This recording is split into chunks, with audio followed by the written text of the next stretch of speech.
No one here, sorry. Right as I clicked go live, my headphones exploded and they stopped working. And I had to fix them. But they're fixed now and we're good. And fixed now and we are good. Yes, hello everybody. I have to work on like a couple quick things, just real quick. And then I'm gonna eat something. And then, what do you mean exploded? Like they just stopped working. They like literally just like as soon as I click go live, they shut off and just wouldn't turn on. And so I had to try and fix that. I did manage to get it fixed, so they are working now. That is very annoying. But I have to work on something just really quick. And then I'm gonna eat something, so we're gonna watch a little bit of something while I eat. But after that, we'll play games. If they sound good, that's the plan. That's the plan. No, they did not split in two. They're perfectly fine working now. I need to get new headphones because these ones are kind of jank, but it's alright. It's alright. I just have to send a real quick set of revisions to character designer. And then we will watch some more in the fun plan. And then we will play some Borderlands, because that's what's on the agenda today, is Borderlands. Yes, because it is Thursday. Yes. Tomorrow we're doing God of War. Yes. Okay. That's the plan. We all good on the plan? We all agree on the plan?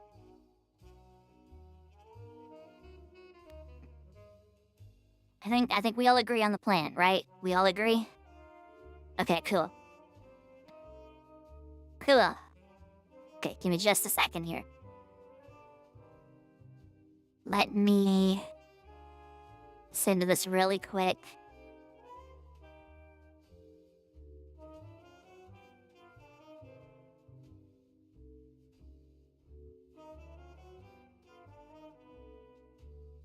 Send a really quick message to a character designer. Then he will switch to the fun plan.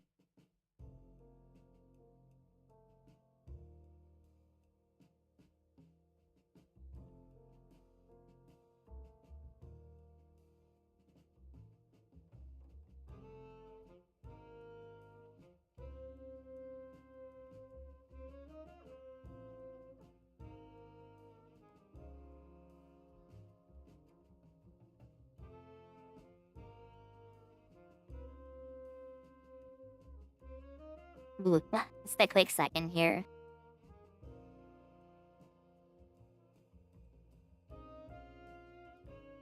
Like putting the clam, I'm supposed to throw this water balloon. Whenever you want to, it'd be funny. I need to find...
Hello, being.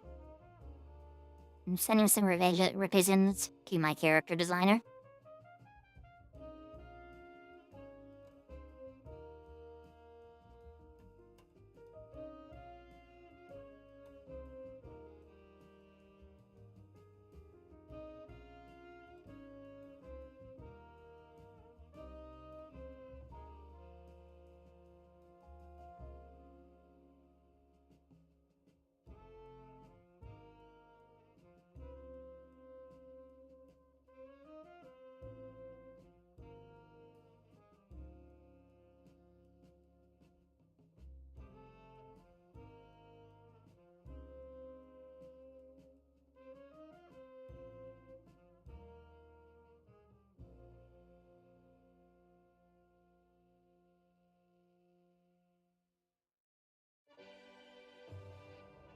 No, I get to complete a captcha!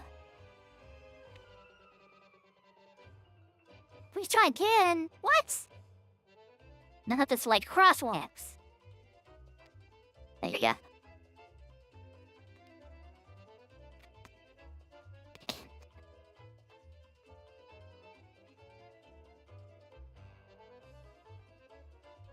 Okay. That is done. We can delete both of these.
I don't have Twitch chat pulled up right now. So what are y'all saying?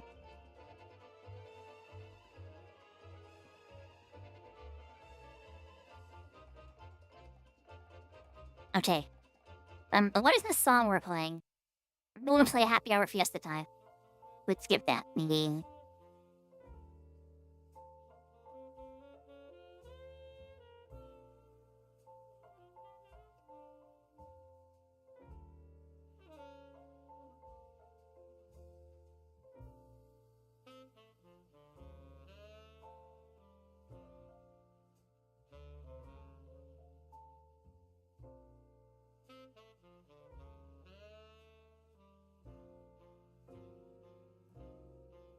I didn't see that. I didn't see the evil spam. It's very cute.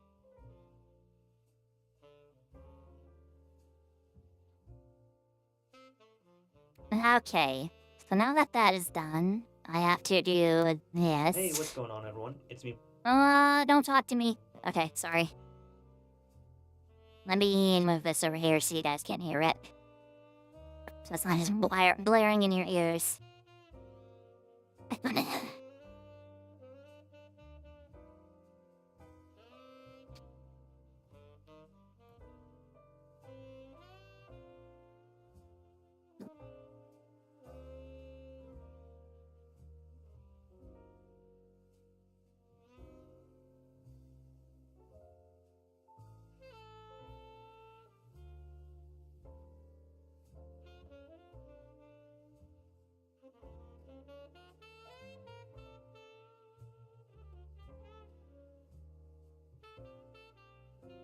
Whoa, he's already going way too fast. Hold on. Here. Okay.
Hold on 1 second.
Okay, so that's not done.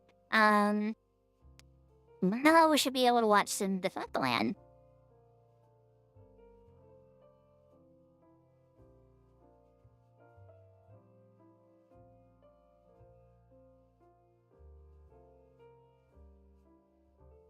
We fixed that.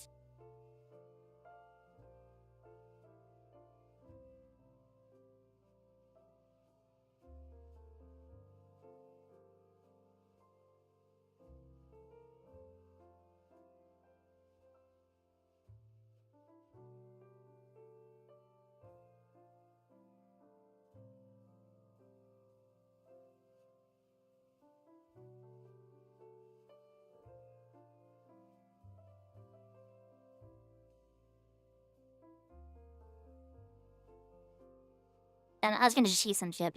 Something short. I don't want to delete that way too long before we get into the game. Yeah, we'll see.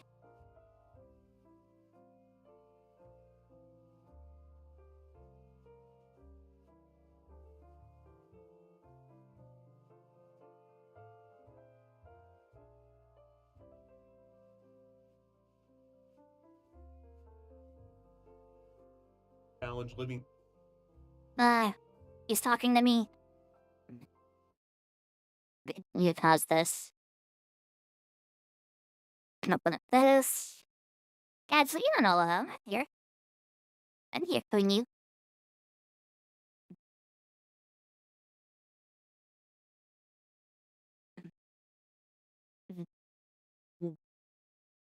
Let me know if it's too loud or too quiet or with the, stuff like that. Character's face is liability issues.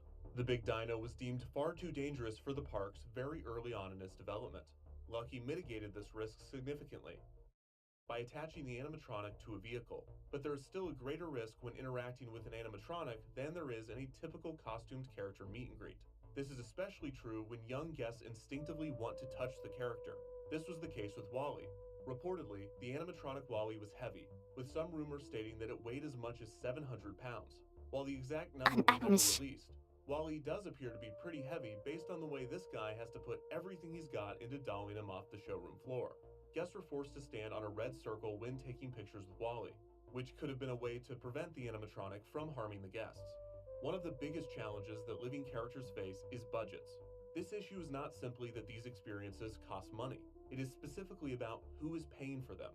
The Walt Disney Company, like any megacorporation, is a parent company that owns several subsidiaries. The Walt Disney Company operates Walt Disney Parks, Experiences, and Products, which manages Walt Disney World, which manages the 4 Walt Disney World theme parks.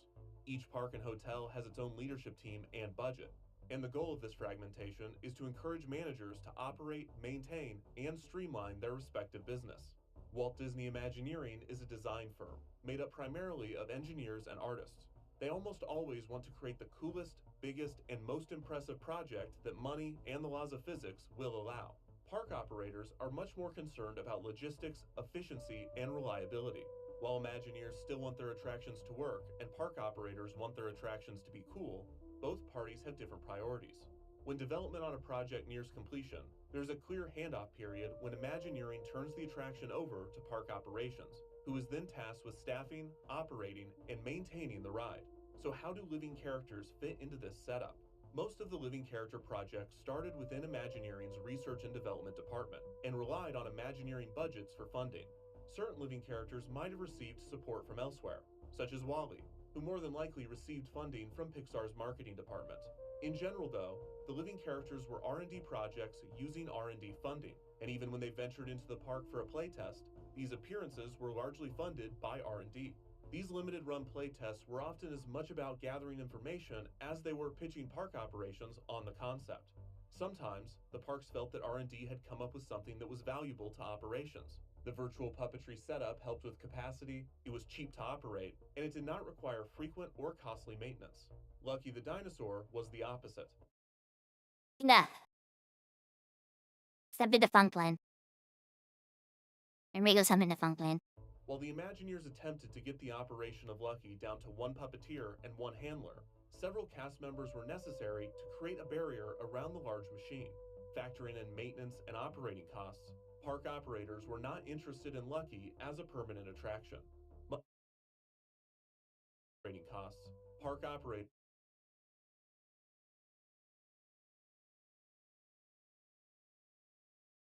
Well, lost for many years and no one wanted him. Now he still exists. His current ability rung with him is gone. Could be in the Ben Museum for him. Nothing mobile haven't changed the world more. were not interested in Lucky as a permanent attraction. Muppet Mobile Lab was an improvement over Lucky, and it was reliable and cost-effective enough that Epcot Operations funded its return in 2016. After a few years, the lab was cut from the park's entertainment lineup, and the experience disappeared once again.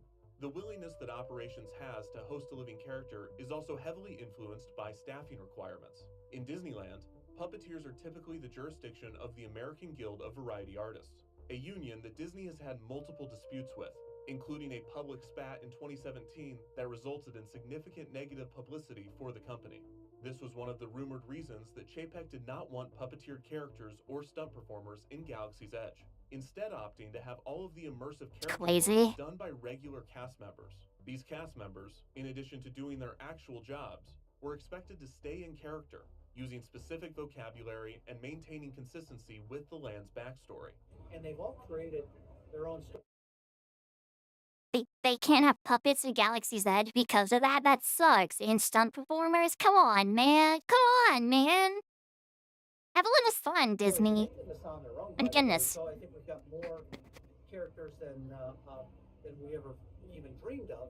This was the cheapest and arguably most duplicitous course of action possible, especially since this shortcut to an immersive populated land was only possible because it took advantage of the general excitement for the project and the Star Wars franchise in general. especially since I wanted to do this when I went to Disneyland. But like these things are like $100. Very this expensive. shortcut to an immersive populated land was only possible because it took advantage of the general excitement for the project and the Star Wars franchise in general. So of all of these operational issues with living characters, which contributed to the closure of Magic Words with Mickey? Surprisingly, there was an official internal reason for the removal that was given to the cast members staffing the attraction. But oddly, it had nothing to do with technical difficulties, liability, or even cost. Management claimed that the decision was made due to issues with character integrity, specifically consistency between Talking Mickey and Mickey's other appearances throughout the parks. Apparently, children found it confusing that when they met Mickey at Magic Kingdom, he spoke to them, but when they met him at the other parks, he was silent. This confusion and frustration extended to adult guests, who would often endure long waits to meet Mickey at other locations expecting him to talk, only to find that he was silent when they reached the end of the line. Come on, man. Do a little bit of research before you complain. Like, come on, man. When are you taking us to Disneyland? When I build my own theme park, I'll take you. Eventually. On top of this, there was a consistency issue internally at the Town Square Theater. Magic Words with Mickey was never explicitly advertised as an interaction with Talking Mickey. It was only labeled as a Mickey meet and greet. On some days, if there was an operational issue, such as short staffing or an unexpectedly busy day at the park, a standard static Mickey would be added to one of the rooms to assist with the attraction's throughput. This was extremely disappointing to guests, especially since many had waited over an hour to meet Talking Mickey. These were real problems, but were they enough to warrant the attraction's closure? Talking Mickey did experience his fair share of mechanical failures. And look into my eyes! Is it the Queen of... Oh. Luckily, since this was a costume performer in an isolated location, this did not necessitate an exposed and elaborate rescue operation. Also, unless his eyes were the cause of the malfunction, Mickey's articulated head failing usually just resulted in him becoming the normal-looking, static version of the character. Not ideal, but more of an escalator becoming stairs situation. Talking Mickey was also a liability concern, not for the guest, but for the performer. The Talking Mickey head was heavy, and while the newer versions were reportedly lighter, there was still significant strain put on performers, which led to injuries. But all of these concerns paled in comparison to the issue of money. While it differs from the company line, it is generally believed that expense was the real reason that Talking Mickey was removed. The fact that 4 cast members were required to achieve a single interaction made the cut attractive to operations, and this likely led to the change more than any other reason.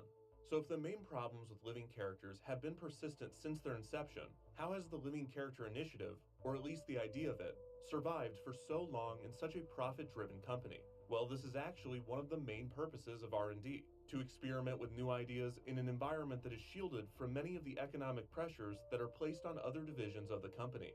Still, while R&D timelines are longer and failure is more encouraged, results aren't irrelevant. And after 2 decades, there has to be something else driving the continued push for living characters. There is no doubt that virtual puppetry was a massive success for R&D, and this early win contributed to the continuation of the initiative. From the perspective of guests, this success was evident. The result was an attraction that they could experience. However, R&D often accomplishes invisible wins that are too technical or banal to explain to the public, but are hugely valuable to the company. The Big Dino, for instance, is an abject failure if the metric for success is a permanent attraction. But during its development, Imagineers experimented with electric motors, walking algorithms, and gyroscopes, and that research could be applied to other projects. If this development period results in a patent, this gives Disney an edge on their competitors, even if they do not have an immediate application for the technology. While not as exciting as the end use of a roaming animatronic, this experimentation still benefits the guest experience in the end, just in a way that is more difficult to track. That said, if it is difficult for the guest to understand, it is likely difficult for management and executives to understand as well. So there has to be benefits outside of incremental innovation that is keeping the initiative alive. One of these, let's call them less than noble reasons, is media coverage. Previewing new animatronics and innovative character experiences results in good press, which is free advertising for the parks, if you don't count the millions of dollars that it costs to develop them. Sometimes living characters are only revealed to the press once it has been determined that they will not make it into the parks. This media rollout is thus a way to recoup some of the time, energy, and money that was spent on development. This was almost certainly the case with the Big Dino, which was canceled sometime in early 2001, and Imagineers probably knew that it was not going to make it into the parks before that.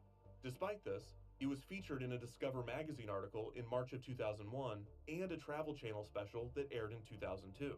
See, stuff like this is a bit misleading, right? The Disney parks are not a product line in the traditional sense, and the Big Dino was not just a product that didn't make it to market. Theme parks are a single ticket experience, so when you wedge the giant robot dinosaur that has been canceled in between two attractions that are actually opening next year, that is confusing to consumers. So don't be surprised if you see an audio animatronics dinosaur running through the park someday. Oh right, they didn't say that I'll see this in the parks, they just said that I shouldn't be surprised if I did. Okay, deal, I won't be. Even more misleading than marketing a living character project that has been canceled is creating a living character experience exclusively for marketing. On December 5th, 2012, Disney debuted a new type of living character, an aerial dragon that flew above Magic Kingdom, flapping its wings It's and cool. shooting fire from its mouth. The character was That's really accomplished cool. by modifying a powered parachute. The cart that the pilot would sit in was themed to appear as the dragon, and a black canopy was chosen so that when the aircraft was lit correctly, the parachute disappeared and the dragon appeared to fly on its own. This incredible aerial character was only seen one time, for one night, during a media preview for New Fantasyland. The dragon was heavily reported on by the media in attendance, and it was mentioned in countless articles in the same breath as the attractions that regular guests would actually be able to see and experience. This is a gray area of public relations, and one that can be especially lucrative to large corporations in the age of new media. It's not illegal to have a press event. It's not false advertising to fly a dragon above the park to celebrate the opening of a new land. And if a bunch of journalists report on how cool it is and don't question whether it is a regular offering or not, that's on them. And if they do ask, as Ricky Briganti of Inside the Magic did, you can just do what Disney spokesperson Rick Sylvain did, and say, quote, "You never know where or when a dragon might appear again." I It's guess I don't. crazy. The description of Disney's official video of the dragon admits that it was for a one-night-only event, which turned out to be true, as it has never been seen flying again. Even if the media knows the dragon is for a one-time only event, it influences their general perception of the product that they are supposed to be reporting on and sometimes reviewing. It's a strategy, it works, but it can lead to frustration from your customer base. It doesn't just feel wrong. Luckily, they only did it once. Hey, R2-D2's in Galaxy's Edge and not just for sale at the Droid Depot. That's a living character, why didn't I? Oh. Whoa, BB-8, that's awesome. He can roll around and... Oh. Hondo Inaka, great costume, not a living character, but still pretty cool. X-Wing drones, yeah, you get it. When you spend years promoting a land as a living, breathing place where you can immerse yourself in your own Star Wars story and build an environment that appears to be designed for living character sightings and interactions, and then you accomplish this for one day, the day that media is there to review it, regular guests get a little upset, and it's not hard to see why. Again, the clinical reason is this comes down to budgets. These character sightings and aerial events aren't paid for by Imagineering or park operations, but by the marketing, PR, and events teams, who often have healthy budgets to promote the land and pull these types of experiences off. But it, sucks. Speaking of sucks, another reason that living characters are appealing to higher-ups is because of Wall Street. Historically, technology companies have outperformed entertainment companies on the stock market, achieving higher valuations and growth at a faster rate. This is mostly due to the predictable, linear nature of the entertainment industry versus the very volatile, speculative nature of the tech industry. A technology company that promises a groundbreaking product of immeasurable worth will likely perform better on the stock market than an entertainment company, whose slate of films can only perform so well and whose theme parks can only be attended by so many people. The Walt Disney Company is an entertainment company, not a tech company. They use technology, sometimes they invent technology, but at their core, they're selling entertainment products, not tech products. This limits their ability to achieve infinite growth, which is a very real thing, I'm told. This belief from higher-ups that living characters are appealing to investors is clear when reading the literature that Disney writes specifically for shareholders. In the Walt Disney Company's 2003 annual report, an entire section is dedicated to unforgettable character encounters. including a paragraph dedicated to Lucky the Dinosaur and a shout out to Stitch's picture phone. An attraction so small that it never even showed up on the park's map, and yet here it gets its own block of text. They even got the name wrong. It's not called Meet Stitch. The FTC might be interested to hear about this. In the 2004 annual report, Disney made it clear to investors that a major initiative was, quote, bringing favorite characters to life, with a shout out to Turtle Talk with Crush, which was billed as, quote, the most magical foray yet into the realm of living characters. There was also a section on building closer guest relationships through new technology, and oh my god, it's my boy Nemo. I'm investing Nemo to the moon, hodl on Nemo. Finally, one of the biggest reasons that the living characters persist within Disney is that they function as an appeal to legacy. The legacy of Disney magic, Imagineering, and most importantly, Walt himself. The Walt Disney Company has found value investing into Walt's legacy. When Imagineering R&D spends what in the grand scheme of things is a small amount of money on projects that are simply fun, interesting, or out there, this harkens back to the spirit that many believe that Walt embodied, a spirit of creativity and innovation. One of the main reasons that Say what you will about Disney, one thing I do appreciate is they do respect the legacy of Walt Disney a whole lot. Like, I do like that. I think that's very cool. consumers have continued to choose Disney over its competitors. The living character experiments not only reflect the spirit of Walt, but they can be viewed as a direct continuation of Walt's work with animatronics. And whenever it is time for the public to hear about a living character, marketing is not going to let you miss the connection. Walt once said the best way to predict the future is to invent it. Walt's vision drives a lot of what we do. I'm not so certain that we're not doing with these worlds today exactly what Walt Disney would have wanted to do. That's all Walt Disney wanted to do, was make magic real. While roaming animatronics and interactive characters function successfully as a legacy play for the company, they still require a significant amount of work for something that cannot be easily integrated into the parks. In order to keep up with Walt's spirit of innovation, R&D has to keep coming up with new ideas, the next step in an initiative that has still yet to make a drastic difference in the guest experience. And after 2 decades and probably hundreds of millions of dollars, at what point do you ask yourself, if we're gonna do all this work as a way to evoke the spirit of our dead founder, wouldn't it be great if we could just bring him back? Nah. Just bring him back?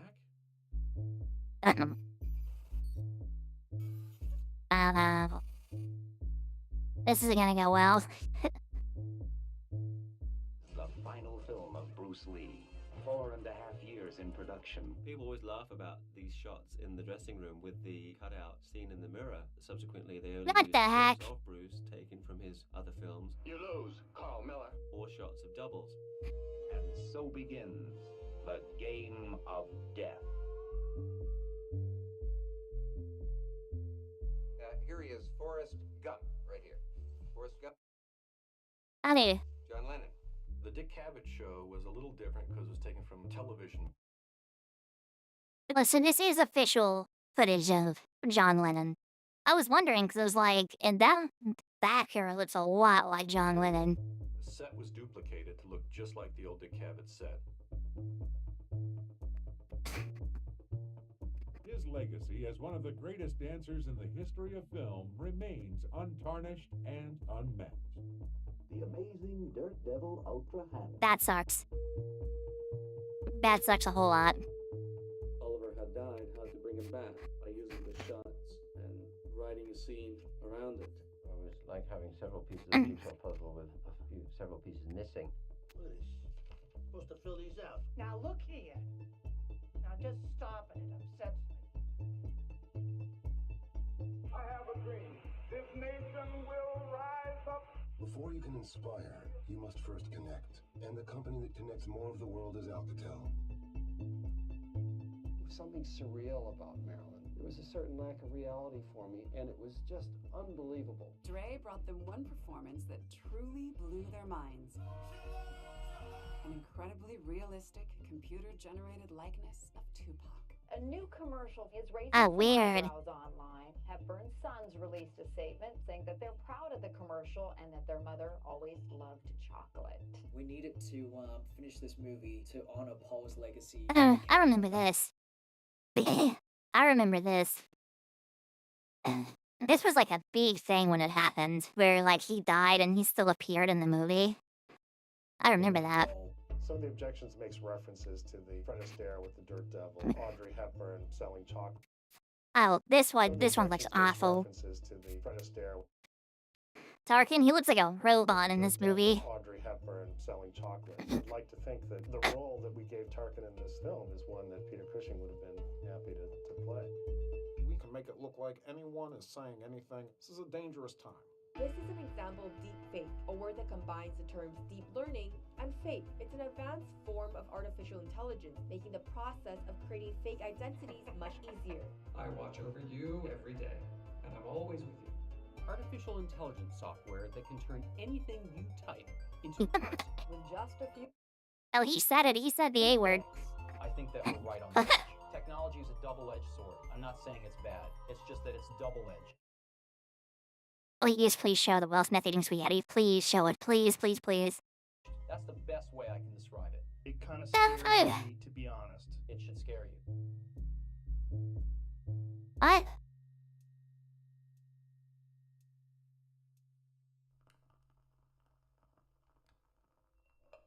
In 1881, sculptor Leonard Vogt published an essay recalling the multiple encounters that he had with Abraham Lincoln. The meetings between Vogt and Lincoln had occurred prior to Lincoln's ascent to the presidency, and these interactions were primarily to document Lincoln's stature for busts and sculptures, which included the casting of a life mask, the same mask that would serve as the basis for Walt's Lincoln animatronic. By the time Vogt released his essay, Lincoln was already regarded as an icon. His image would be marked as one of solemn determination. He would act as a model for honesty, humility, leadership, and perseverance for generations to come. Vogt, who had multiple isolated and lengthy interactions with Lincoln, recalled of the now legendary man, funniest guy I ever met. Specifically, Vogt said that Lincoln would, quote, talk almost unceasingly, telling some of the funniest and most laughable of stories. But he talked little of politics or religion during those sittings. He said, I am bored nearly every time I sit down to a public dining table by someone pitching into me on politics. This aspect of Abraham Lincoln, the human, would not live on in Abraham Lincoln, the legend. While Lincoln's humor has by no means been erased from history, this nuance has not survived into the public's collective memory of Honest Abe. And the more common depiction of Lincoln, the brave president who bore the weight of a fractured nation, was the one that Walt and his Imagineers would depict. This representation of a dignified, serious Lincoln was not inaccurate. It reflected a significant portion of the real, mortal Lincoln, and it perfectly resembled the immortal legend that Lincoln had become. The animatronic's 5-minute speech did not require the frivolous complexities and random hypocrisies that plague every real human being. In order to bring the 16th president back to life, Disney only needed to depict the simple Lincoln, the idealized Lincoln, functionally, the real Lincoln. Ironically, toward the end of his life, Walt Disney feared the same fate was befalling him. He told Imagineer Marty Sklar one day in 1965, quote, Walt Disney is a thing, an image that people have in their minds, and I spent my whole life building it. I do a lot of things that Walt Disney wouldn't do. Walt Disney doesn't smoke. I smoke. Walt Disney doesn't drink. I drink. I'm not Walt Disney anymore. Walt's death the following year cemented this idea, with his name and legacy remaining the company's driving force for years after his passing. Over time, as Disney's leadership changed and the company found its creative footing without him, Walt's image was boiled down even further, and much like Lincoln, he became less of a complex individual and more of a figure that represented a set of core ideals. Walt's image became one of a creative risk-taker, a resilient, hard-working innovator, and more than all else, a dreamer. As the company he left behind grew into the world's most powerful media empire, Walt continued to play an important role, a role that would soon become even more critical. We find ourselves in 2023. A lot has happened in the world of Disney and the world in general since we left off in 2019. Bob Iger resigned as CEO, coincidentally 2 weeks before a global pandemic, and Bob Chapek was named his successor. When the parks eventually reopened, Chapek raised prices and introduced new upcharges. He fought with Hollywood talent, cleared house at Imagineering, saw Disney become a target of the cult charges. He fought with Hollywood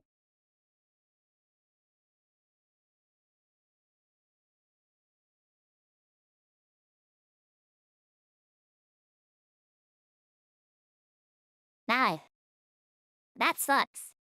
Holy moly. That JPEG sucks. With My talent, goodness. cleared house at Imagineering, saw Disney become a target of the culture war, grew a beard, was fired, and was immediately replaced by Bob Iger. Just 3 years after Cool. the company had experienced unprecedented success in both the parks and at the box office, Disney found themselves in one of the worst situations in the company's 99-year history, at least from a cultural standpoint. The inconceivably large corporation that Disney had become had never appeared so lost, so without identity, so soulless. It was a full-on brand crisis, which meant it was time for a brand deposit. On February 15th, 2023, Disney released a preview of Disney 100 The Exhibition, a traveling walkthrough exhibit created to celebrate the company's centennial. At the beginning of the gallery was a small presentation space, in which a short film would introduce the exhibit to guests. At the end of this video, Mickey appeared on a magic carpet and cast a spell. Pixie dust shot from his hands, and from it re-emerged Walter Elias Disney. There's a lot of satisfaction in developing ideas into reality when we consider a new project. We really study it. For just under 60 seconds, Walt imparted some of his creative and business philosophies before snapping his fingers and disappearing once again into a cloud of pixie dust. This Walt was resurrected through a collaboration between Disney Studio Lab, Disney Research, and Industrial Light and Magic, and it was achieved through the use of archival video, archival audio, and artificial intelligence tools. The result was interesting. The press release stated that the Disney archives provided footage of Walt from the 1960s, which then went through their, quote, super resolution AI upscaler to convert the archival footage to high definition. But this is only part of what was done here. This Walt is not just an upscale of existing footage, and there are several clues that indicate this. First, Walt's words are his own in his own voice, but Disney revealed that they used 2 different archival recordings that were then spliced together. So there is no one take of Walt presenting this speech to begin with. The second piece of evidence is look at it. Look at his weird tall face. Look at his creepy weird smile. Look at what his hands are doing. Look at how he doesn't rotate his shoulders at all. Look at how his head doesn't move like it's attached to his body. AI Walt received mixed reactions upon its debut, with many fans challenging the quality and ethics of the digital revival. I was like, it looks weird, bro. That does not look like Walt Disney. A true backlash failed to materialize. The majority of those that visited the exhibit either thought that it was an impressive effect that brought Walt to life before them, or they didn't even realize that it was AI to begin with. Essentially, Disney got away with it. The Walt Disney Company needed Walt's presence more than ever, and now he was back, albeit in a brief, uncanny, and digital fashion. Was this just a one-off thing for the centennial? Dude, it looks so or were they bad. testing the waters for something else? On August 10th, 2024, at the D23 Expo in Anaheim, California, Disney unveiled plans for their upcoming theme park projects.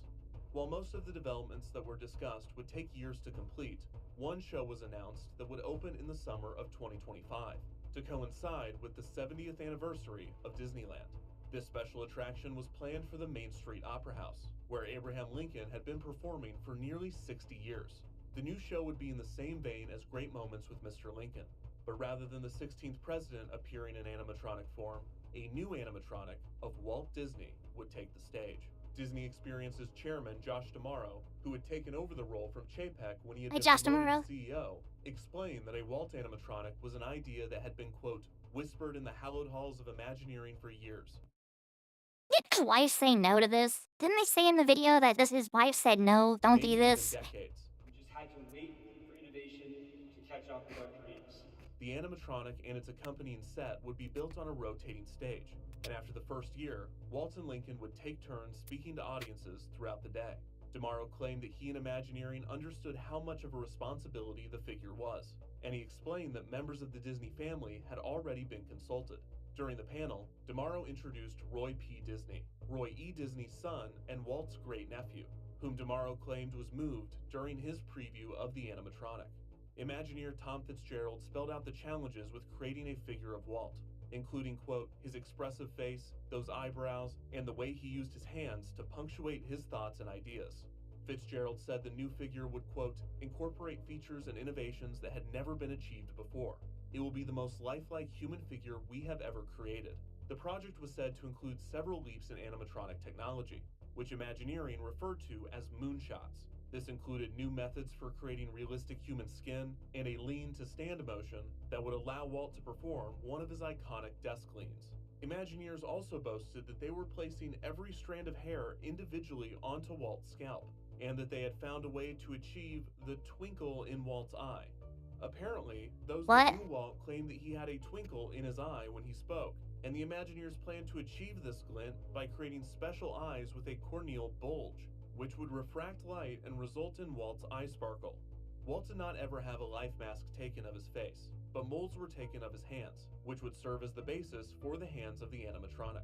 Many fans were thrilled that the company was again investing in Walt's legacy, and the care that was being put into the project was clearly sincere. The concept was not foreign to audiences, as a Walt animatronic had been discussed for decades. An internal Disneyland newsletter from 1986 specifically requested that cast members stop proposing the idea because of how frequently the concept was submitted. This newsletter also explains why one would not be built, explaining that the philosophy at the time was that, quote, Disneyland itself is a memorial to Walt's creativity in a way that could never be captured in an animated figure. Imagineering had considered the idea numerous times, and former Imagineer Eddie Soto revealed that he had once done concept work for a show featuring a Walt Disney animatronic, which was also proposed for the Main Street Opera House. Of course, the announcement also drew its fair share of criticism from fans that felt that it was disrespectful. This sentiment was immediately fueled by one of Walt's grandchildren, Joanna Miller, who spoke out against the figure, explaining that she was, quote, overwhelmed and angry, and that it, quote, shows a lack of respect to her grandfather.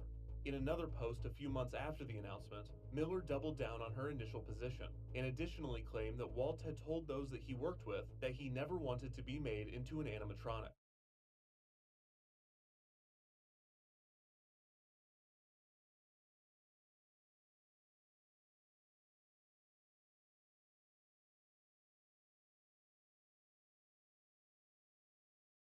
After I shared the information with Joanna Miller, Walt's granddaughter, and who is as much old as her father Diane, or their mother Diane, when it comes to protecting and preserving the Disney name and legacy, he is not in favor.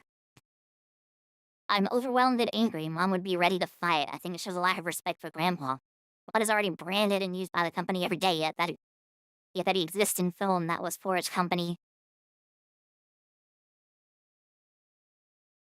And we have the real thing to see and listen to. We do not need to turn him into a robot. I feel he is rather being used, victimized by the company. As someone else posted this, they will be able to make him do and say what they choose. The movements are not necessarily his. Alright, but smile is wrong. And angry, and that it, quote, shows a lack of respect to her grandfather. In another post,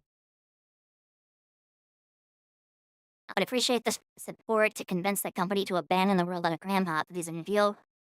Was saying perhaps write letters. Most importantly, I learned that Grandpa told Sam McKim that he never wanted to be an animatronic, thanking Mike McKim for the first-hand proof. Marty Sklar felt the Imagineers that he knew Grandpa's wishes. John Hitch, the idea of robot Grandpa to give the public a feeling of who the living man was just makes no sense. It would be an imposter.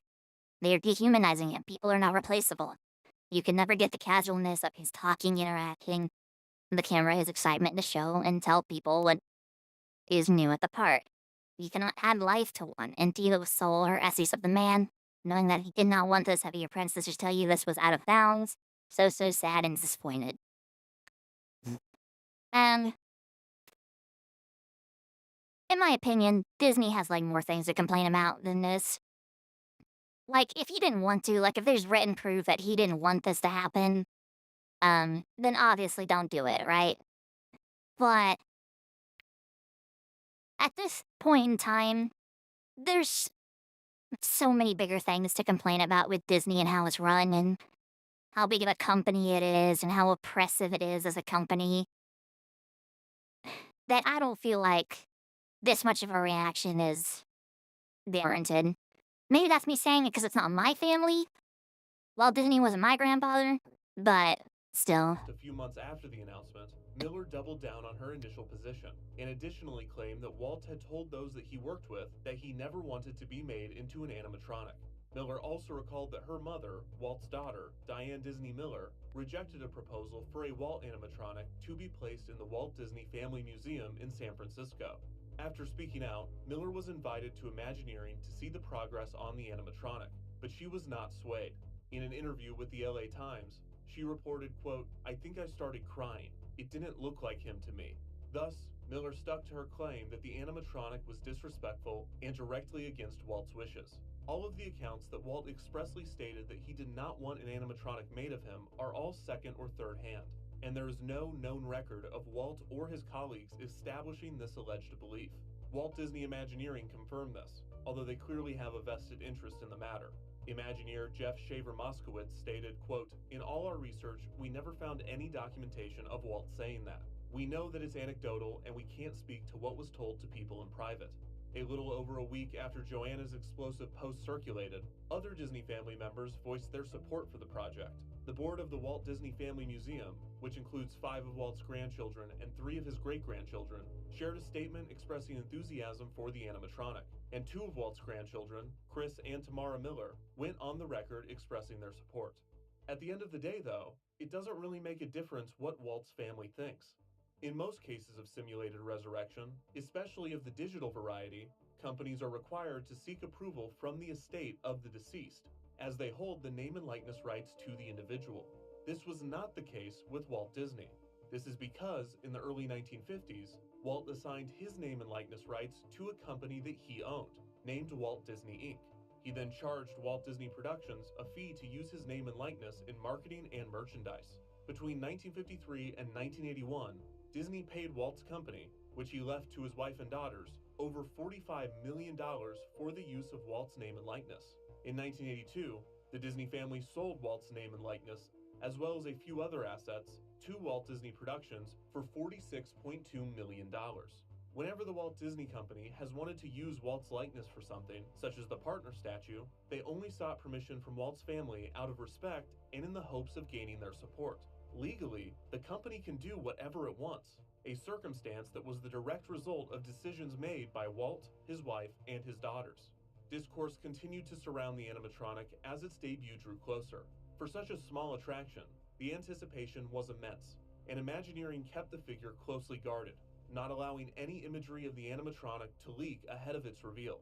In February of 2025, the attraction was delayed from its original May opening date, which was set to coincide with the start of Disneyland's 70th anniversary celebration, to July 17th, Disneyland's actual 70th anniversary.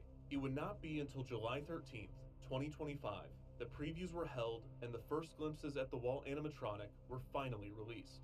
Everyone, from supporters to opponents to the undecided, were eager to see the results. Walt Disney, one of the world's most recognizable figures, the namesake of the world's largest media empire, was back in the park that he had founded 70 years prior. He may have died in 1966, but nearly 6 decades later, he had returned by way of the very technology that he had helped pioneer. A technology that had since been innovated even further, allowing for his resurrection to be the most realistic yet. Walt Disney was back, and the world was anxious to witness his homecoming. You know, I was stumped one day when the little boy asked, "Do you draw Mickey Mouse?" And I had to admit I do. That is not Walt Disney. Holy moly, it looks like a different person. Find the concept of something that this person's likeness so disgusting. Yeah, that's a little bit of a weird thing, right? But like, that was the decision of his family and his daughters, right? They own his estate. If they wanted to sell his likeness, that's up to them, and that's what they wanted to do. Give me 1 second here, be to myself up for a little bit. That was bothering me, like, every stream I've had for the past 3 days. So, that's up to them. They decided to sell it. That's on them. So, anyways, this does not look like Walt Disney at all. Not at all. I don't know what they did here, but this is not Walt Disney. Holy moly. Well, I said sometimes I think of myself as a little bee. I go from one area of the studio to another and gather pollen and sort of stimulate everybody. Well, if you think this doesn't look like Walt Disney... I go from one area of the studio to another and gather pollen and sort of stimulate everybody. Well, If you think this doesn't look like Walt Disney, just imagine how much this didn't look like Abraham Lincoln. What did we really expect here? I think our brains have been broken by the onslaught of advancements in digital media generation and humanoid robotics, that we sometimes forget that our physical reality still has fundamental limitations. Walt looks a bit puffy, sometimes he looks like a rabbit, the eyes are a little beady, could be the glint, and sometimes he looks like a rabbit. But throughout the performance, there are moments where it looks good, really good. The lean to stand segment is amazing, and there is clearly more expression in his face than with previous animatronics. Still, the figure reveals its limitations as often as it showcases its capabilities. This is actually the reason that sculptor Blaine Gibson opposed an animatronic of Walt. Not on the grounds that it was disrespectful or that Walt expressed that he didn't want it, but because of the unavoidable constraints. Gibson explained, quote, "I know just how crude our medium is, relative to the human figure. You can't get Walt's smile. You'd have to move from a scowl to a smile, because Walt at times would get a twisted up expression and one eyebrow would go up. He had a facial range that was absolutely beyond our capability. Lincoln is believable because we have no personal memories or films of his speech and mannerisms. Walt was a man whose movements meant something, and his expressions were so lively and enthusiastic. You can't get that with an animatronic figure." Technology has improved in the 3 decades since Gibson presented his case against a Walt animatronic, but many of the obstacles clearly still exist. Critics can sit back and dissect all of its flaws. It doesn't look like him. This is a different person. This is not Walt Disney. I don't know who this is. That's my biggest complaint. Like, yeah, I get it's a robot, but it's not Walt Disney at all. The wide head, the It's a lack of different dynamic person. lighting, the processing on the archival audio. You know, there's a lot of satisfaction in developing ideas into reality. But even if all of these issues were addressed and technology improved dramatically, the fundamental reality remains that this is not a human, and it never will be. But does that necessarily mean that it isn't Walt Disney? From a certain point of view, this animatronic is the immortal Walt, the inoffensive, safe, corporate-approved figure, the only one that has a chance of living forever. Walt, over 5 decades after his death, continues to provide Disney with something invaluable, a personality, a set of ideals, and a human connection that can pierce through the corporate machine. Walt's path to immortality is dependent on his utility to the company that he started, a company that has transformed into an unrecognizable, incomprehensibly large, living machine, a machine that is now puppeteering him as a surrogate, as proof that the organization still has a singular human voice, minus the risks that come with actually having one. But the question remains, would Walt have wanted this? I think I have an answer, and with all due respect to those with strong opinions on the matter, I'm going to say with confidence that the answer to whether Walt would have wanted this or not is that it doesn't matter. Sorry, buddy, you invented this. You did this to Lincoln, a guy who didn't know that this technology was even possible. People told you to your face that it was weird and wrong, and you did it anyway. You defended it for years, saying that it was fine. So guess what? It's fine. And don't give me that excuse of Walt was too humble to want his park to be about him. You know who else was reported to be quite humble? Abraham Lincoln. This is on you, Walt. Welcome back. Good point. That's a good point.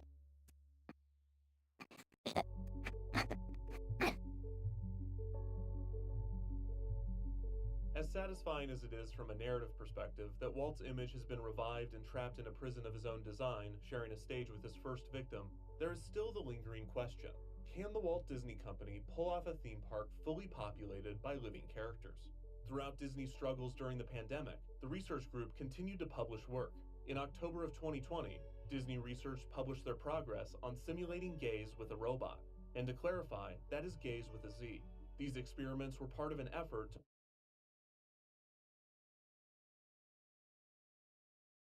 I thought it too.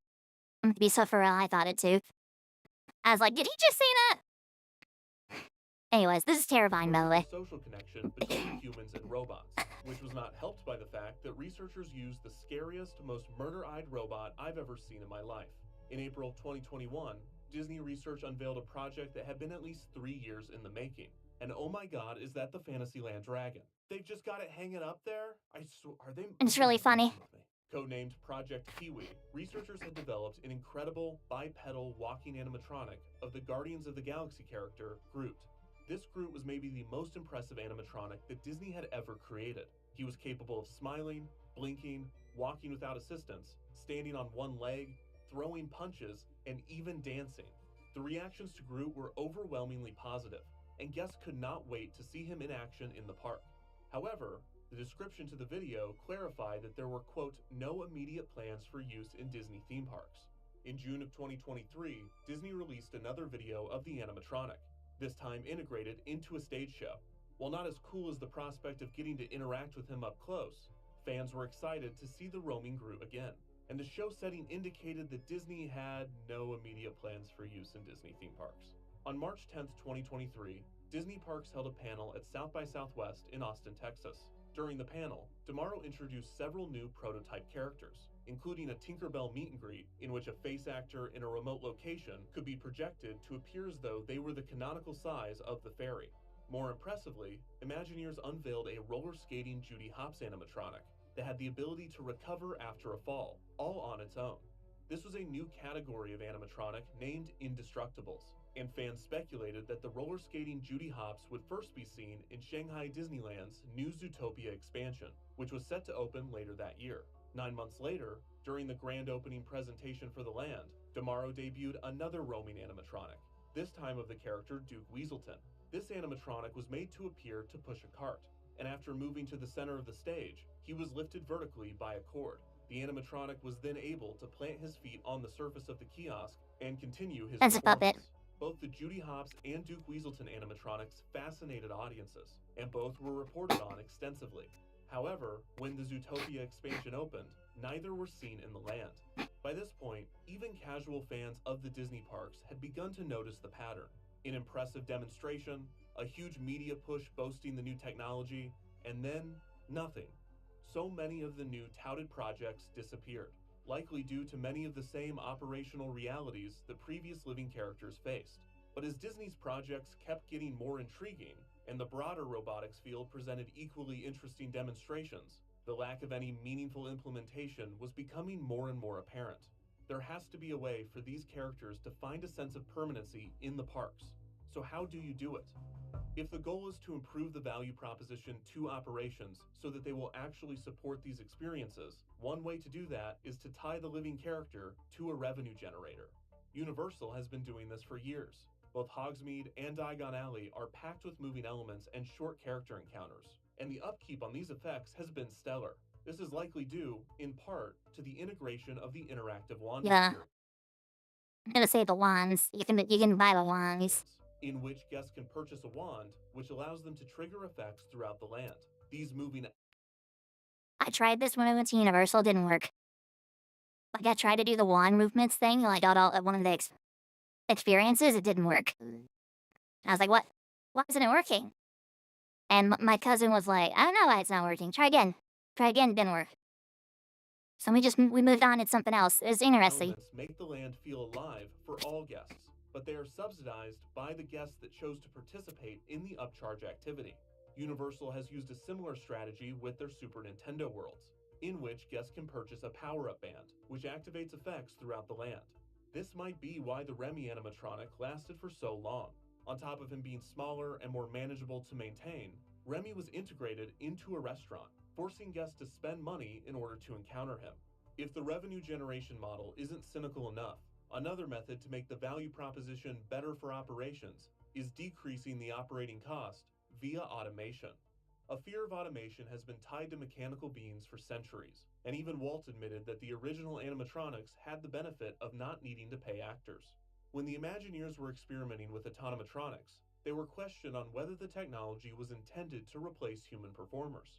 At the time, Trowbridge gave a non-committal answer, explaining, quote, "The world of Disney is about delivering stories and creating connections. There's no better way to create those connections than through another human being. So we're going to have to get really, really good at our robotics programs before we're in a position to start replacing our human staff. We'll probably replace our Imagineers with robots before we replace our cast members." This turned out to be a false prediction. In 2018, Disney began quietly replacing several PhotoPass photographers with automated cameras. One of the locations that this affected was the Town Square Theater Wow. in the Magic Kingdom. In one of the rehearsal rooms, a new camera box, disguised as a bookshelf, was installed to automatically take photos of guests. This resulted in major backlash for Disney, and within just a few weeks, a Change.org petition acquired over 80,000 signatures, resulting in the halting of the automation program and the removal of several of the photo boxes, including the one in the Town Square Theater. This victory was short-lived, as post-pandemic, the program returned and expanded, replacing more PhotoPass photographers with camera boxes. Around the same time, autonomous interactive characters would re-emerge. On March 1st, 2022, the Galactic Star Cruiser welcomed aboard its first guests. The experience was the most significant integration of Trowbridge's story engine yet, and the two-night immersive adventure delivered on many of the interactions originally promoted as part of Galaxy's Edge. Experience 2022, the Galactic Star Cruiser welcomed aboard its first guests. The experience was the Is this the like few $1,000 a night hotel that they had for a while? They got like supreme backlash on the internet. Is that what this is? Significant integration of Trowbridge's story engine yet, and the two-night immersive adventure delivered on many of the interactions originally promoted as part of Galaxy's Edge. The Star Cruiser had a few new character experiences, including multiple full-body alien costumes and a new puppeteered astromech droid named SK-620. The most unique character experience offered on board was one that took place within the guest stateroom. On a wall panel, passengers could interact with the logistics droid named D309. Yes, that's what this is. Everybody was going crazy about how this is way overpriced. Fully autonomous. She could understand practically anything guests said, and she could smoothly transition in and out of scripted segments. What else should we do to disrupt these droid-bolting monsters? Mess up their communications. Excellent idea. I can try to access their systems and engage in a little sabotage. Oh, but that has to wait. I should let you start your sleep cycle. D309 was built on a new intelligent character platform. A Disney research initiative started with the intention of deploying story-driven chatbots. The guest interactions with D309 were influenced by their individual story profile, and the droid would update her behavior and dialogue throughout the experience, depending on both the overall story and the guest's individual actions. Do you realize the impact you've had? Sure. You're right to be proud. Why didn't she say it like that? I don't know about y'all, but there's a little bit of sentience in that message right there. Like this right here, she said it with like sentience. Like she's an actual person questioning you. Do you realize the impact you've had? That is scary. That is very scary. Sure. The guy goes, sure. You're right to be proud. The droid was always labeled as a playtest, even though she was fully integrated into the hotel. D309 was killed when the entire Galactic Star Cruiser was closed in September of 2023. Outside of some technical glitches, D309 was one of the more September of 2020. D309 was killed when the entire Galactic Star Cruiser was closed in September of 2023. Outside of some technical glitches, D309 was one of the more operationally sustainable aspects of the experience, and the lack of puppeteers allowed the character to interact with guests simultaneously in every room at a very low cost. If operations simply cannot be motivated to operate and maintain living characters consistently in the parks, maybe Imagineering can find ways to justify funding the appearances themselves. This means that living characters either need to be lucrative marketing opportunities that help drive more attention to Disney as a whole, or they need to be very attractive to Wall Street. In October of 2023, a new type of bipedal droid began testing in Galaxy's Edge. These cute little robots were named BDX droids, short for Bipedal Dynamic Experiment, or BDEX. This was reportedly the next phase of the bipedal experiment. It shouldn't be the robot Cal Kestis has. That had begun with Project Is that a Steam Deck? X. This was reportedly... Yeah, that's a Steam Deck.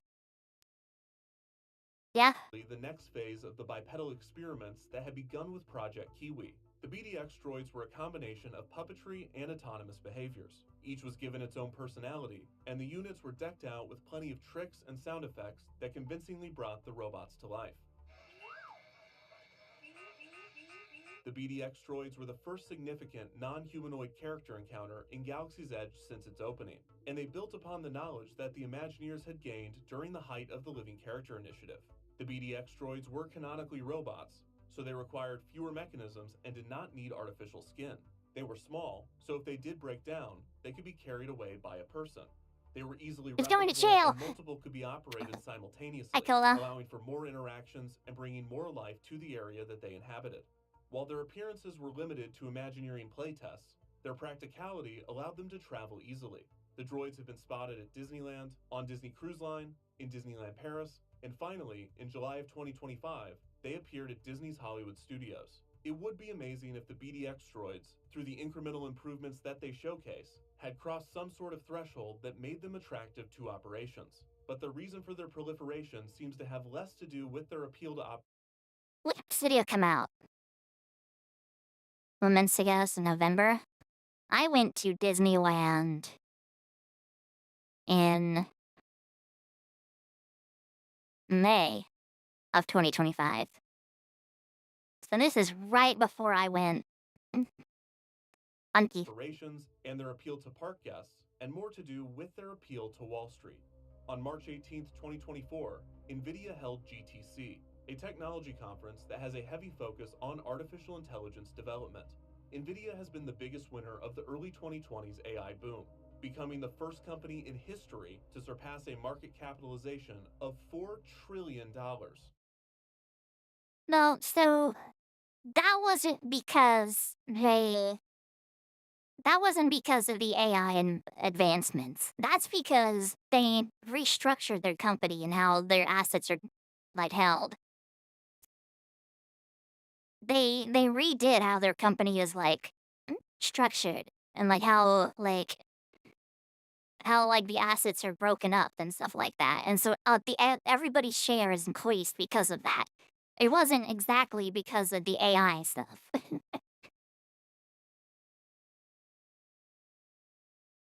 During the conference, NVIDIA CEO Jensen Huang unveiled Project Groot, a set of models to help developers tackle the many challenges associated with achieving autonomous humanoid robots. During the introduction of the Groot platform, Huang also introduced some special guests.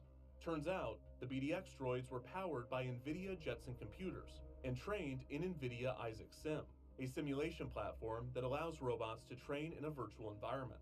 In March of 2025, the BDX droids appeared on the NVIDIA GTC stage once again, this time to announce a new physics engine named Newton, which was a collaboration between Disney Research, Google DeepMind, and NVIDIA. Disney Research had developed a system that they called their robotic character platform, which allowed for artists to animate stylized movements that could then be tested in NVIDIA simulations and, once achievable, performed by an animatronic. This is how the BDX droids and Groot achieved their stylized gaits and expressions, and Disney claimed that the same principles could be applied to robots of various shapes and sizes. The partnership with NVIDIA is extremely lucrative for Disney. Disney Research working in collaboration with, or just being on the same stage as, the world's most valuable company is a dream for investors.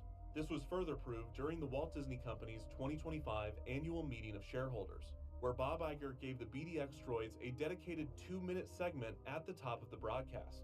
These things were still doing limited test runs on a per-park basis, and yet here they are, hanging out with the company's CEO, like they're buds. How you doing, guys? They are Good to buds. see you again. More than simply being for public or investor relations, if Disney's contributions to NVIDIA's robotics platform are as valuable as described, then the BDX droid playtests are not just isolated experiences for the benefit of theme park guests, they are valuable data collection opportunities. The lessons and improvements derived from these experiments are not just going to improve the next animatronic, they will improve a foundational robotics platform being created by the world's most powerful tech companies, potentially bringing forth a humanoid robot revolution, altering the course of human history and transforming the world as we know it forever. So, that's another way to get living characters into a theme park. Just do that, I guess. There is one foolproof strategy on populating the parks with living characters. and that is executive authority. While the Walt Disney Company is a segmented megacorporation with responsibilities scattered across hundreds of divisions, a hierarchy of power does still exist. If an executive truly believes in a project, such as a living character, they can declare that it must be done, skirting the whole Imagineering operations dance entirely. These types of executive mandates were standard operating procedure when Walt was alive, and this resulted in the company consistently taking creative risks. A modern, data-driven company would not have told the Imagineers to build a robot of Abraham Lincoln. The Imagineers, as an organization, almost certainly would not have decided to build a robot of Abraham Lincoln. But Walt wanted a robot of Abraham Lincoln, and he had the power, the resources, and the people to pull it off. The Lincoln animatronic was a work of art, the quality and morality of which can be argued, but there is no doubt that this was the result of human expression. A human expressing his desire to have a robot of Abraham Lincoln. That is the exact type of risky, selfish, even uncomfortable humanity that the modern corporate machine is basically designed to root out. This is not to say that Walt Disney specifically was the key to achieving these types of feats. If he had survived another 20 years, he probably would not have been laser focused on interactive or roaming animatronics. More than likely, he would have been busy solving murders in the city that he built. This also does not mean that executive authority is never applied today. A confirmed and recent example of executive power leading to a cool thing is the integration of the Stuntronic technology in Disney California Adventure's Avengers Campus. This underbuilt land was almost universally poorly received upon opening, but one of the highlights was the Stuntronic show. Disney Parks chairman That's the under it slams into the wall, isn't it? Hold on.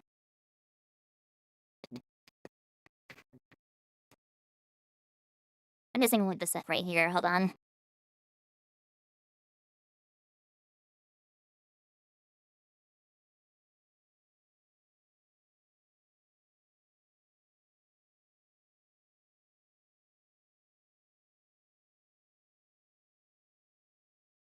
Swangs is the one where he slams this into the wall.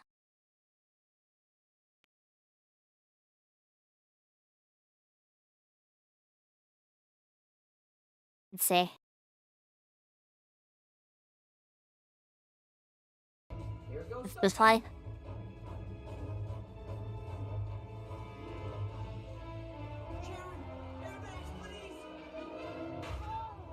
Yeah. That facility is not equipped with airbags. Okay. That is insane. That is so funny. That is insane. Okay. Josh Amaro has been credited as the reason that the show made it to the parks. Thank you for greenlighting that, by the way. You gotta take a little risk every once in a while. I knew that was gonna work. Yeah, okay. This was a legitimate risk, Yes. as has been proven, but it is one of those magic Oh, moments. there it is. There it is. There's the exact This was a clip. legitimate risk, as has been proven, but it is one of those magic moments that requires the support of leadership to pull off. The modern Walt Disney Company is not void of creative talent, and there are reasons to be optimistic about the future of living characters. In May of 2023, Disney announced that Bruce Vaughan would be returning to Imagineering as Chief Creative Officer. Vaughn's passion for and history with living characters is likely to result in new experiences being tested. The question is, will these spaces ever cross that threshold? From being a theme park with an occasional unique character sighting to an environment populated by autonomous, interactive, non-human life. Guests would not have any expectations of this if Disney would not promise it so often, which they are still doing, by the way, now more than ever.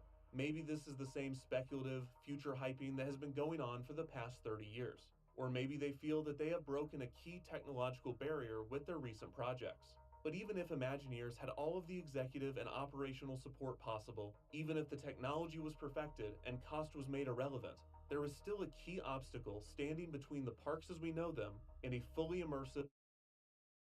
Funny part is, someone made a fake video of that happening a few months earlier. It's really funny. Him just slamming into the side of the wall. It's so funny. The other part of the interaction equation. Us, the guests, human beings. After spending so much time researching and discussing humanity's pursuit of living machines, specifically those whose main purpose is to resemble us, I would love to say that there is something uniquely good about being human. Some way that we are virtuous or skilled, special in a way that a machine could never replicate. But I fear that I can't succinctly or effectively communicate.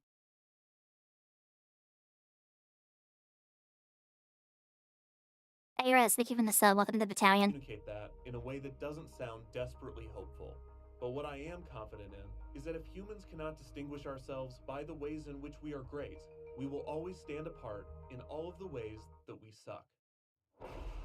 In 1963, when the first audio animatronic show, The Enchanted Tiki Room, opened at Disneyland, outside of the attraction, an animatronic Barker bird named Juan encouraged guests to come inside to see the show. However, the bird was such a spectacle that crowds would gather in front of him, and rather than listening to his suggestion that they enter the building, they would just stand there. This caused such traffic issues that Juan had to be removed. Over 5 decades later, Jake the droid was testing in the same park. This fully autonomous robot attempted to roam Tomorrowland, but he could only move a few feet at a time. Not because the technology limited him, not because operations boxed him in, but because the guests wouldn't let him.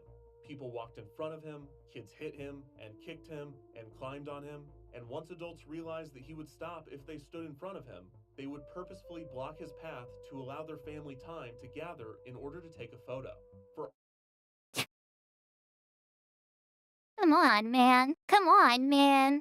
People are so all weird. the advancements exhibited by the BDX droids, cast members still need to shield them from guests, and also rain.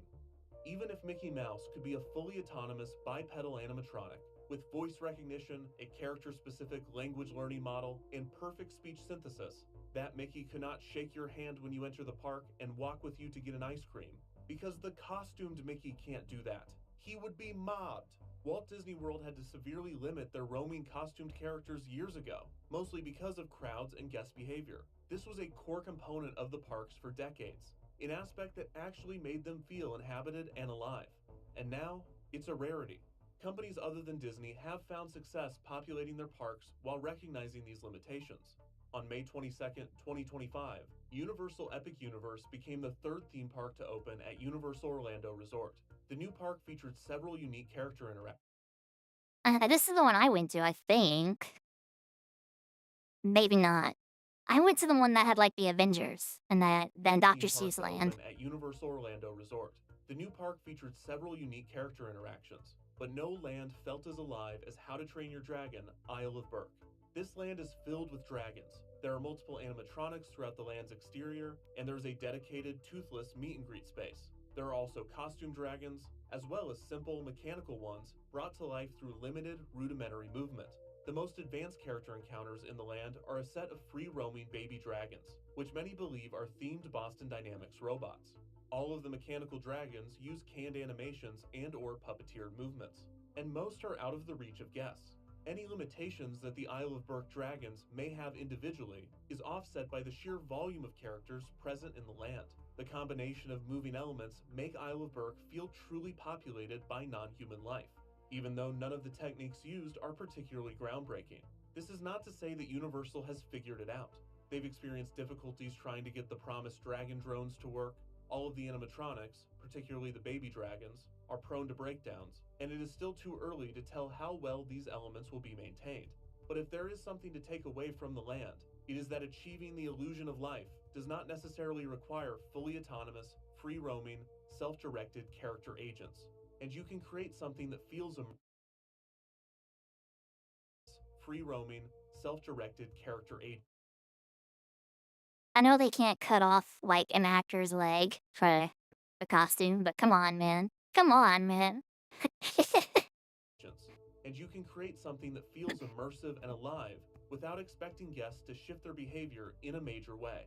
Humans, especially theme park guests, have proven to be impatient, selfish, and illogical. And if those aren't the traits that throw a wrench into the proposed living character utopia, then there is one more that might be the most problematic: laziness. All of these interaction methods and techniques that the Imagineers developed assume to some degree that the guest is willingly engaging in the experience. But with social interactions, that engagement is almost always dependent on both parties being alive. A significant number of people that experienced the Galactic Star Cruiser reported growing bored with D309 quickly, while finding the interactions with the human performers rewarding and engaging. Ironically, this might have been one of the most immersive parts of the Star Cruiser, as there's nothing more Star Wars than not wanting to talk to a droid. It's like a second language to me. I'm as All right, shut up. I'll take this. Reports indicate that children did find D309 more engaging, but children also think that costumed characters are real. I guess some adults fall in love with chatbots now, but they can do that at home. For a lot of people, interfacing with a program is just not going to cut it. Many find having a conversation with a cartoon sea turtle an awkward proposition, but the humanity of the performer comes through, and it forces skeptical guests to engage, which can lead to a meaningful interaction. What do you do for fun on the land? Like, what are your land hobbies, dude? We like to pick up litter to keep the earth clean. That's a good recovery from being in your phone. Turtle Talk with Crush still entertains people to this day, because it's cheap, but also because despite a version of this technology being in everyone's pockets, the human element is timeless. Magic Words with Mickey might have used pre-recorded dialogue, but the illusion of the interaction was achieved through the collaboration of 4 humans, not 0. Even when someone does engage willingly with an autonomous agent, once they realize that there is no human behind the curtain, they typically resort to just messing with it for fun. See Fortnite AI.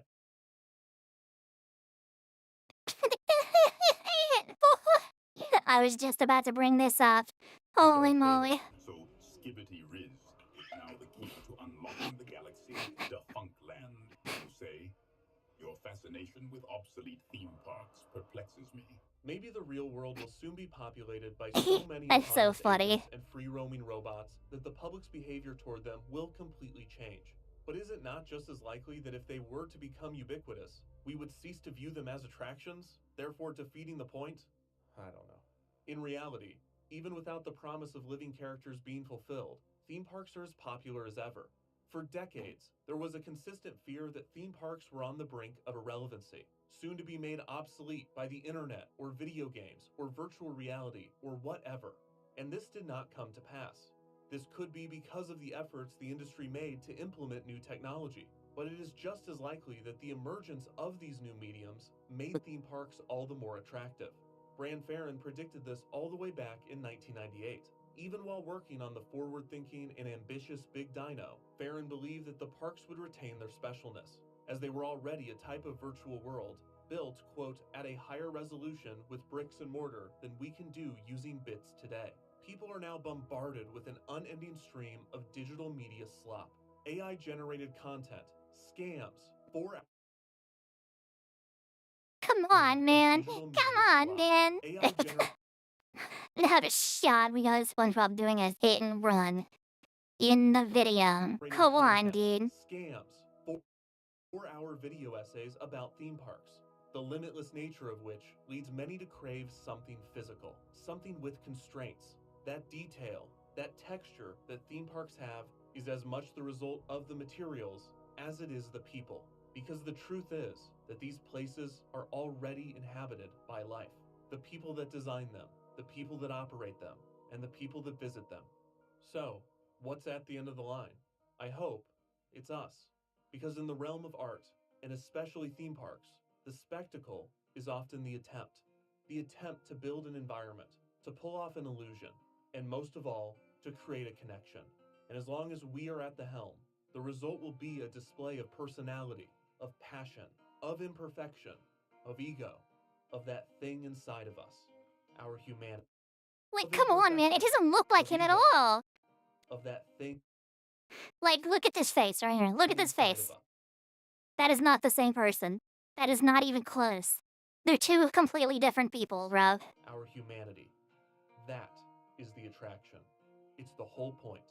It's the magic. And it always will be. I hope. Daisy, Daisy. Good video. Good video. Your answer due. I'm half crazy, all for the love. Good video. Good video. Shout out Kevin Perger and Defunct Lane, bro. I can't afford a carriage, but you'll Let the credits ride. upon the seat of a bicycle. Cinema.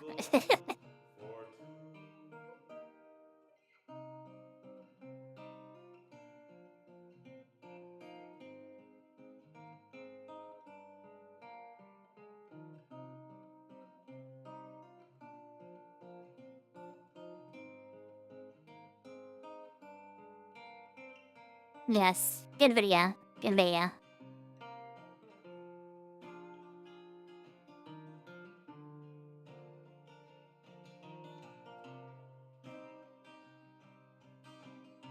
God, if you see your name, type 1.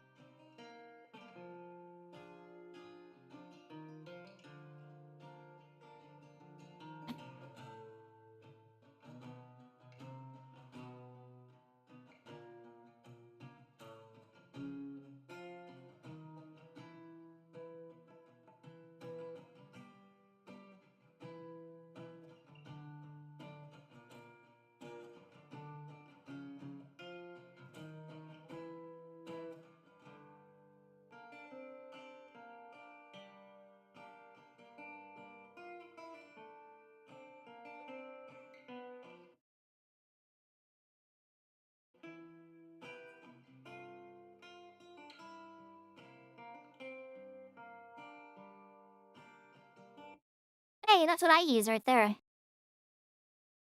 This carry. I use that.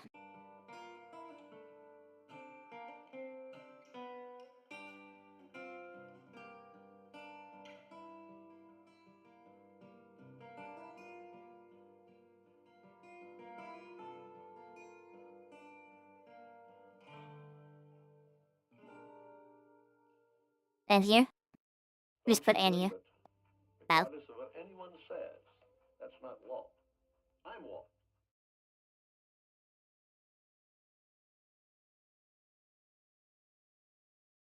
Good video. Good video. Good video. Bedtime on. Good night, Hex. Thank you for stopping by. Okay, I have to check one final thing, and then we'll load a video game. Then...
to check one... Oops, that's the wrong thing.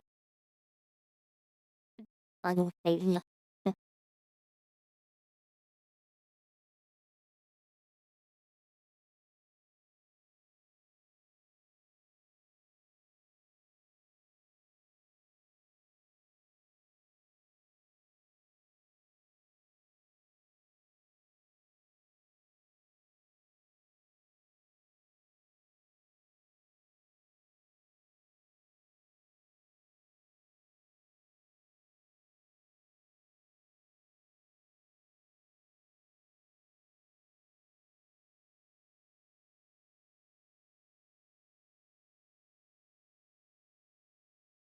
Okay, I have to go wash my hands and go to the bathroom real quick. And then we got a comic. Not comic, video game. So I'm gonna be right back here in just a second. Give me just a second, I'll be right back.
Well, I'm back. In return. Here.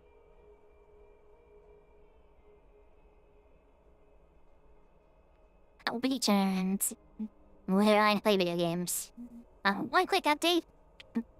We may do Mass Effect tomorrow instead of God of War, because I'm having a lot of fun playing Mass Effect. I'm not gonna lie. And I want to play more. We may do that. We'll see. We will see.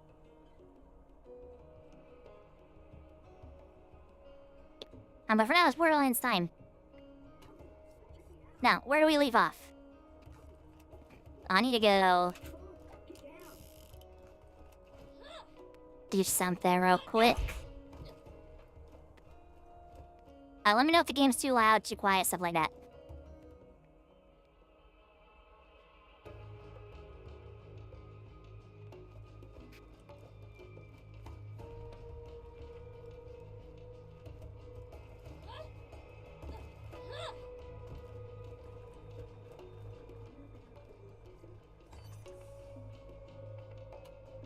I need to change to this. Okay, cool. Everyone welcome Gallic Mommy 69. What we're gonna do? We were gonna do some quests, that's right. Right, a lot of quests. Okay.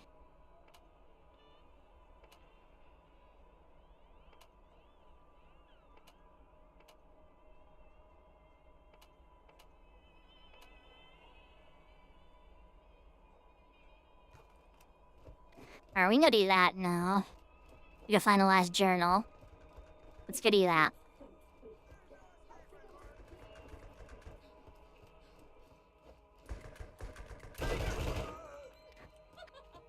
Anyway.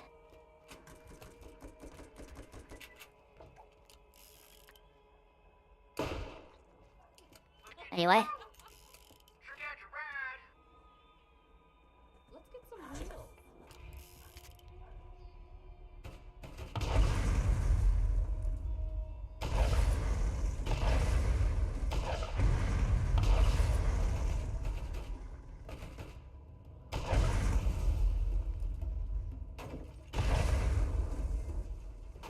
Anyways. What? Oh, okay. Let's go.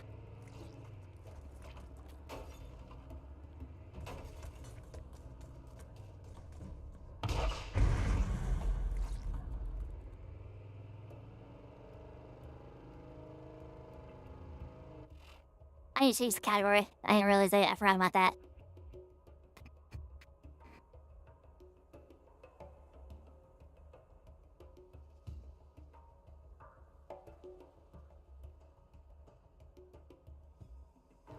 Cool.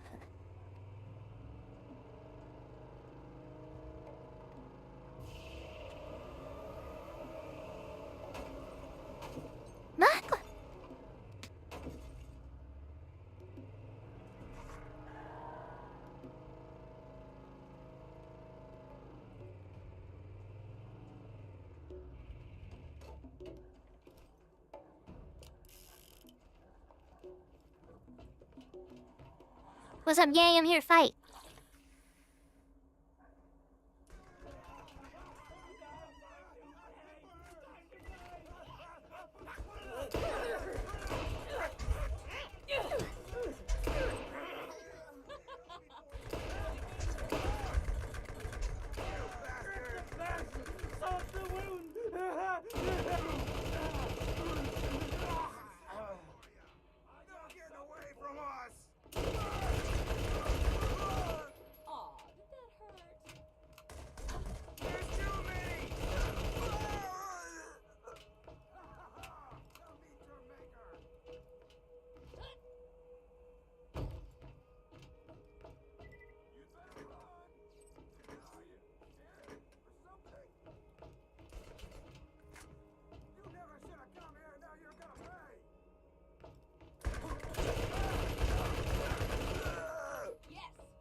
Sniper rifle.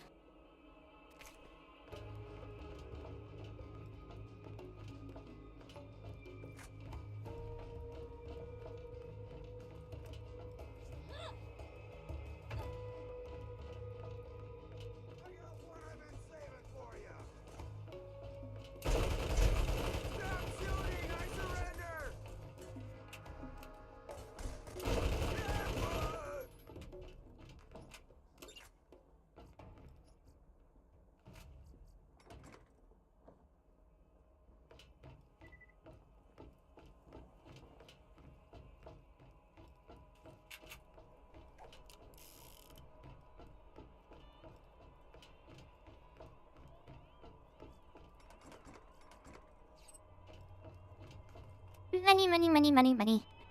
Oh, How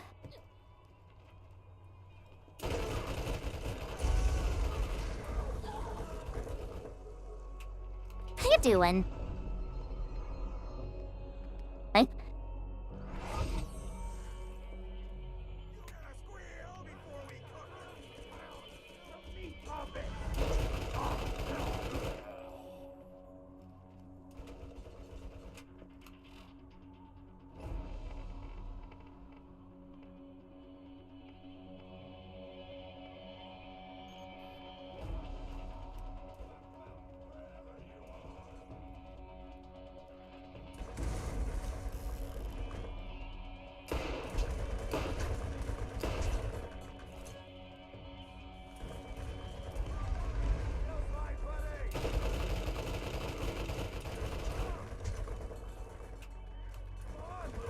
Better run out of SMG ammo.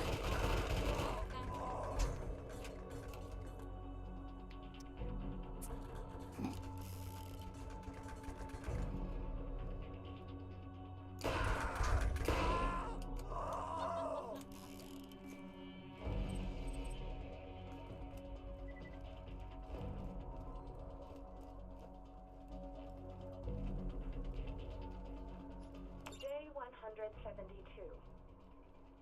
The fat girl, Shimei, was crushed under an alien ruin that collapsed today. She didn't die right away and begged me to put her out of her misery as she choked on various fluids and bile. I hesitated. She was the last one alive that wasn't me. As she was choking and coughing and dying, I tried to enjoy the interaction, which I imagined to be a conversation, as I knew it was the last I would have for a while.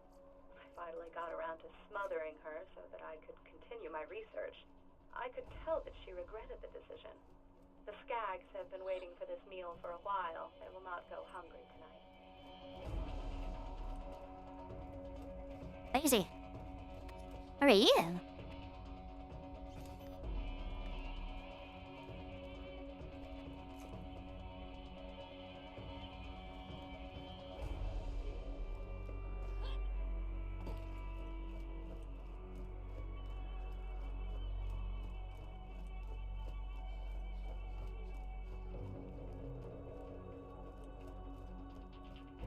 I think I switched the lag issue, but I'm not sure.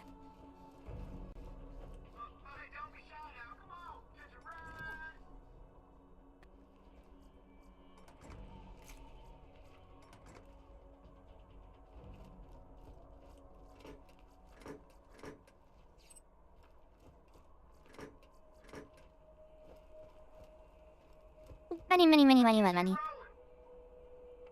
walking.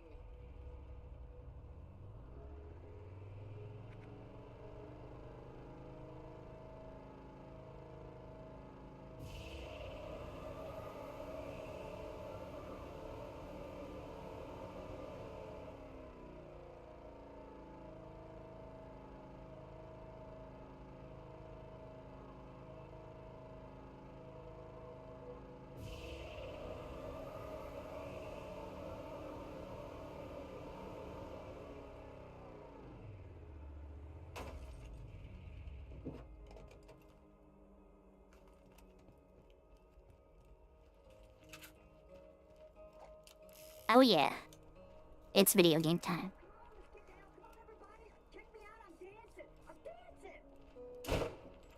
Don't forget to check out Marcus's store.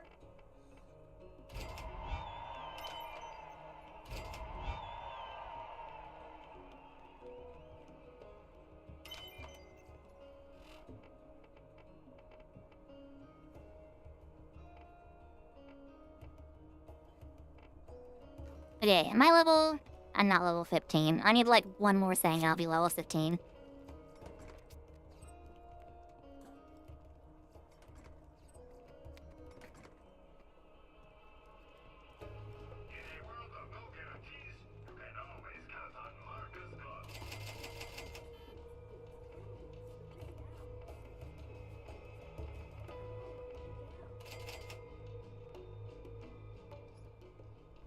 Bleh, I need to sell what sucks.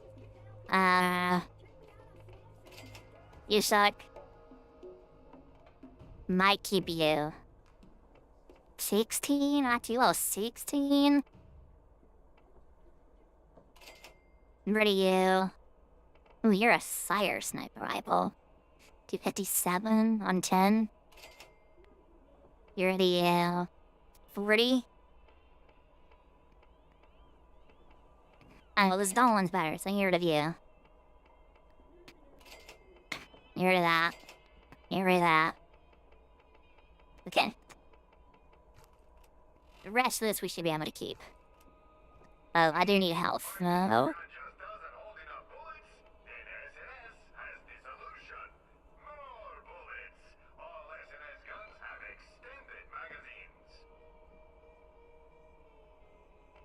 I need something with a good fire rate. I haven't done revolver. I need a good fire rate done. Like a good, just fast gun.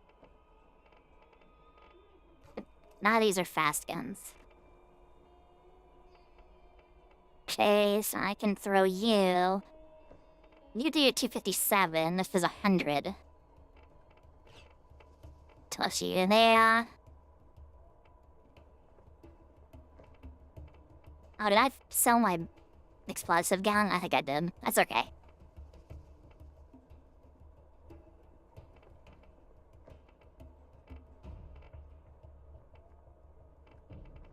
So that's 10. You're also 10. So you'll fire the same. So I can get rid of this SMG once I...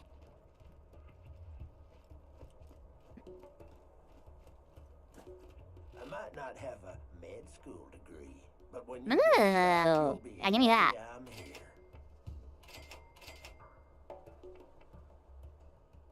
And then... Grab a couple of those.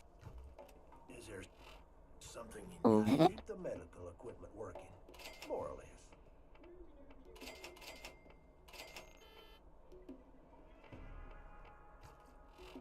No, I need to equip my new shield that I just bought, my purple. This one. You can call me Zed. Oh. Everyone else does.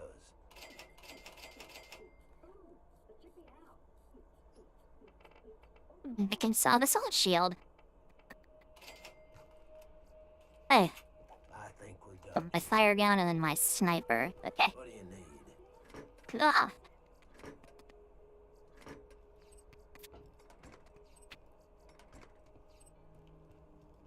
You know what you need to know.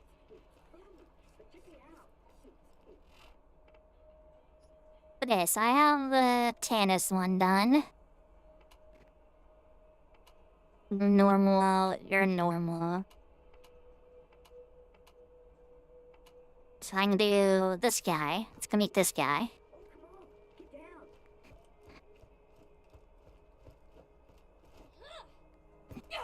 Yes, indeed, we are playing Borderlands.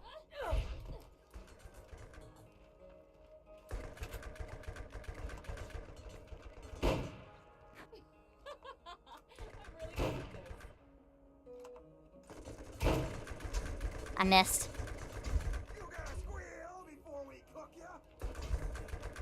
Oh, he has 3 shots? I missed. Oh, he dropped a gun.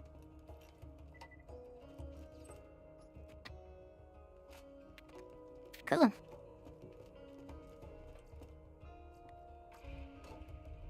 Alright, let's go meet the guy.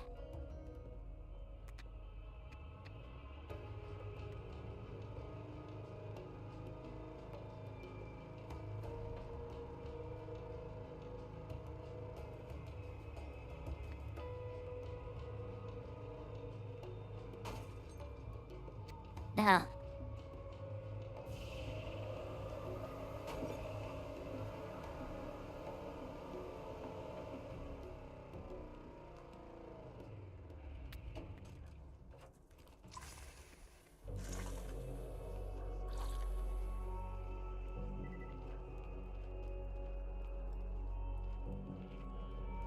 Raids Zaben.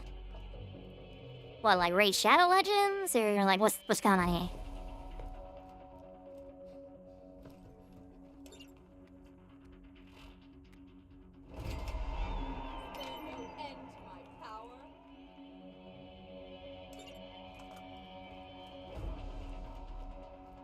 Circle of Death, huh?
Actually, fan weapons are really good.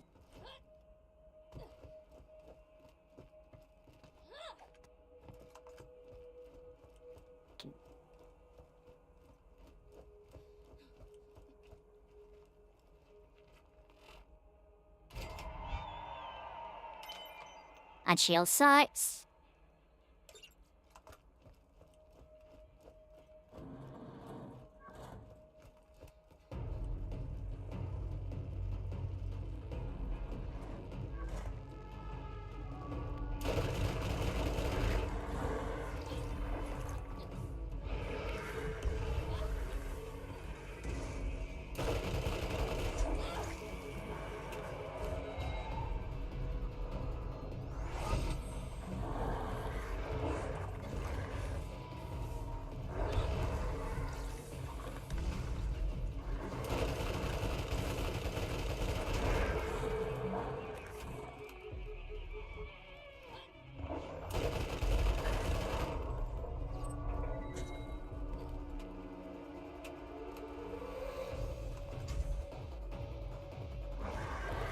Sneeze.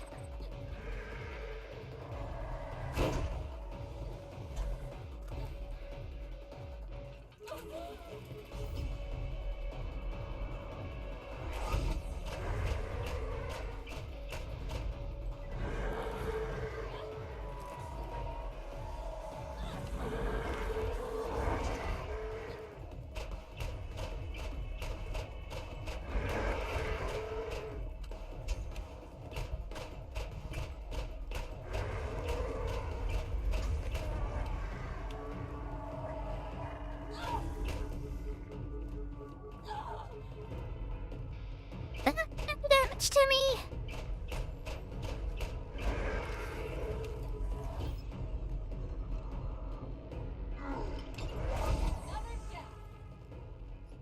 Oh, I did it.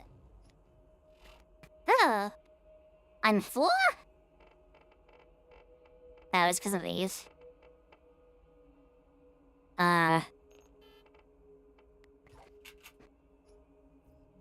Yes, it is because of that. Okay.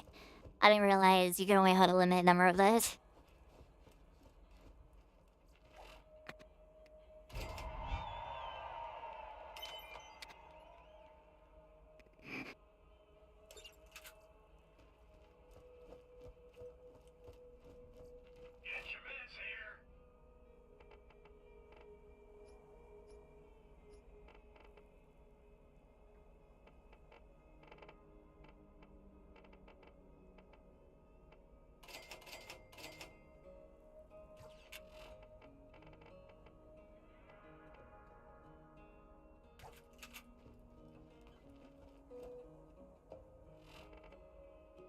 That's a ammo left, huh?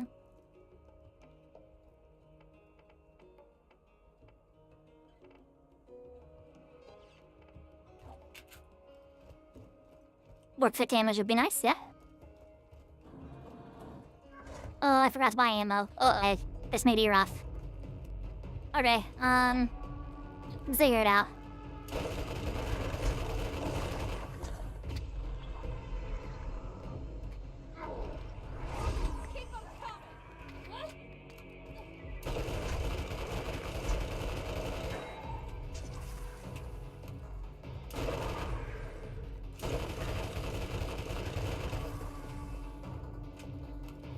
I totally remembered to buy ammo, totally.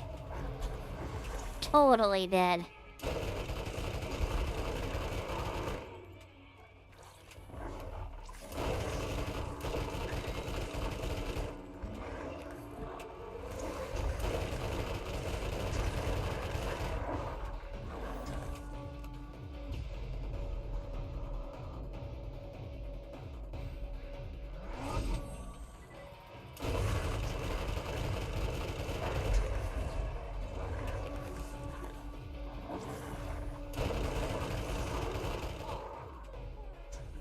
No, there's the alphas. Ah, there's the alphas. Ow!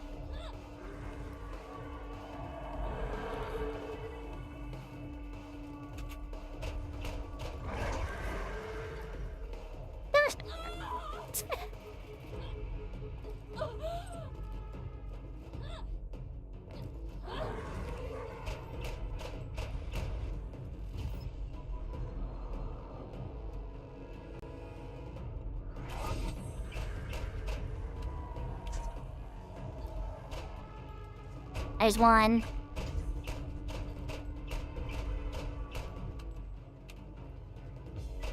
$18. Well, that's not good. What are you? Son? Bitch! It's it.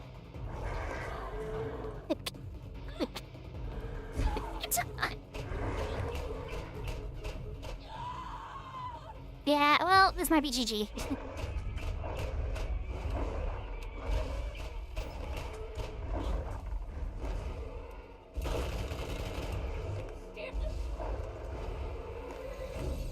Yeah. Same. Same. I forgot to buy ammo. Oh, some bucks for a revive's crazy. I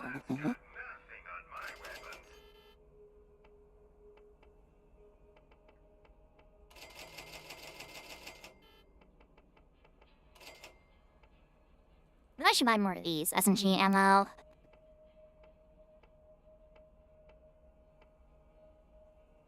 Buy 2 of these, huh? What do you... 16.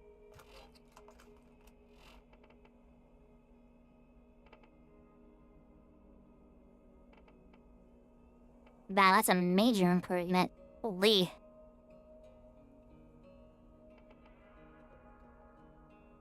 Love says 16.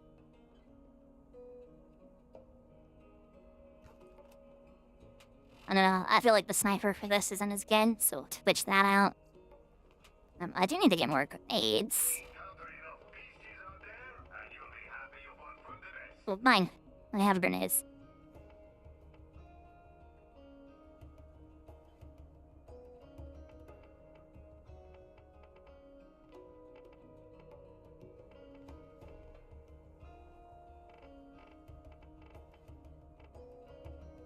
Yes, I think we need to do SMG.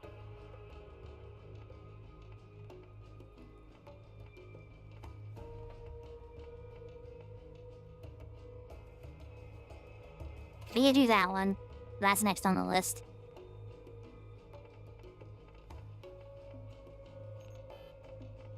I use that. Okay, never mind. I can't upgrade my SMG. And I guess just... grenade. And then we can hold 5 grenades. Okay, I think we're ready. Let's do it. You ain't got nothing on me, son.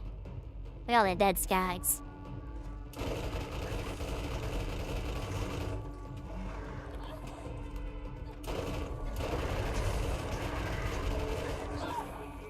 Ah, there's so many! Holy moly!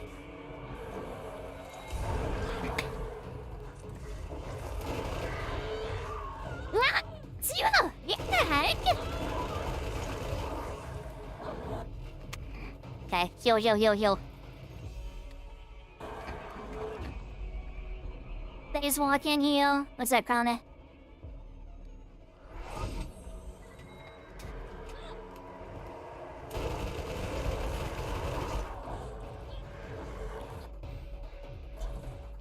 I should have.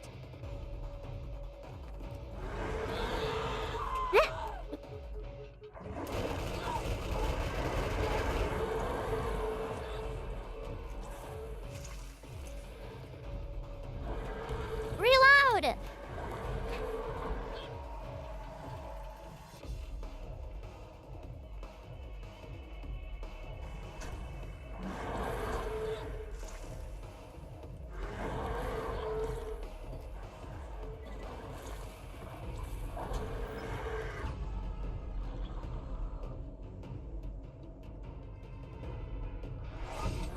That's the elder one.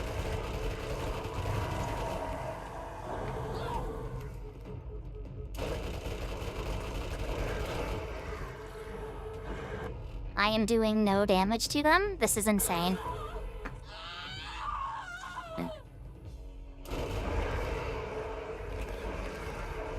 First I have to reload. Madam, give me one. Hello? Hello? There we go. Oh, that was close.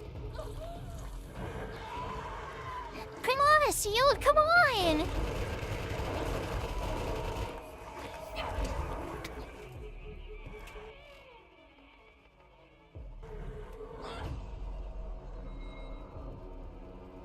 We need a little bit of breathing room. I don't know what's going on.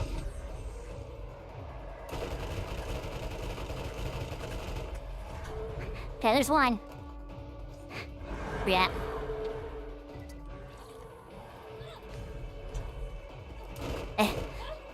Oh, dude, give me that, give me.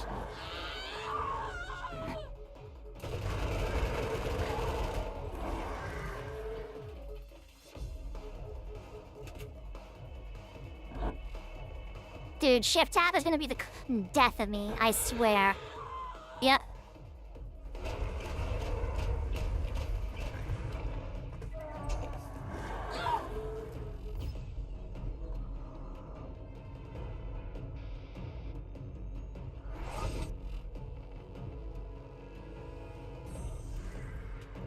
Reload! I'm in the console!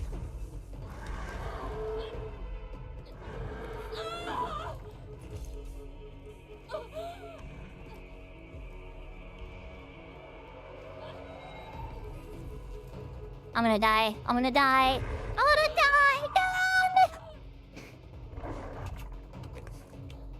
Of course, have to reload first. Classic. Gotta reload first. Man, I don't know what to do there. Genuinely don't know what to do unless I just need, like, all my guns are just super underleveled, which is probably the case. Whatever. Welcome back.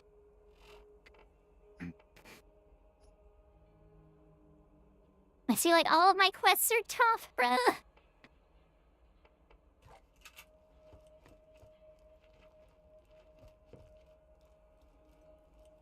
Need to get the sniper rifle.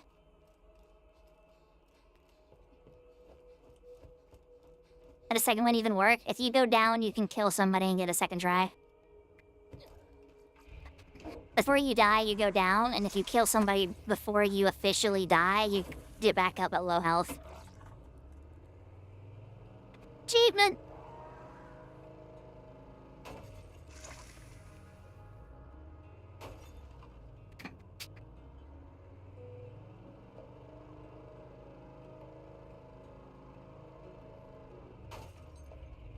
Guess I should sell some stuff real quick.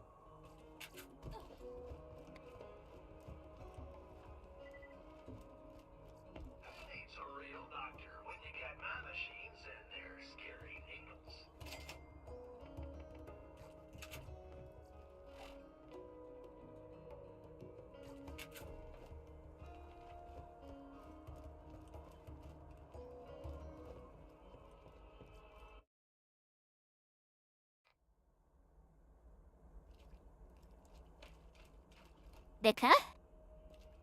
Really? No car. I need ammo. I forgot that's something I need to get.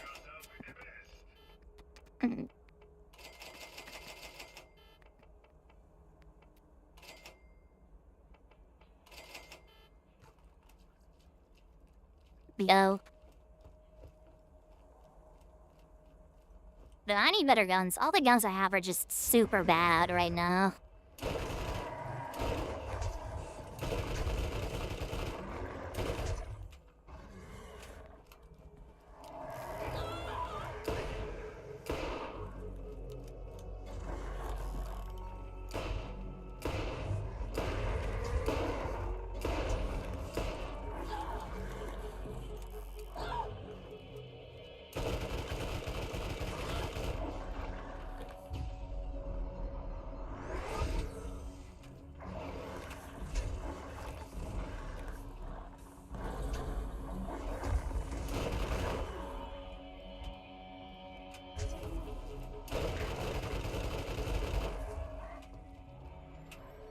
Like, look at that, bro. Come on, man. All of my guns are just not good.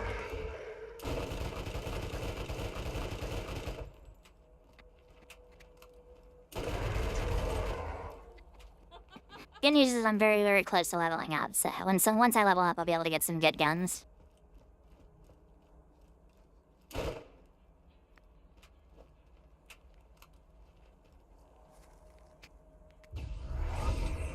That's a grenade mod. Give me that.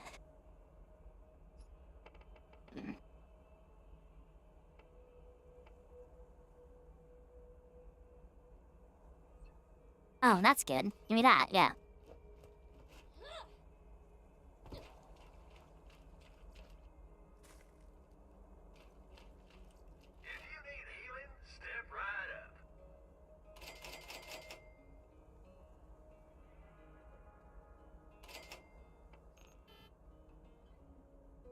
I can't afford. Oh, I'm out of money. That's funny.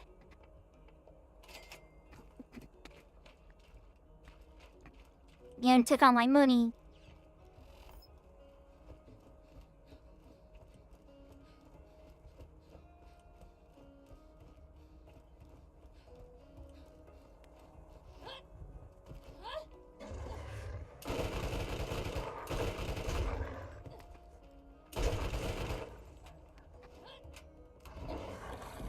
Dude, my guns are so bad!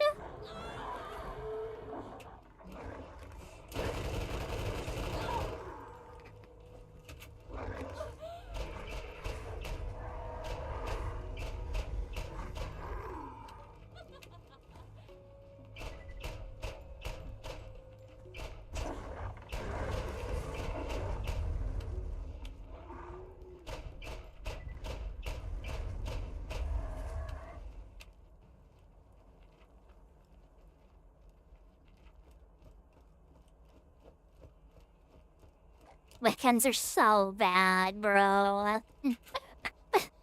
Like, the game keeps giving me trash guns, though.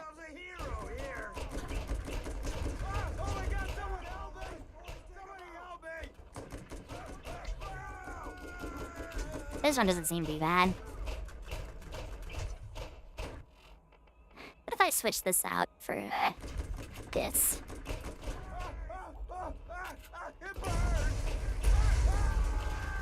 Oh, this one's actually not too bad.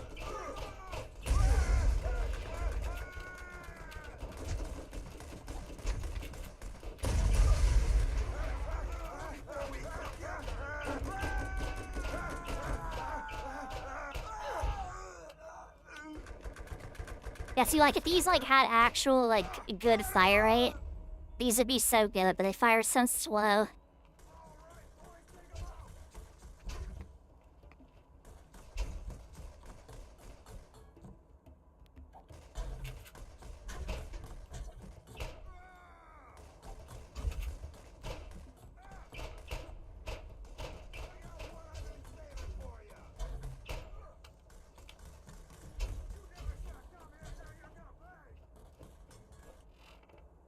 What does it say?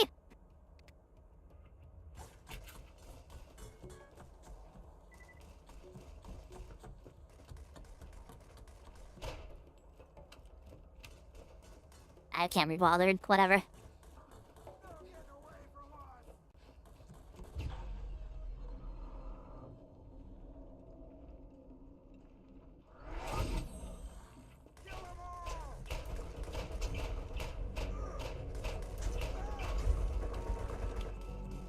Holy accuracy diff.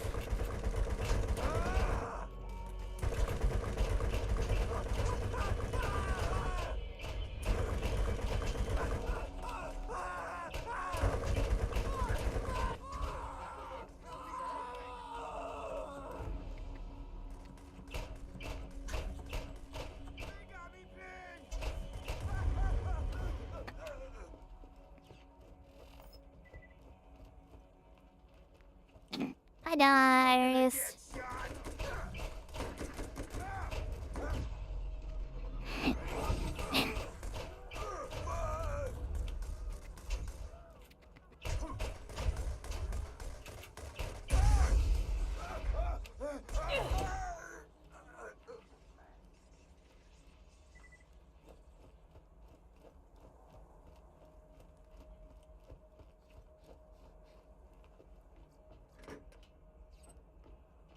Money, finally!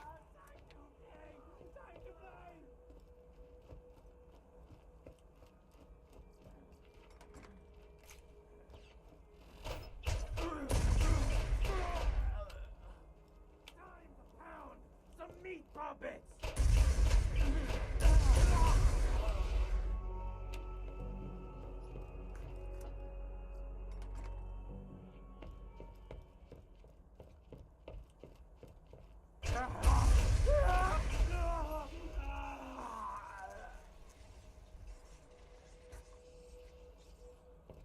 Okay.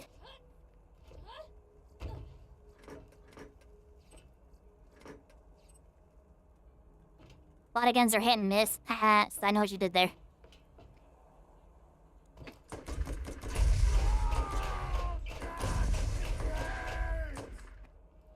There's no escaping, Bert! They got me! I'm really good at this.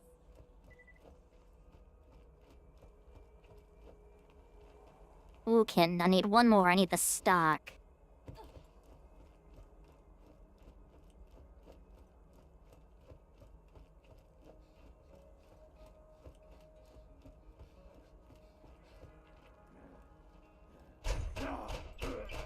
Yes, feel it.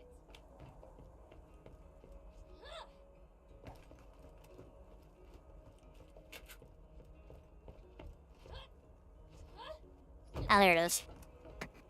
I'm blind.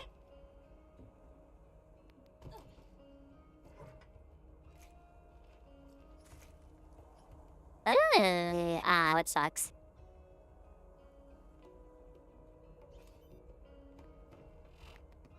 Listen.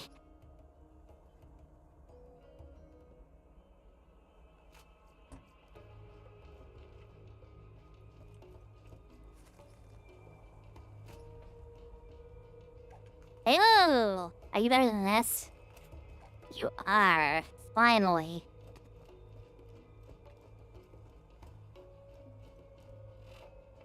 Do you have elemental? Nah, you don't. It is way higher damage. Okay, cool. And sell that purple again.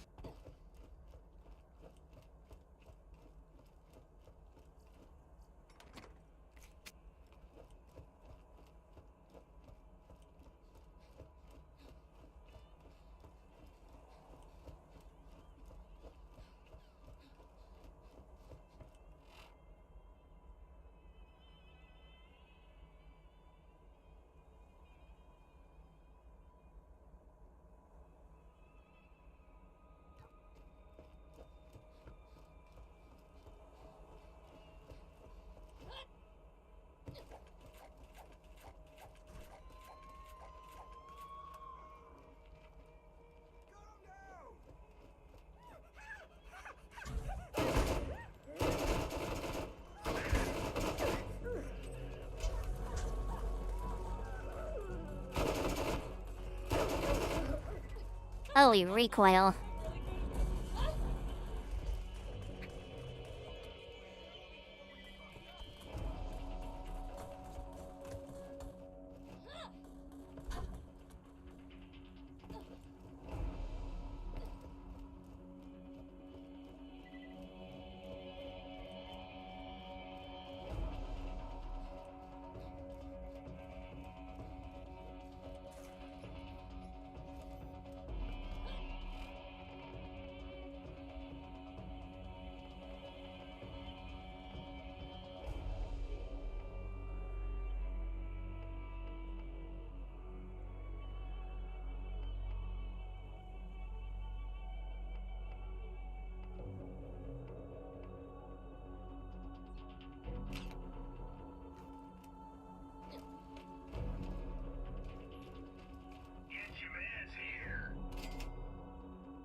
Me? Gross.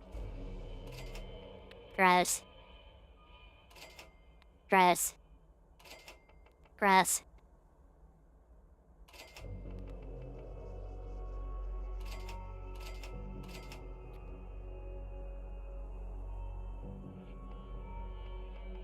This one I have equipped. 150? Oh, so this one's better, because it gives me 40% health. Yeah, get out of here.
Let's get out of here.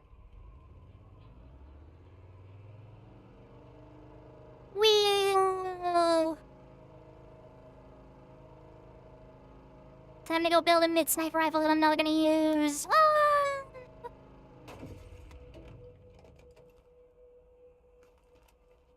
He has like my super cool, awesome driving.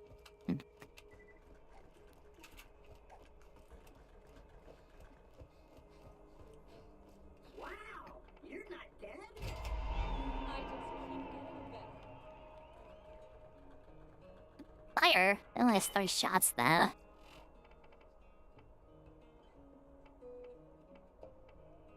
Yeah, that's not good. Maybe not. It has a 250% critical hit damage. Well, hang on to both. Anyways, I leveled up. Which means I can put this right here.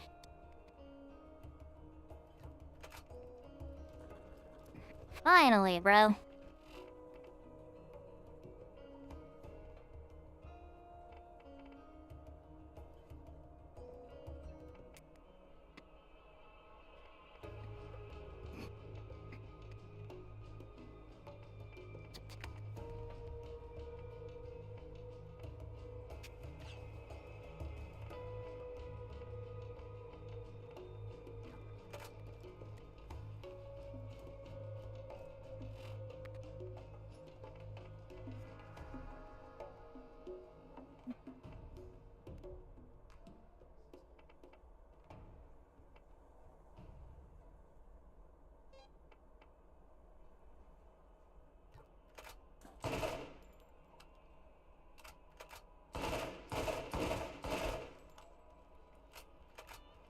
Hello Timbers, thank you for the follow. Welcome to Battalion. So what can I get rid of? You're a 3-shot burst. Probably keep you, just in case. Only keep you, is your only fire damage. I can get rid of you. And I don't need the I might not have a launcher. school degree, but when you get shot, you'll be happy I'm here.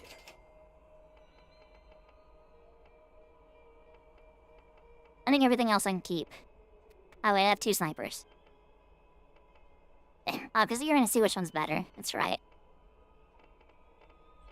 So I can take you and swap you out with you. I just still don't like that this one's 3-round shot, but I don't have money for that, but I need an elemental weapon. I need more elemental weapons.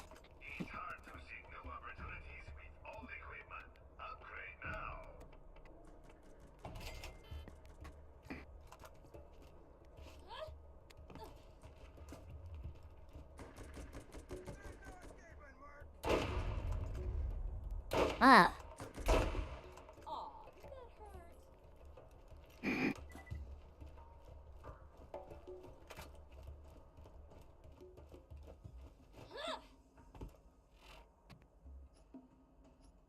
Okay, so we're level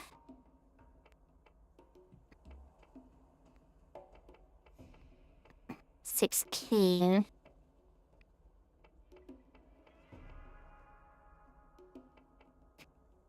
Let's go do the shock crystals. I tried to do this before and I couldn't because I was 200 level, but I should be able to do this now.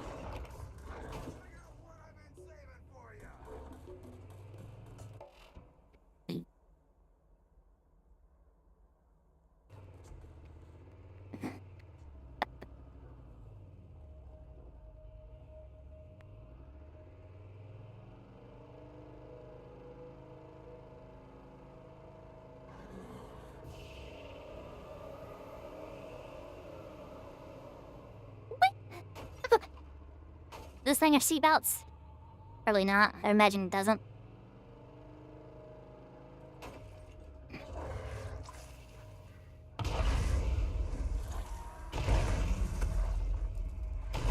You lived that?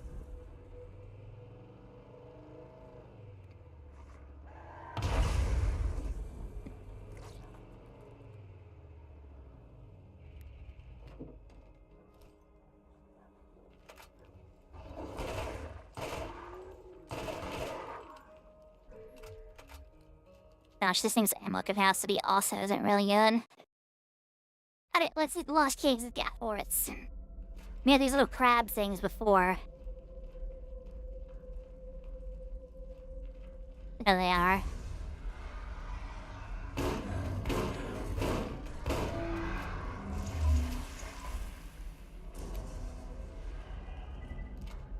Holy reload.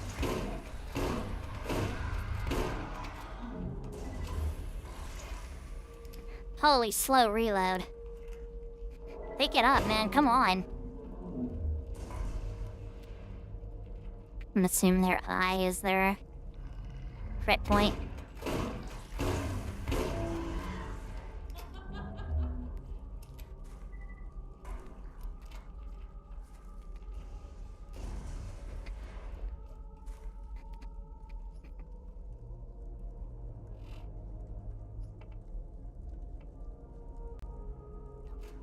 Sucks.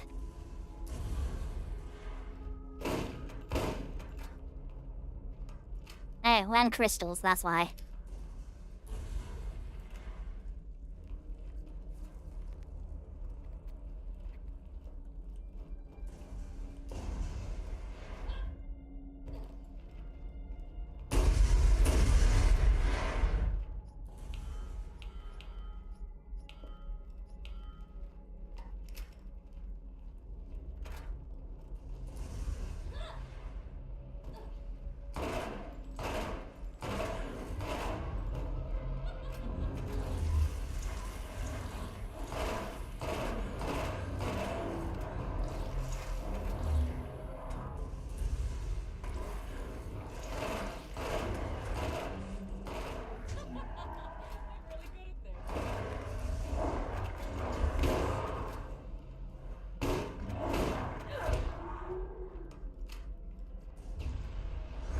I hit the wrong button.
I leveled up my shotgun skill. I hit the wrong button again.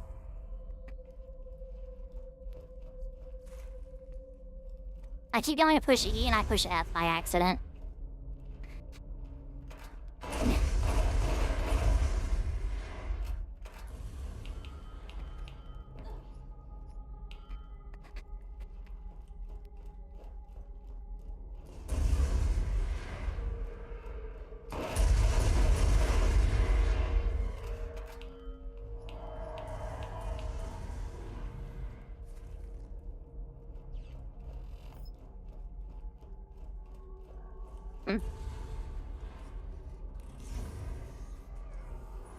What you got for me? That's an elemental gun.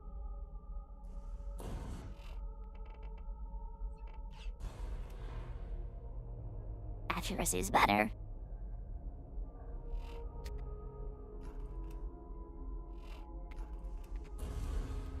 I'll take it. Huh? Oh wow, it's like a real Slayer.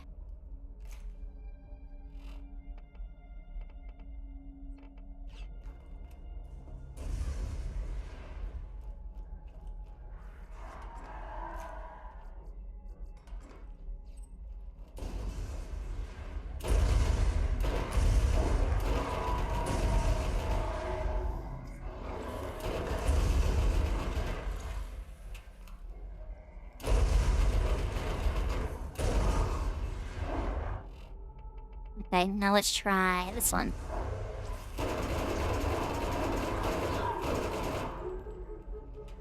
So I think this one's better.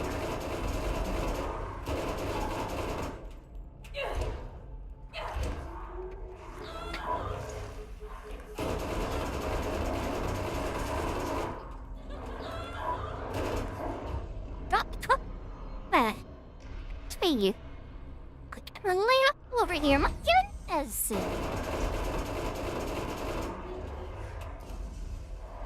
It's like endless skies.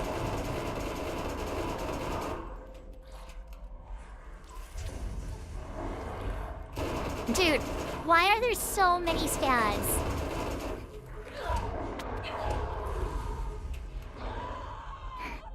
What is going on? It's an infestation.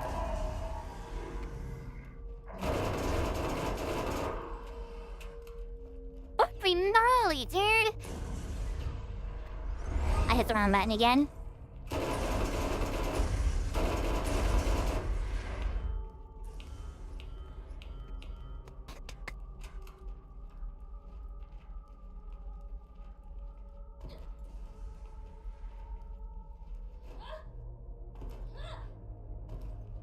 Because they're attacking me, that's why.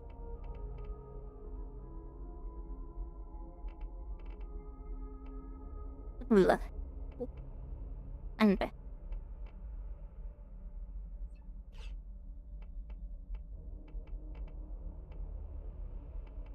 Louis 6. This one holds 3 edits.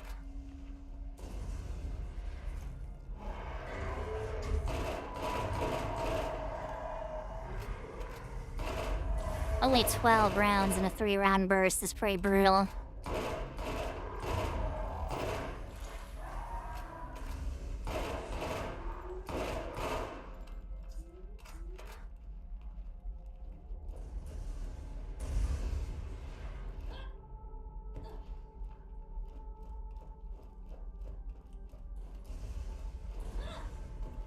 Right, they're coming after me. What do you mean? That's why I'm killing them. The guns. Please, nothing trash. And it's all trash. 2.6 ain't bad. 4.6. 30. 35. So these two are garbage. Trash, trash. You might actually be kind of decent.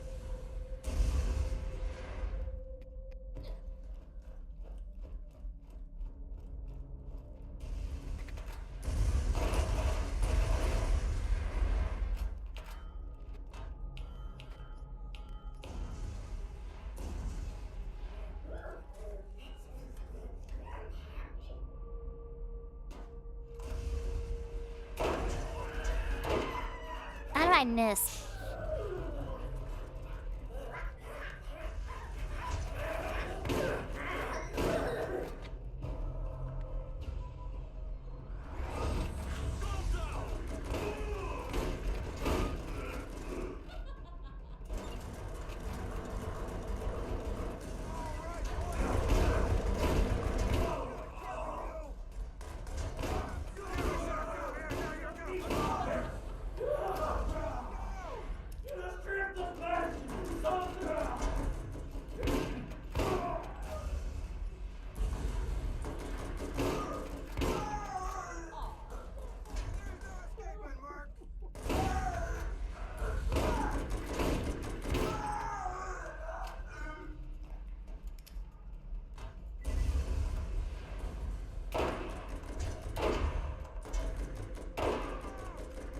Hey, so is this thing's accuracy just awful? Like, what's going on here, bro?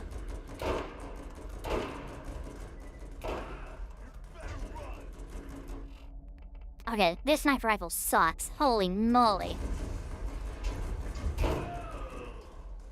There we go.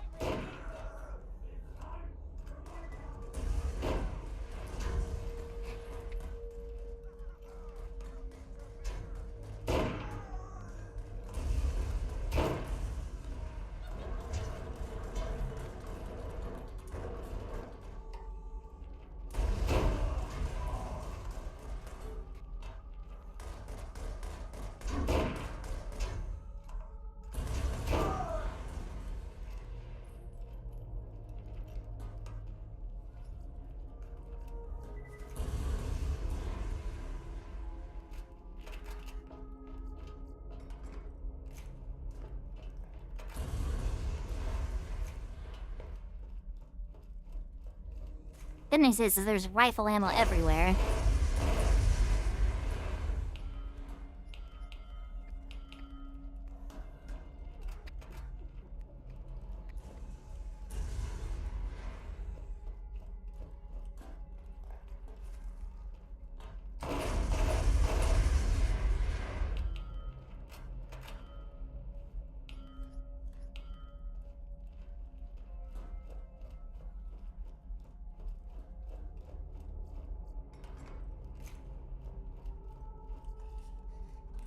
Please don't be garbage.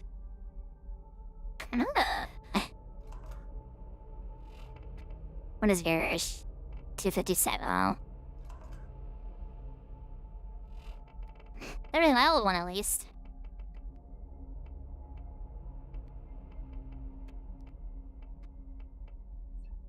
No, you get out of here. Okay, I immediately just picked her right back up. Okay. As I said, you get out of here.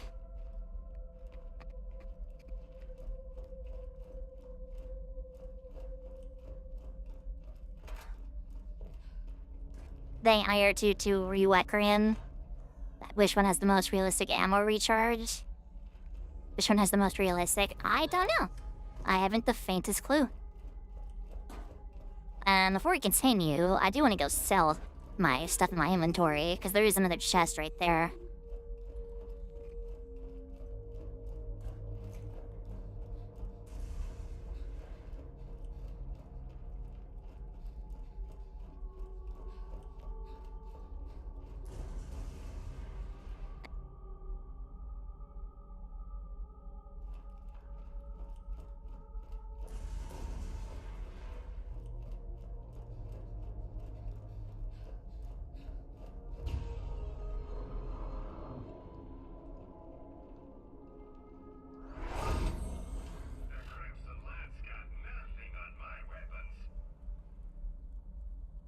Can you help enemies who can't see you? Yeah, stay.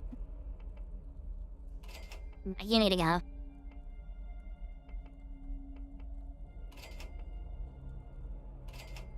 Jumper sucks.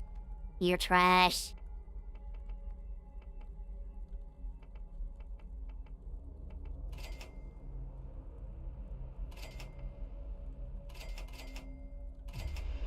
Getting stronger by the minute.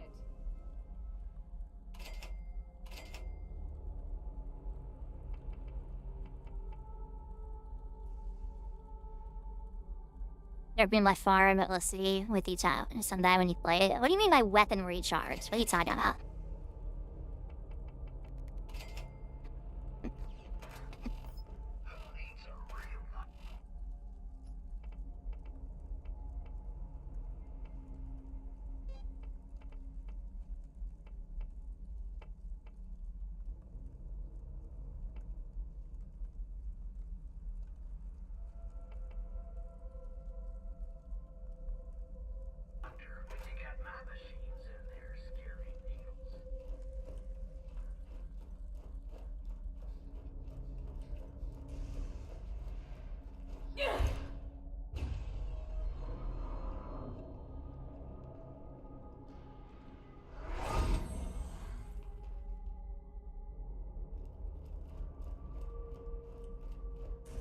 the cinematic about recharging weapons? RDR2 recharging weapons? What? What are you talking about?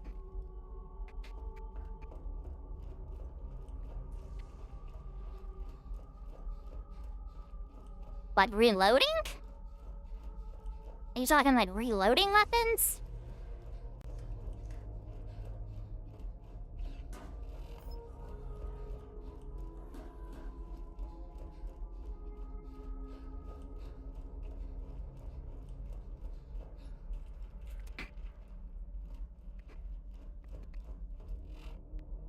Need a good automatic.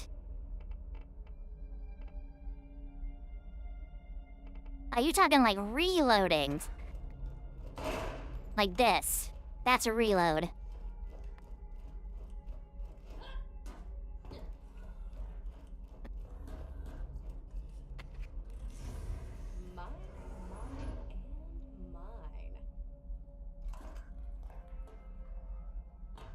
Fire is fire. Oh, this one has 6 shots too. What is this one? Oh, 257. We're good.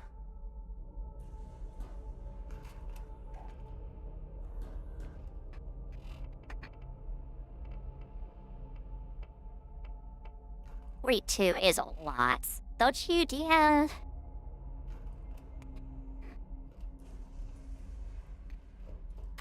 but I know RDR2's reloads aren't accurate. Arthur Morgan has like an inhuman speed when he reloads. They're not like awful, but they're not as good as like, say, other games. How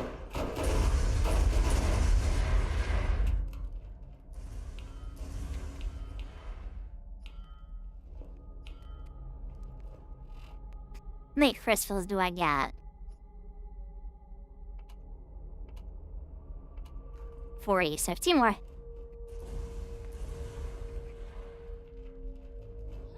How do I get up there?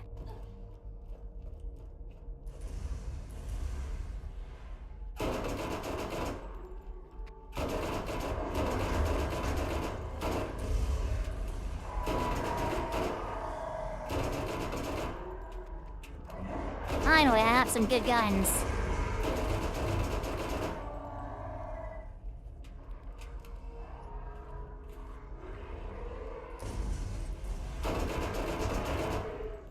How did every single one of those shots miss?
I can't get more crystals. Bowville, thank you for the follow. Welcome to the battalion.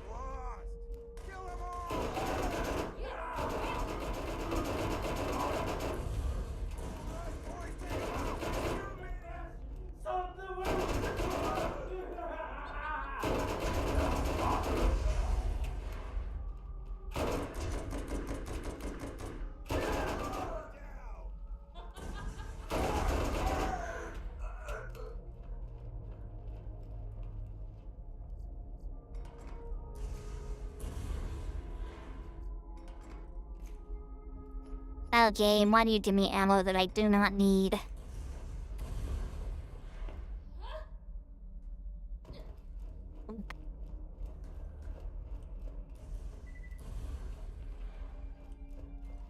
Gosh, the Creation Club was not a good idea for Bethesda.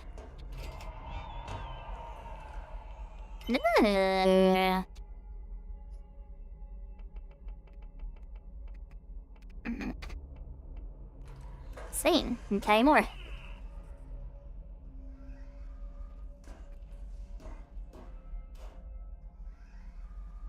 Oh, come on, let's get down. Come on, everybody. Check me out. I'm dancing. I'm dancing.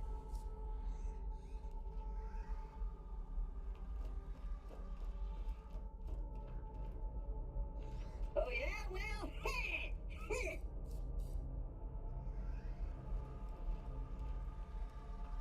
Isn't he supposed to take me to, like, the secret room, or is he not going to? Okay, whatever.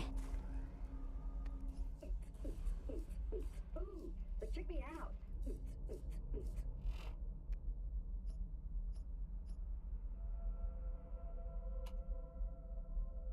Oh, come on. Get down.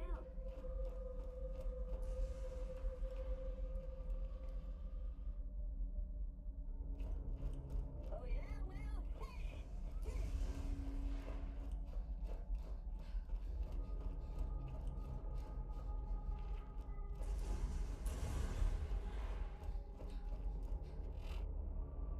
Mission Club was definitely not a good idea on Bethesda's part. Has been known.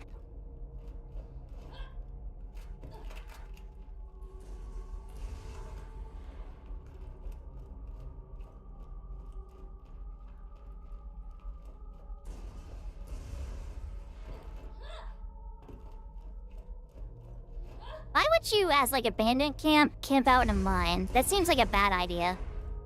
Especially a mine that has like exploding crystals. Genuinely seems like a bad idea.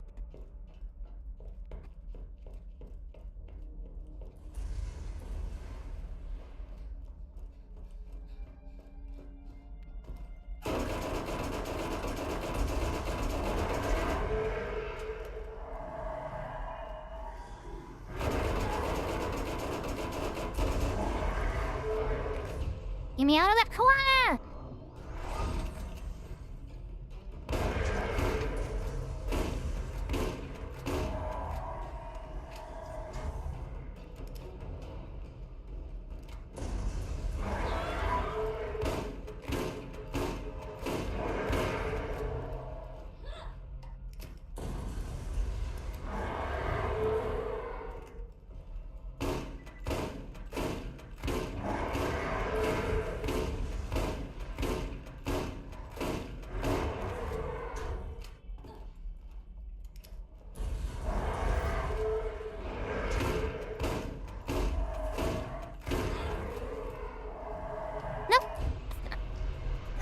This, I'm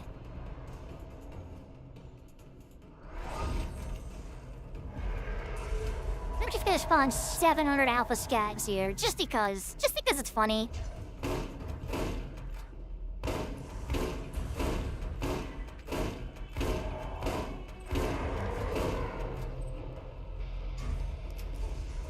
Oh my gosh, there's another one. How many are there gonna be? Holy moly!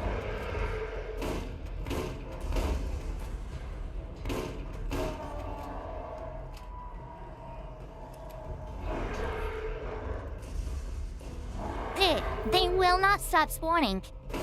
What the heck?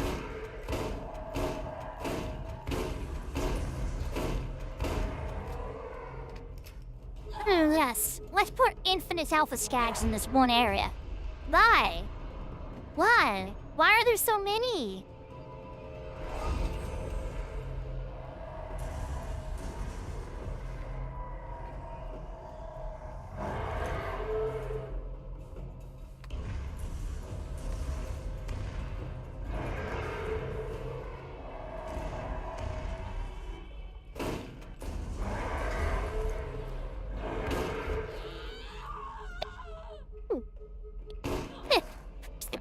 Come here.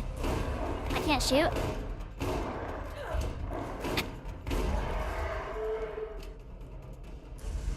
Genuinely, what is going on? They're infinitely spawning. Is this like a farming area or like what's going on here, man? Come on.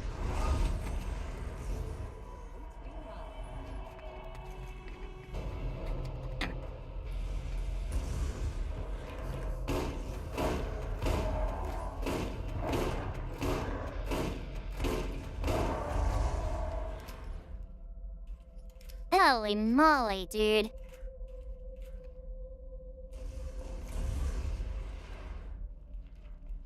They were like, dude, they're spawning still. Okay, I gotta get out of here. This has to be like a farming area or something because my goodness.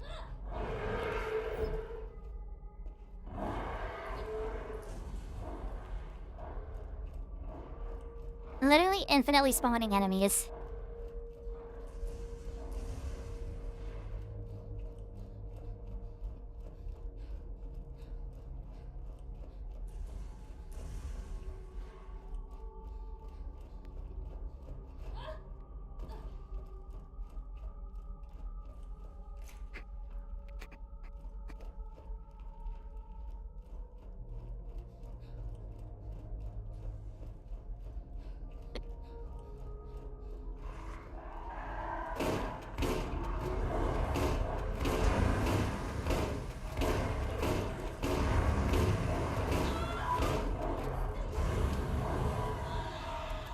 Nice. That's real nice.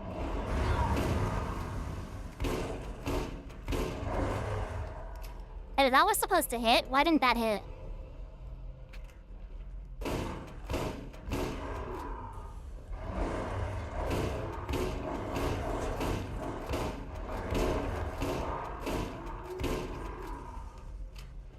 Dude, I'm getting real sick of skags. Holy moly. They just never stop spawning. It's infinite skags.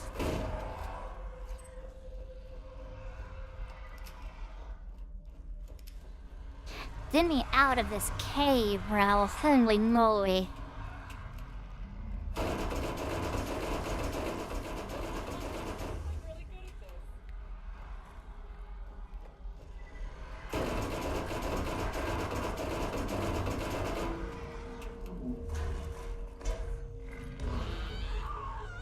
I didn't mean to do that.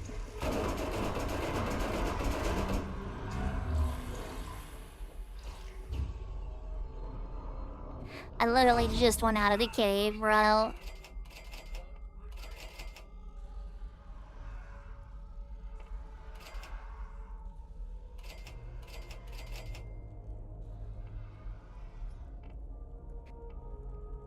Holy moly.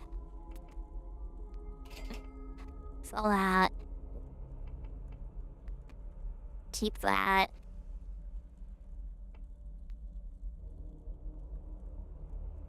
Can sell that. Sell that. I think this one is shock, isn't it? Never mind, it's not.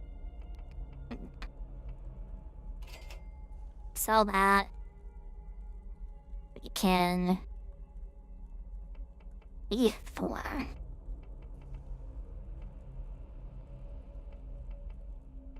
Wish 7 though.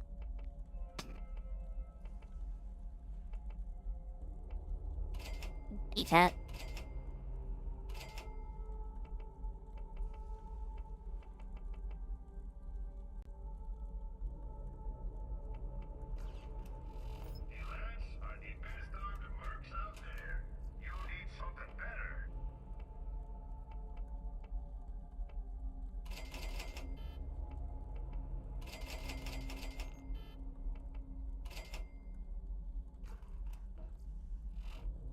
Okay, I have $10,000. Cool.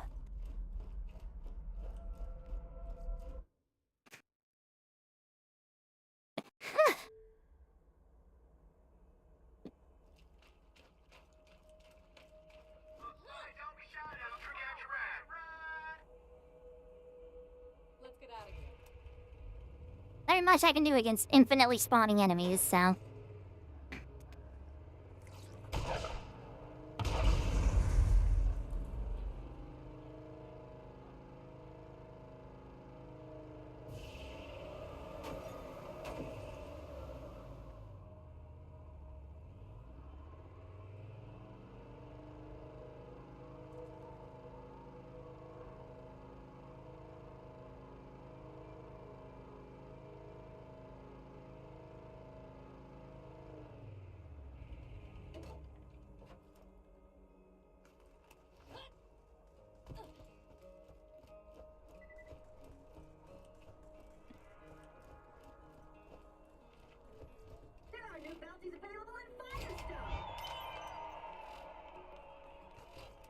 There's not.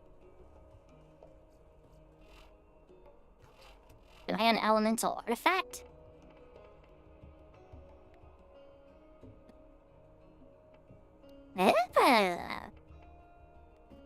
Achievement!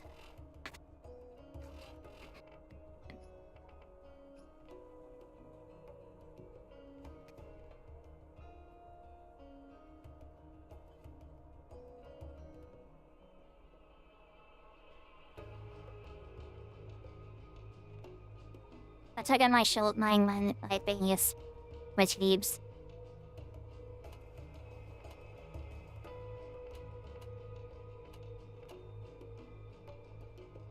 Good, let's go do this.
Question mark. Undiscovered.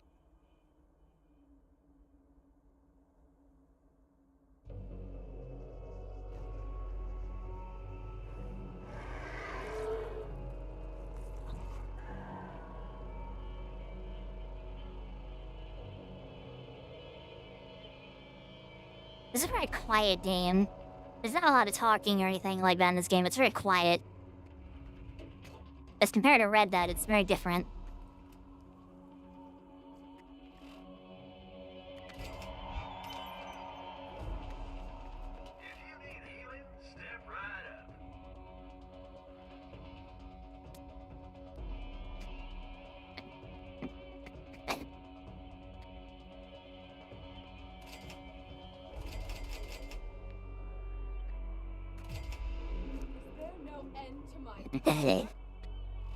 I leveled up.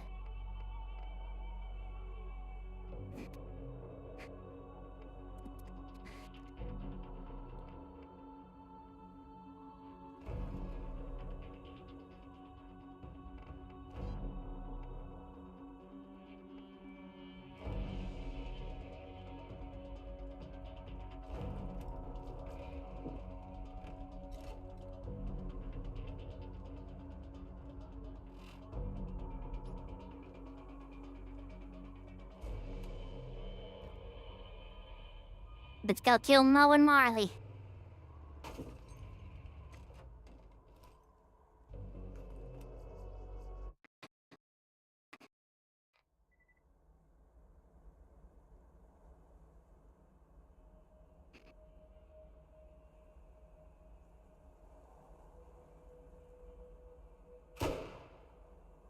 Oops. Misfire. Tell me what that was. Totally misfire. What the heck?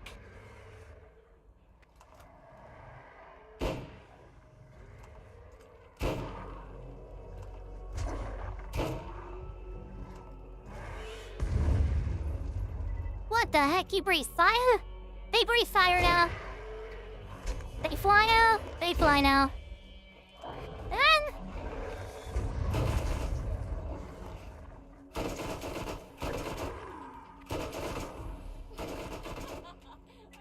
And oh gosh, not alpha skags.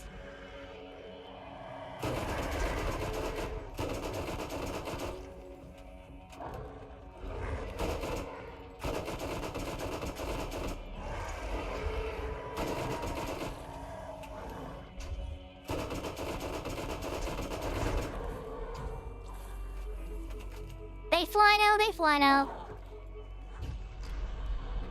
Alright, everybody chill.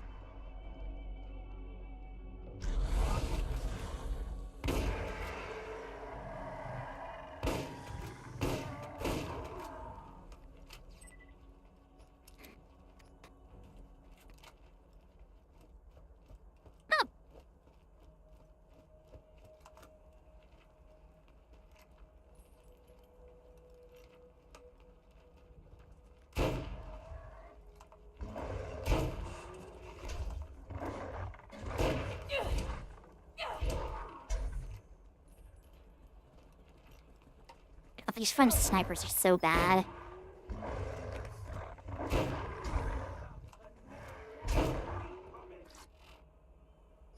So this one does 257. If I switch her out for a 136. Just more ammo, please. Oh no, it's still really slow. It's faster, it's just really slow still. And this.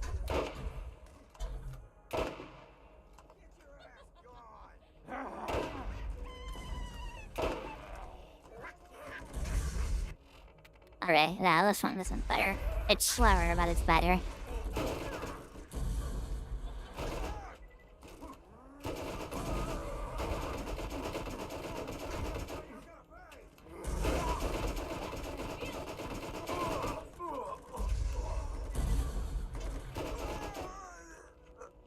That's what it is. You have a shotgun.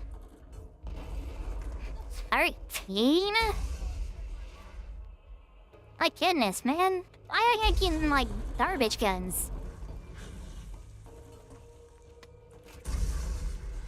I did not mean to equip that.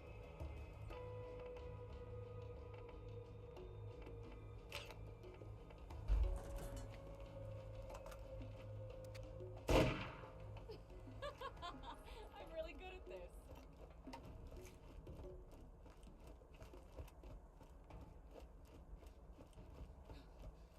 The guns I keep getting are bad.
Then what is?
One second, sorry.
For the pause, give me 1 second here.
There, I should be good now.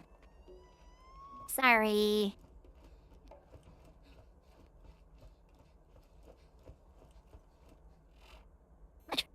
What is thin gold? What are you? Custom waypoint. I'm gonna assume that was a misclick.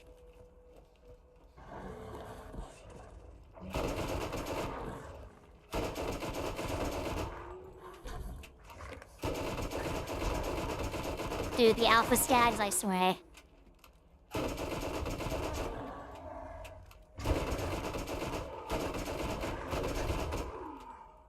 I'm getting real sick of skags. I'm getting real sick of them. I'm gonna lose it.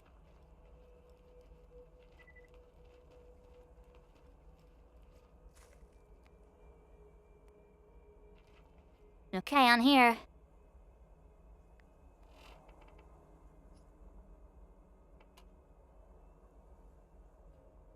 Oh. These are skags.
So I just have to look for these guys, huh?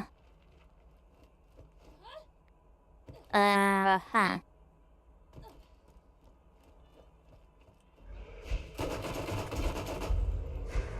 And the life of skags. Because of course they are.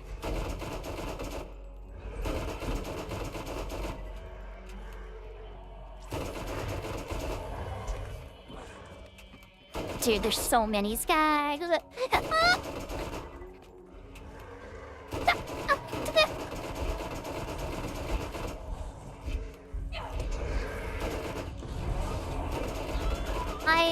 I wasted my phase walk. Excuse me, sorry.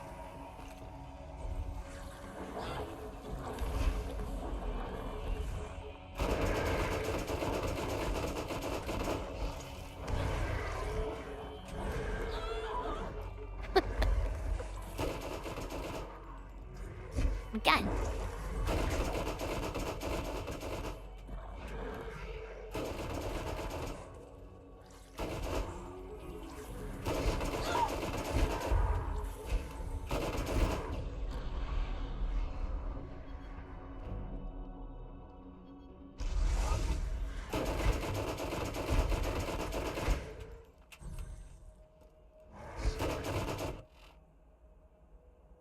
Why didn't that play an alert?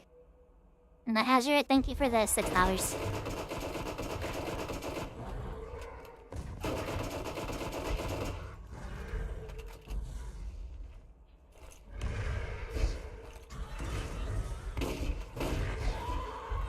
Then.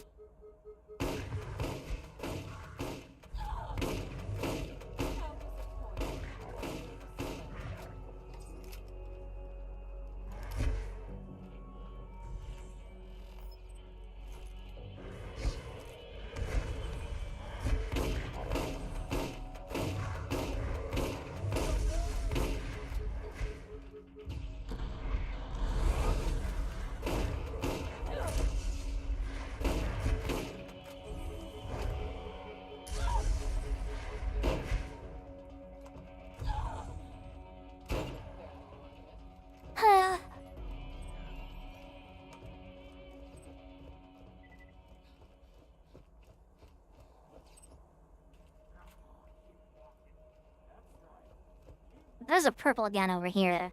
Oh, there's a couple purple guns. Oh, stat rate is even lower though? And 6? Oh, it's semi-auto. Huh? It'd actually be good. Goated. There's another purple over here though. Yeah. Wow. Wow, that's trash. Wow, that's real bad. Okay. You know, I kind of expected a better reward from these guys, but... Okay.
Thank you, Azra. It's very kind of you.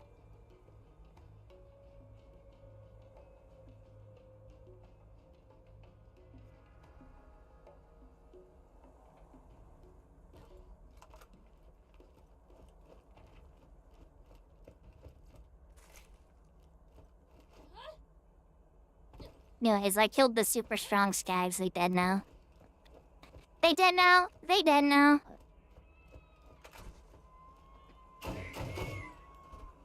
Ugh. It's like candy.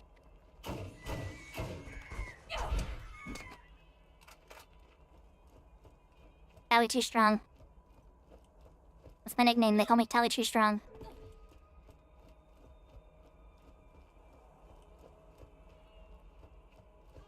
This again, I find... Once again, I find myself in need of health. Eh.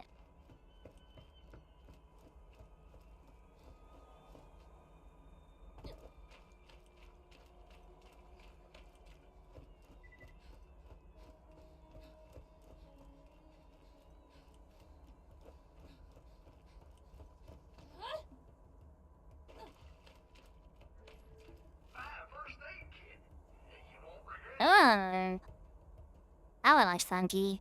242 is actually not bad.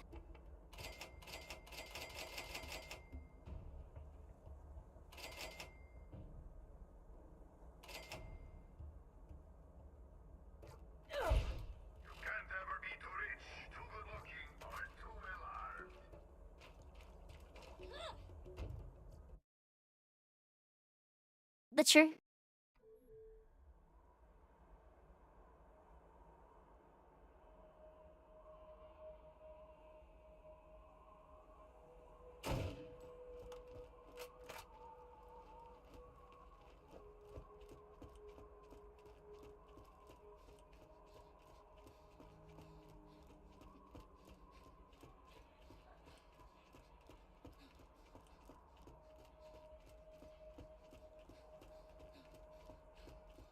You can never be too rich, too good looking, or too well armed.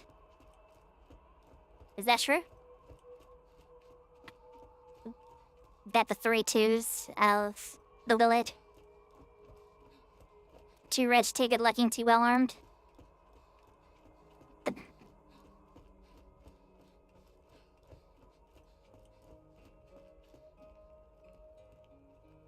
Sorry.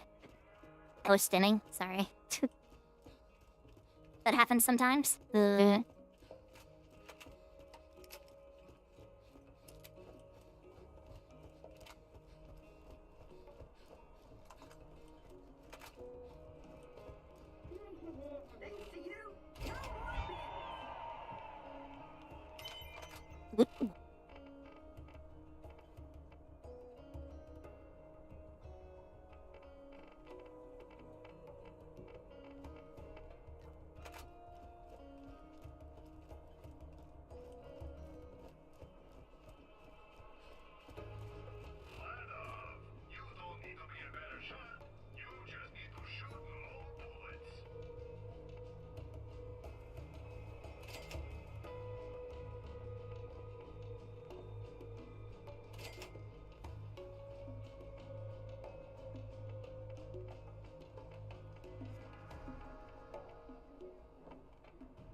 Okay, huh?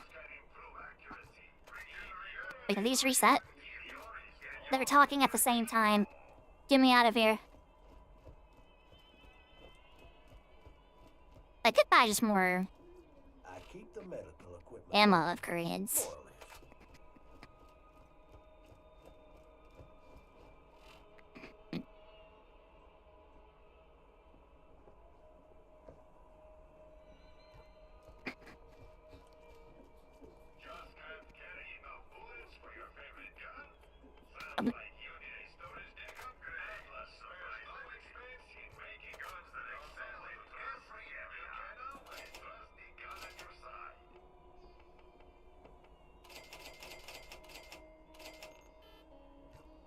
Keep your rifle at your side.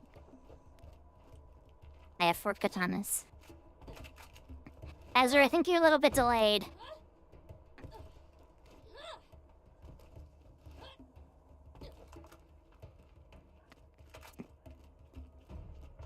One made of wood. 3 others made from blunt steel. They sound like training katanas.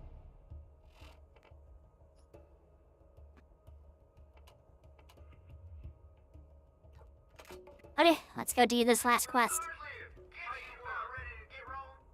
Let's get some wheels.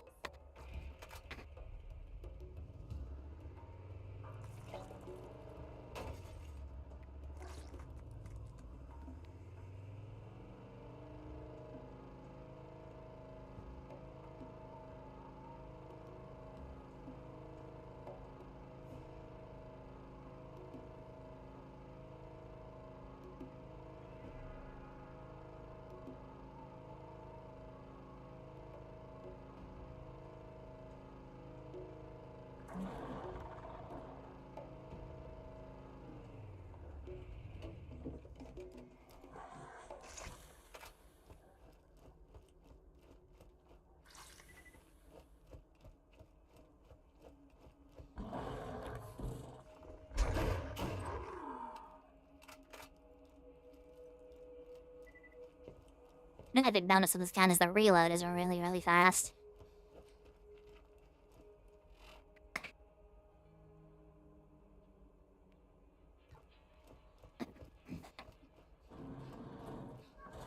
Alright, let's try again.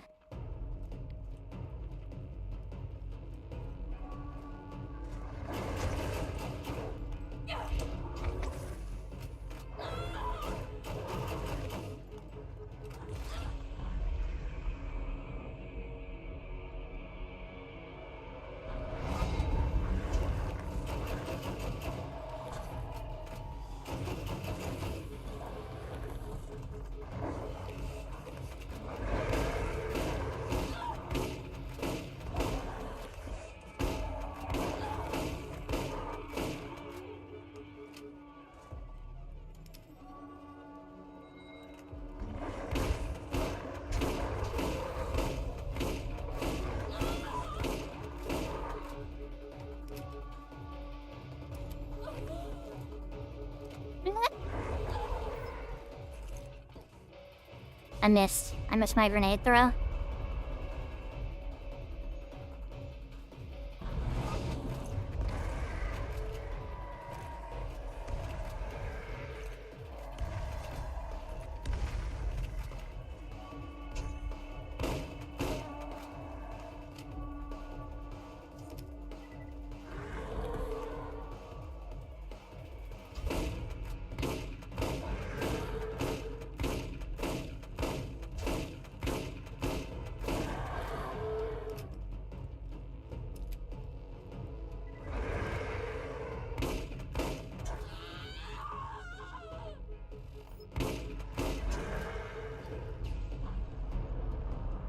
Master V, thank you for the follow. Welcome to the battalion.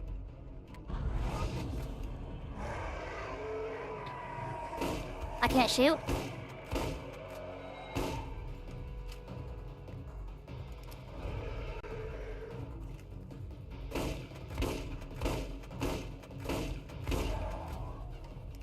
Oh wow, that was a lot less bad than when I first did it.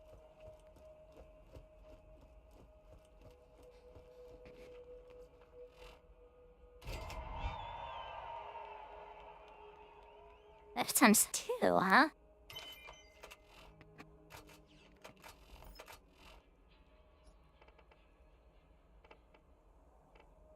The 64, 8.3. It's bad. Okay. I need health.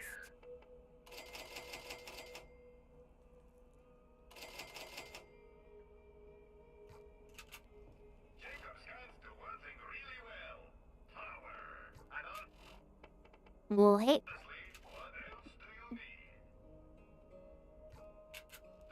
Oops. That sucks. I should sell one of these snipers because I have like 6 of them.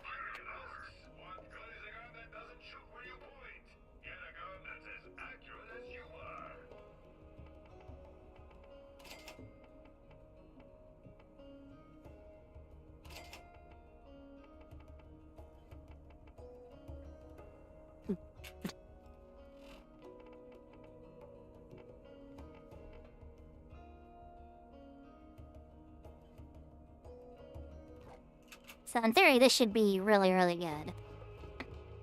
We will see. Oh, that's all the quests. I just have the main quest left now.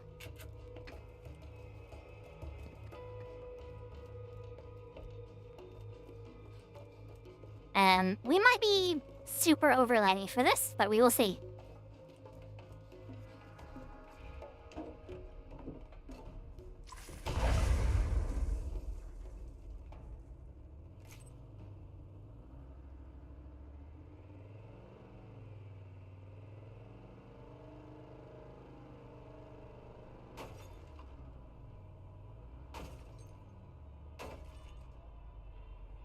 Come on.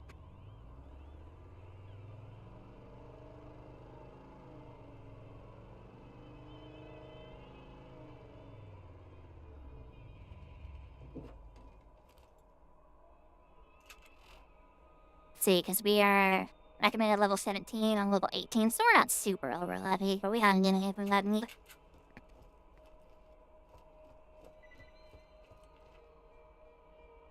Let's go crack some skulls, as they say.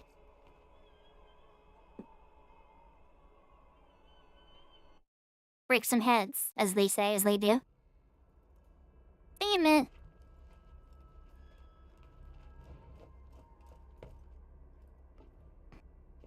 I have ammo.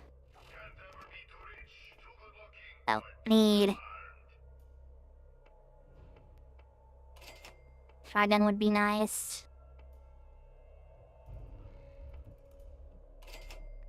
Peter pistol would be nice.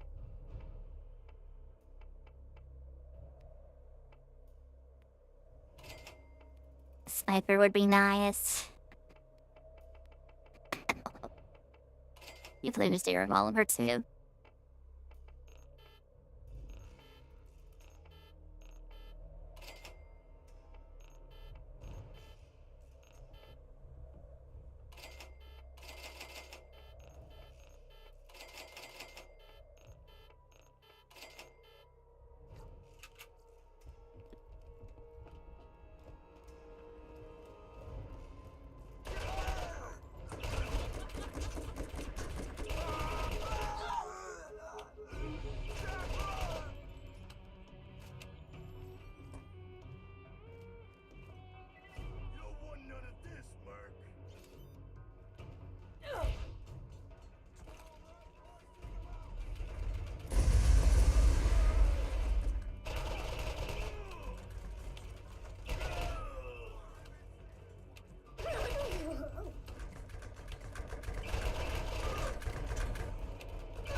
The low ammo capacity on this is kind of a game changer, holy moly.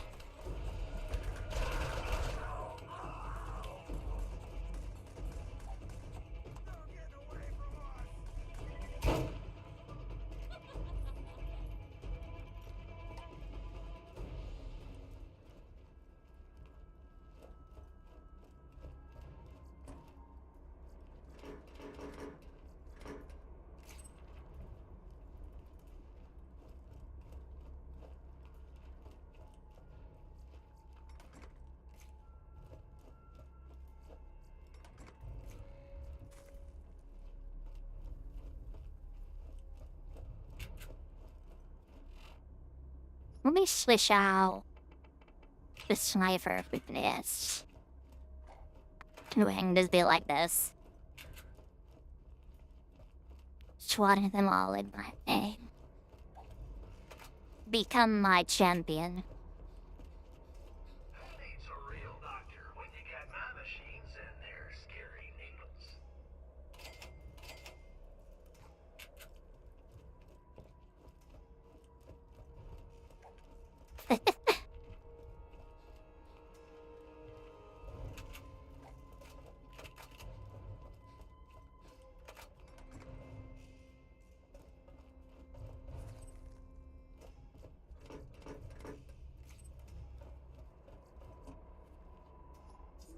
That's not. Ooh, health kit. That's a weapon crate.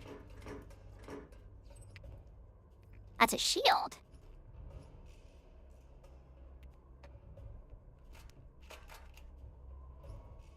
Oh, snipers. I don't need snipers. In fact, snipers are like the last weapon I need right now. Unless they're like way better than my sniper and have way better capacity, I don't really need a sniper. Some of this is kind of just like fodder to be sold. Fire resistance, but this one adds 40% health. Like doubles my health. It's way better.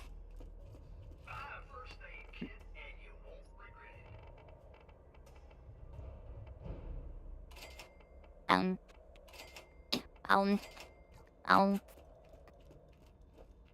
you know I see many explosion guns?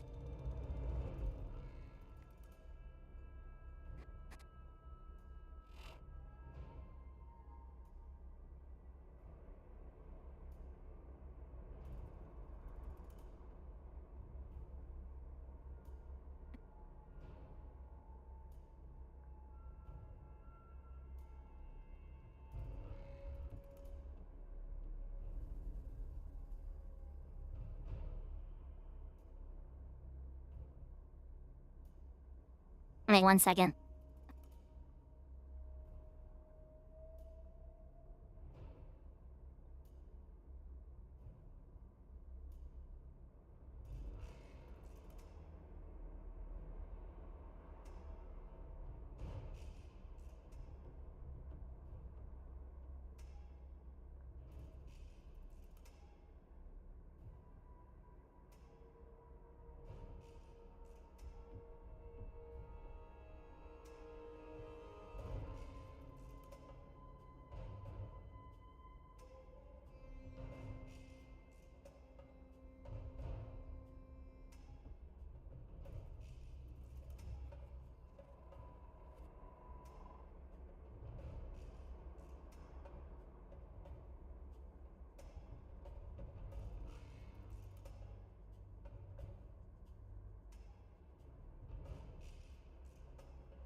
But sorry.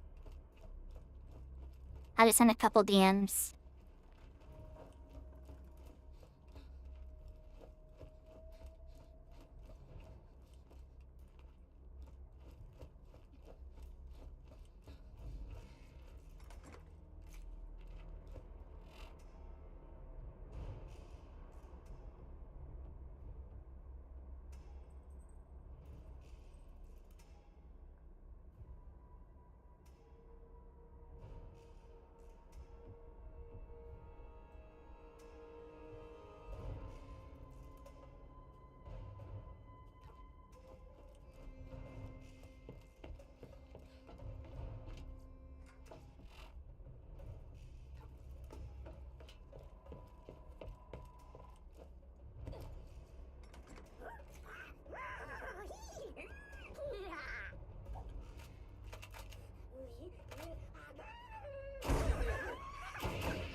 Ooh, milk and sex. Wait, contact. What is mine? 22. That ain't better. And they're incendiary. Mine are shock. Fine, I'll do it.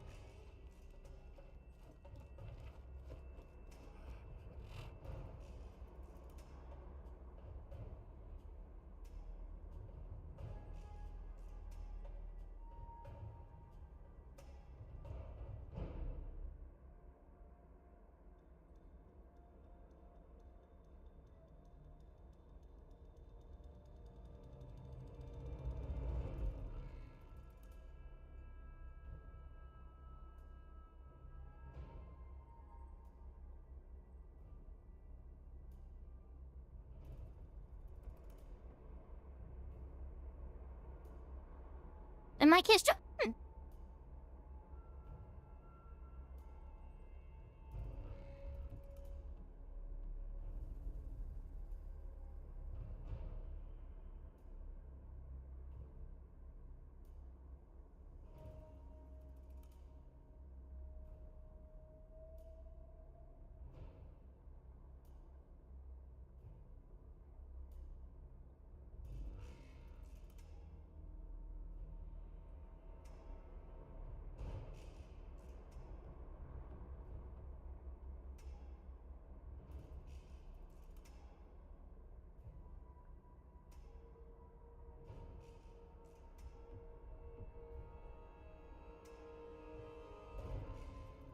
And Nike is dripping!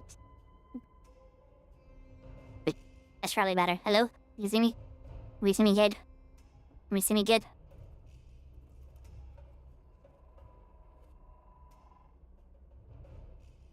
Probably good enough. Probably good enough.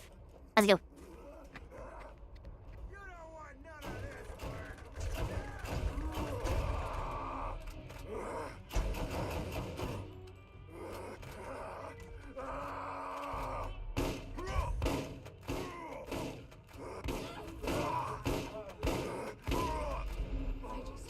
I love it up.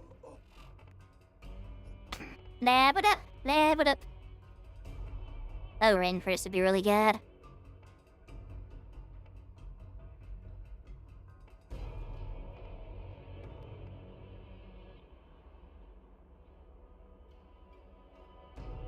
No.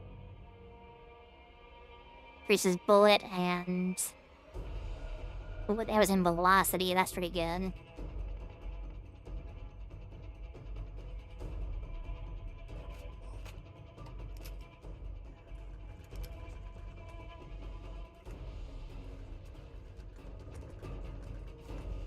And there.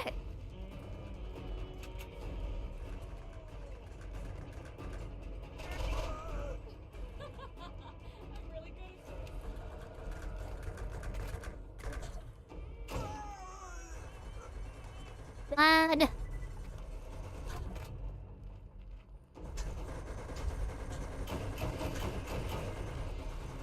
That. I need a launcher, don't I? I did.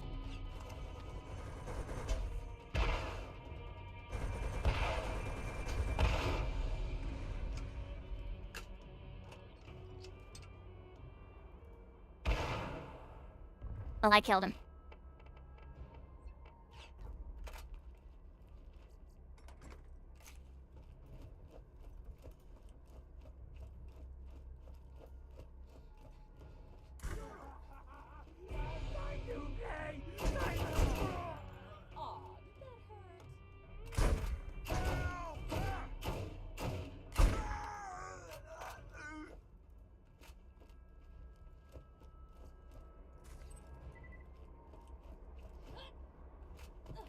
Bippity bappity, bippity bappity. Oh, hi.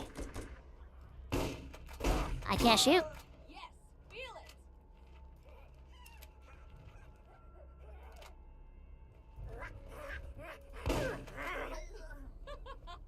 I'm really good at this.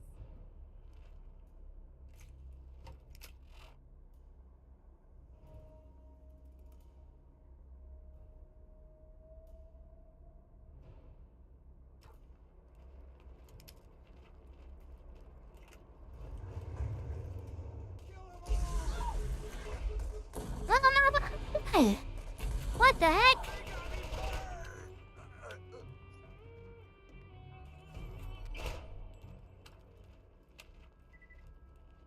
We don't do that. We don't destroy my shield. I need my shield. I like my shield.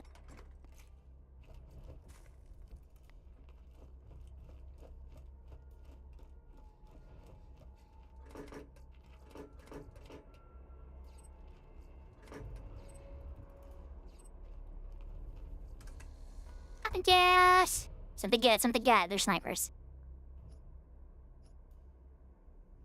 Explosive damage sniper.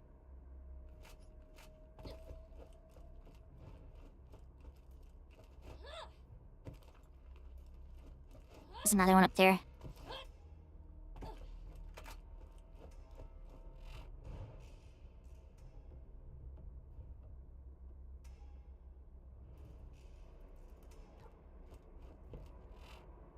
Right, open shot. There we go.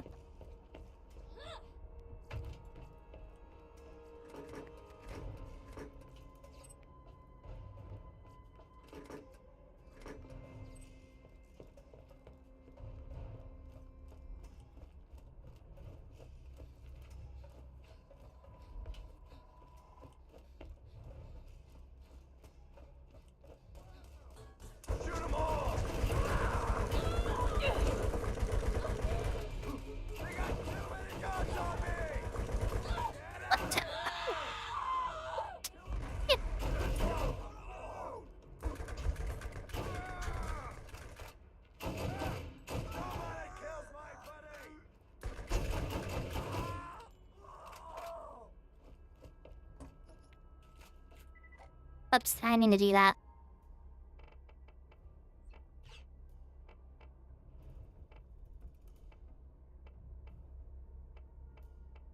But it's just hard to beat the 257. It's so good. What? What?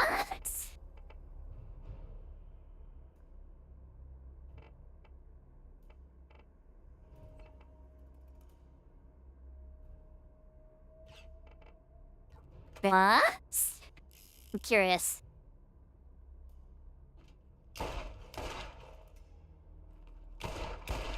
Wow, it fires like a shotgun. Interesting. What do you do? You're 32 times 9, so you're better, but... It's like a shotgun.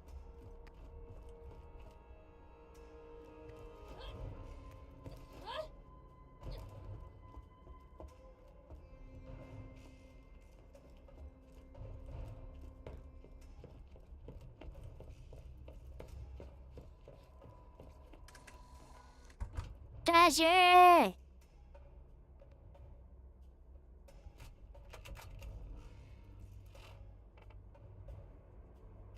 Complete 3. Complete 5.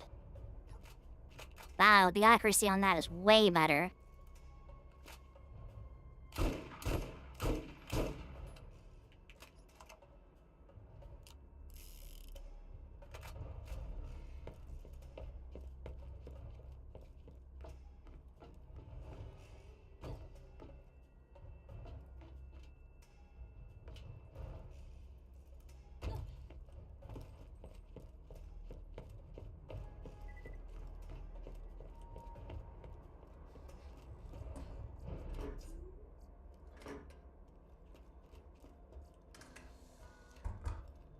weapon caches. Alright, what is this channel? 64. This is double.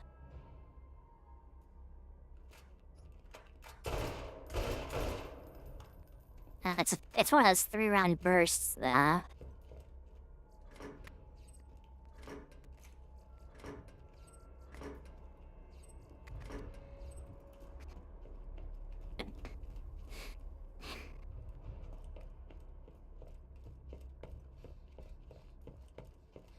Let me go, Sal. Let me go, Sal.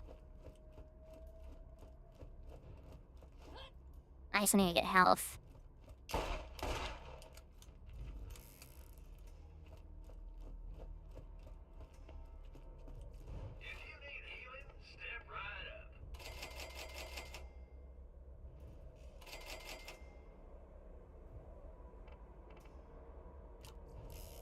Was enough.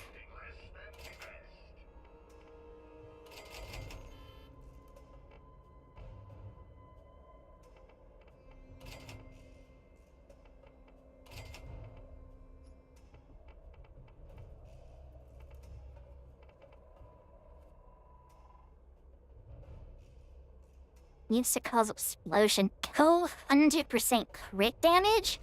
What? Oh, this also has 200% crit damage.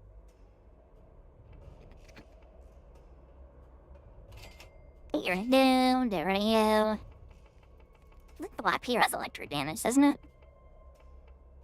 Or not. There you go. You're fired. There you. There you. Get rid now. You. And you.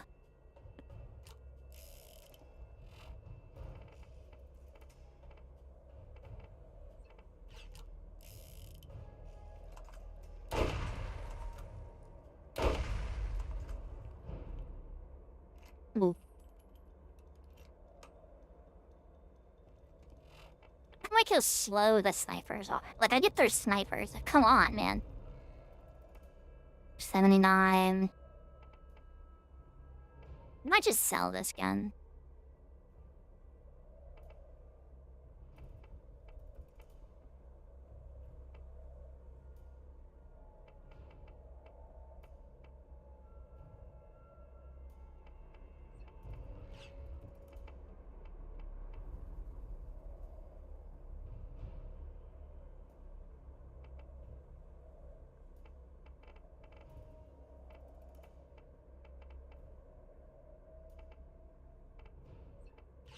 I think this is better, so we'll rock that. Where's it?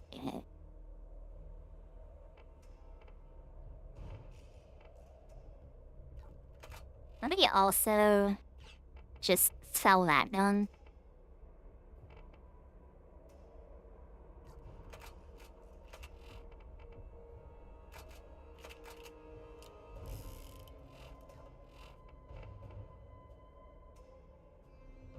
I have more damage, but lower.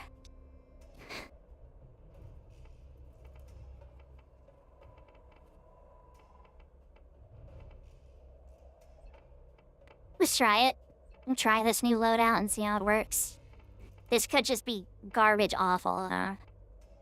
I need to sell some snipers. I'll probably sell this one.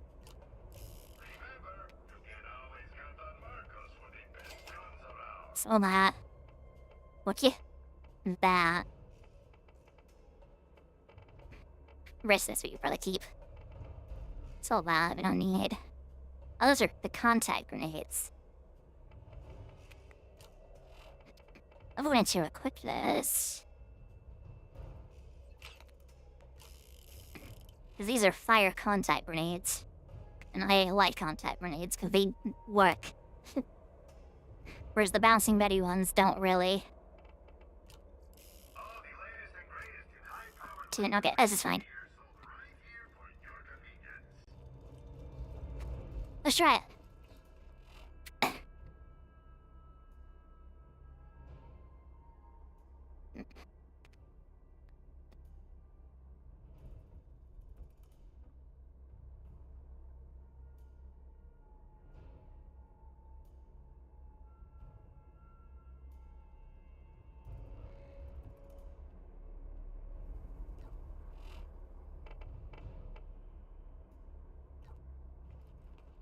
So you got Lilith, I had Mordecai, and it was Bird.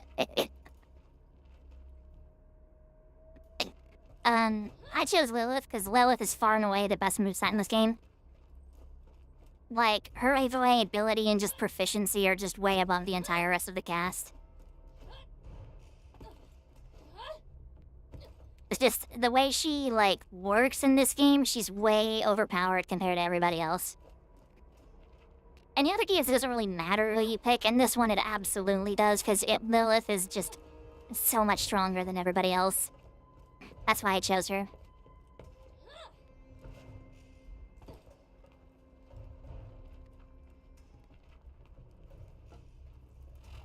Were you in the mine here? Oh, I see, okay. I know.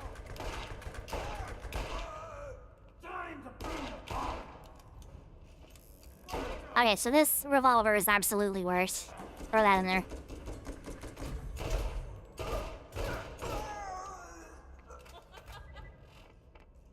Pouncing Betty.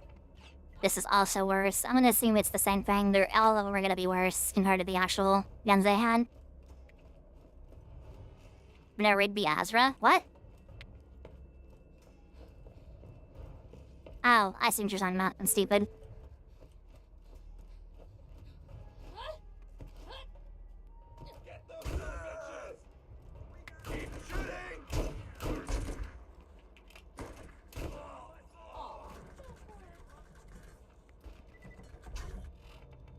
I feel like this shotgun's better, because it just does more damage.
Wow. Chill out. Let's calm down. Let's calm down. Let's chill out here.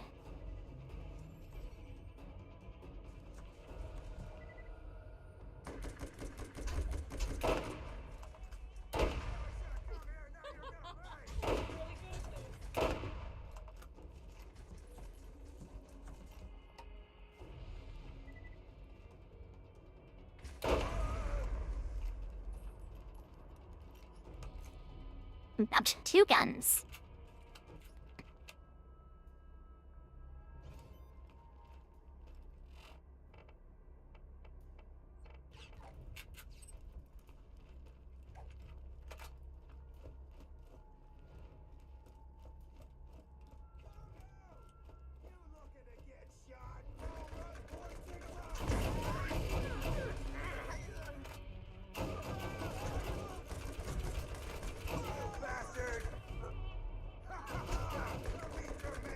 I couldn't shoot.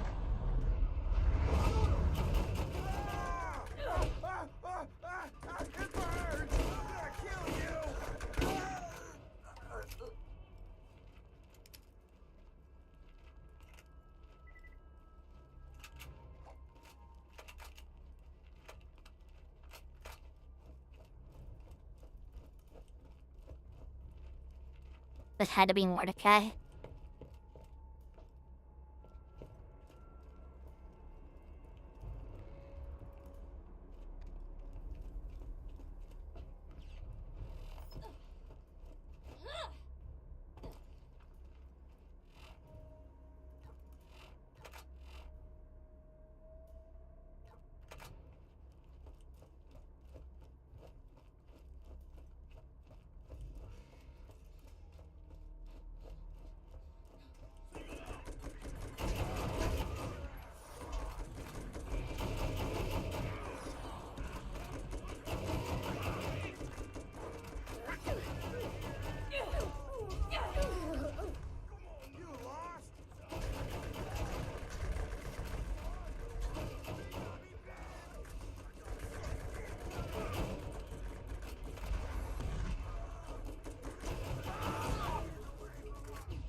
Ben.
I throw in button.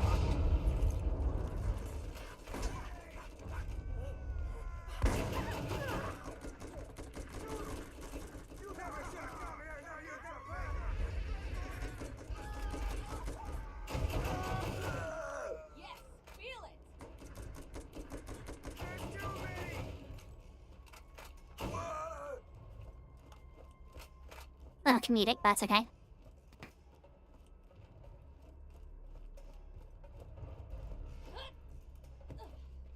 Blue. That sucks.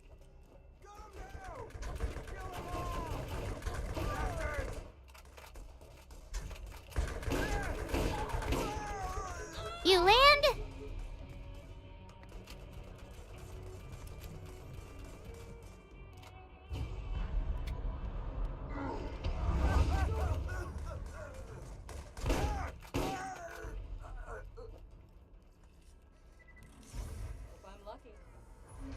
Treasure.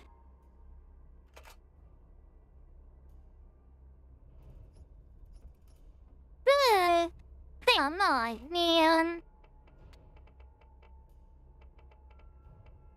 And I have so many grenade mods, holy. Here, what's the cheapest here? 87?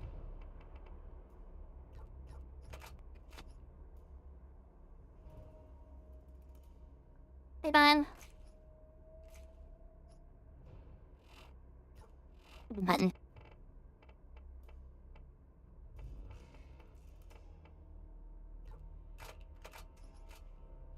Nope.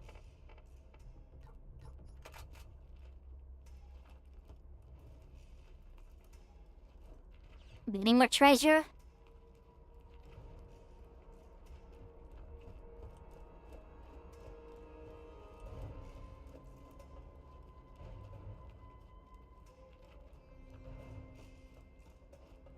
Violet? A Pokemon Scarlet. I don't really play many Pokemon games. Oh wait, there's a wiki in here. Was it up top? It's probably up. That makes sense.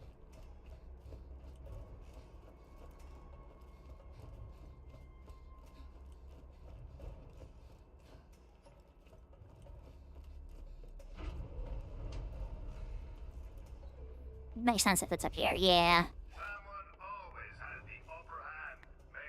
50.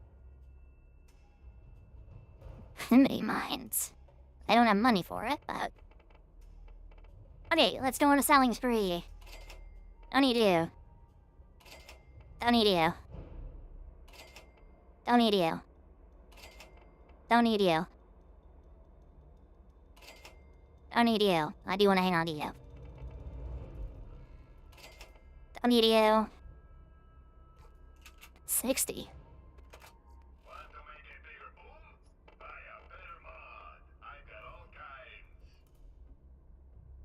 Don't need you. Don't need you.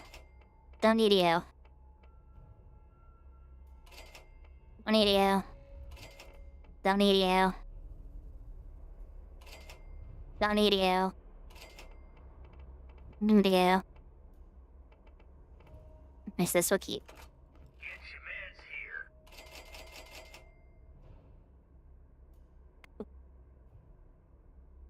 Tinketon? I do know Tinketon. Tinketon's cool.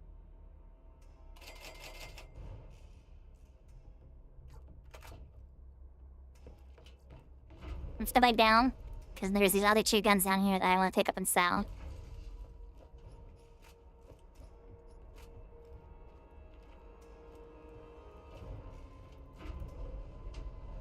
Get your mids here.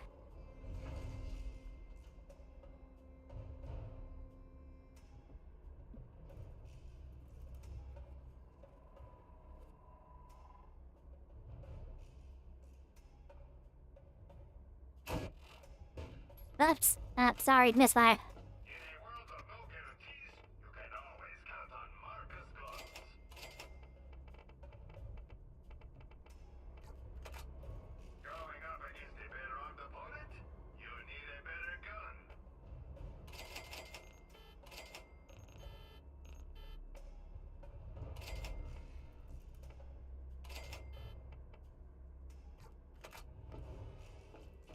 Stupid all kinds of meds.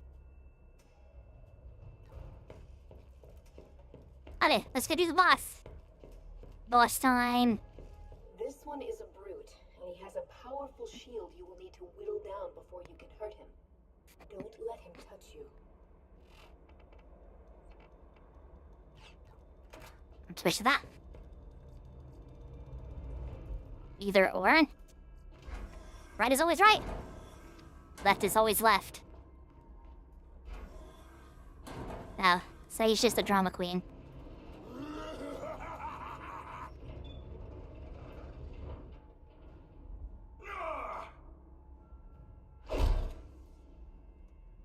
Hey, it's too big. We can't see the tagline.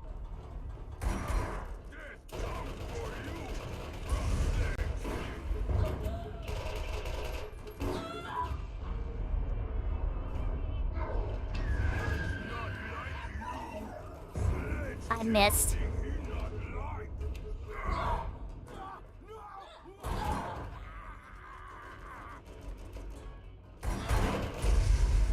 Well done.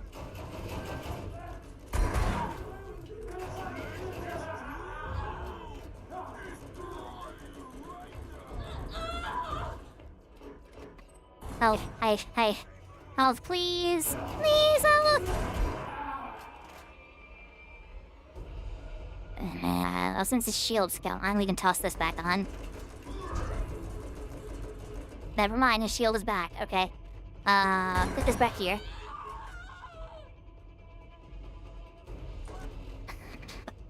I have to pause real quick. Hold on.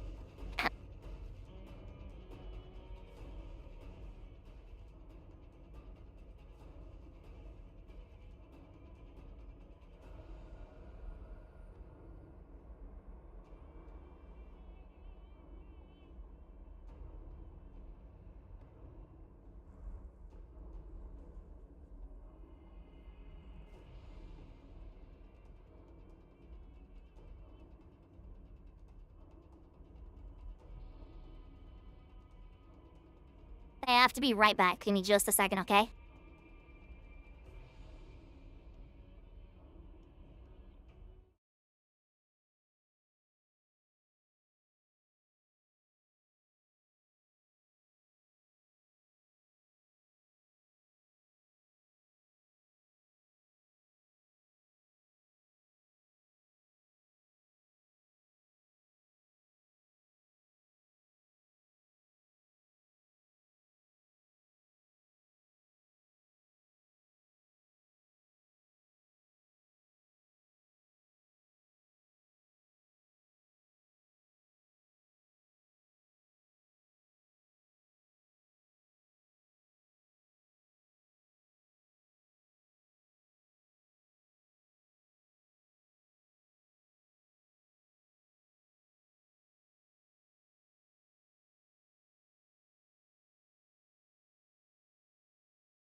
Okay, I'm back for a little bit longer.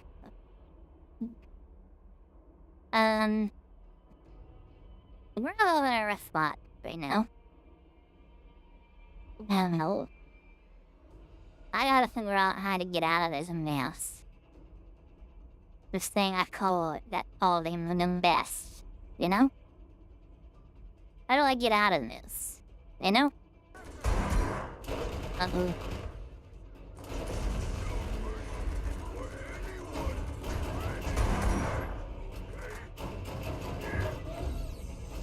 Well then. Also my tracking got lost immediately. Where am I? They took $1,000 from me.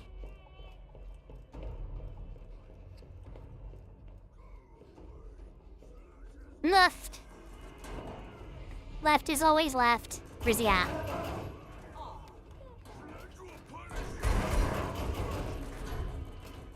So his shield actually isn't that bad.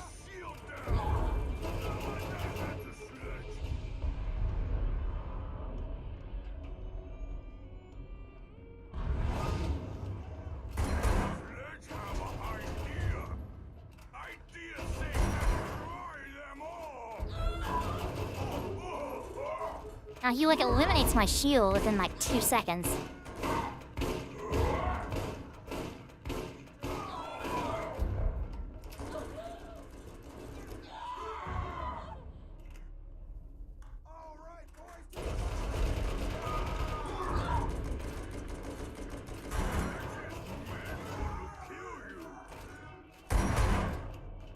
Hold on.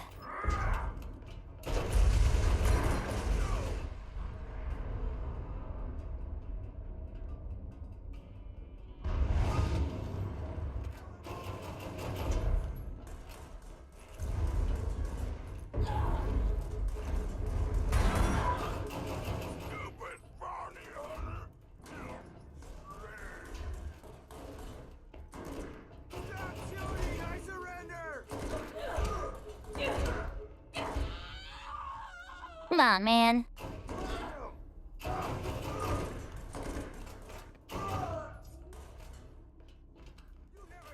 Yes, give me health, please.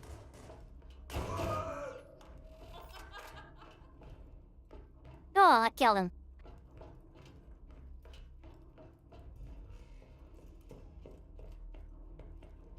I only died once. What happened? We beat the boss. Beat him. He's dead.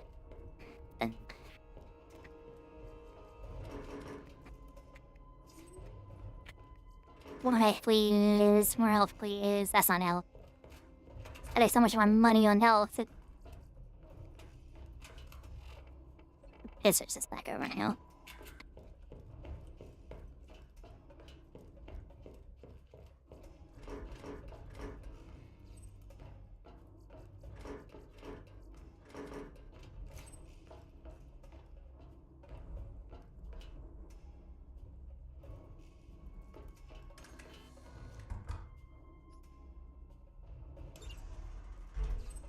I bet you would like to know what that is. The vault is real. What you are holding is the key that opens it. One part of it, anyway.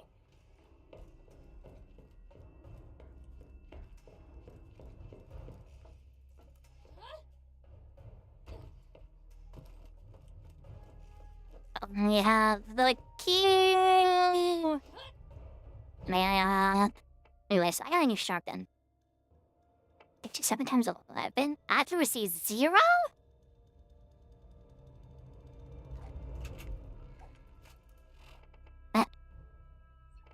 Accuracy. This is Commandant Steele of the Atlas Corporation, Crimson Lance D Company, 3rd Star Wars Brigade. I have just been informed that you have arrived on Pandora in search of the vault, and within minutes have started killing the locals and causing a disturbance. This planet is under the authority of the Atlas Corporation, and any Iridian artifacts found here are Atlas property. Possession of such property carries a stiff penalty. I invite you to turn yourself in at once to the nearest Lance outpost and surrender any information or artifacts in your possession. Consider this your one and only warning.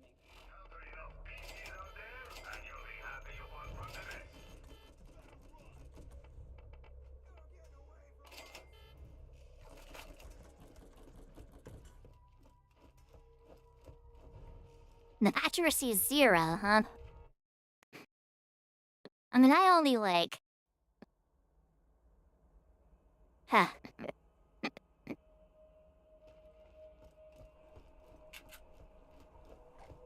I only use shotguns when I'm super close anyways, but... Let's get out of here. This is not...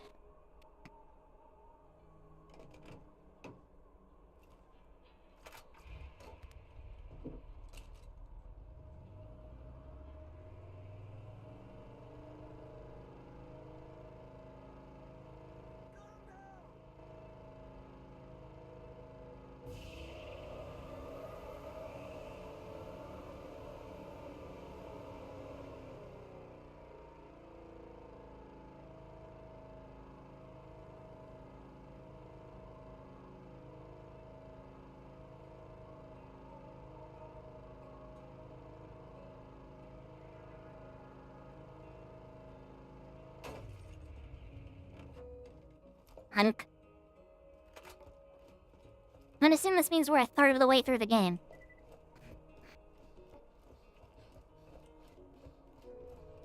Sure is lonely around here. I'll drink to that. Busted up 9 toes and beat the hell out of Sledge? You're making a name for yourself in these parts. I already put into Pierce to give you clearance on through to the Doll Headland. You ought to be able to reach New Haven now. Greetings, traveler.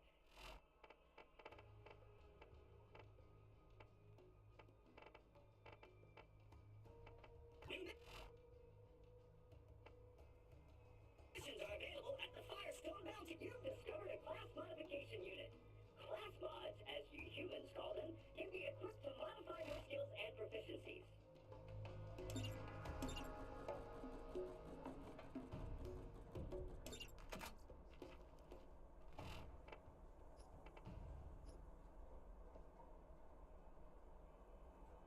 Reese McLean.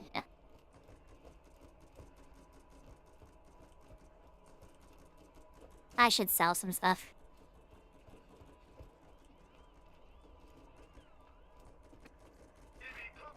You got guns?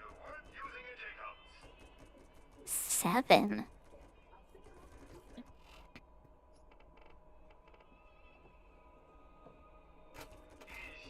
NBA?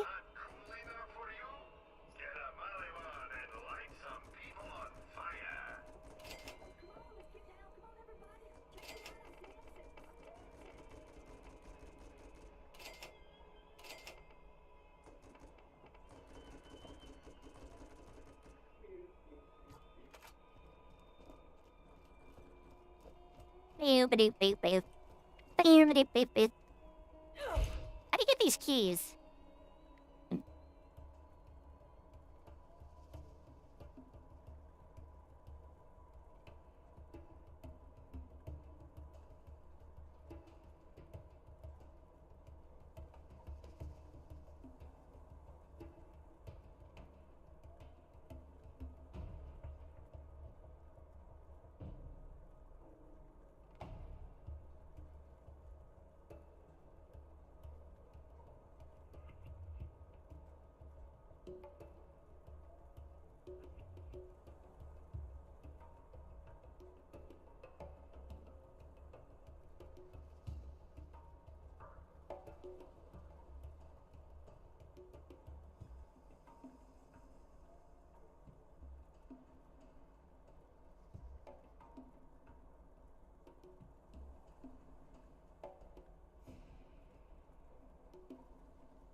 Ugh.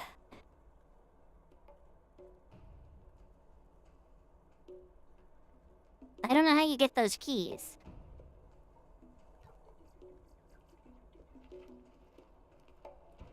My name is like Rimworld.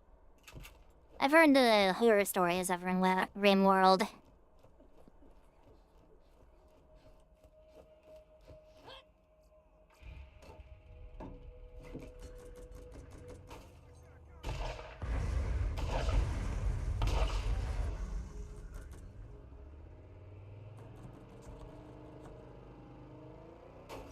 That.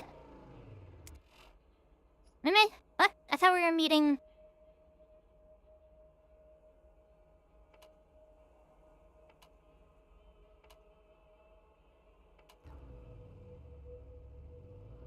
Let's go meet Bruce McLean.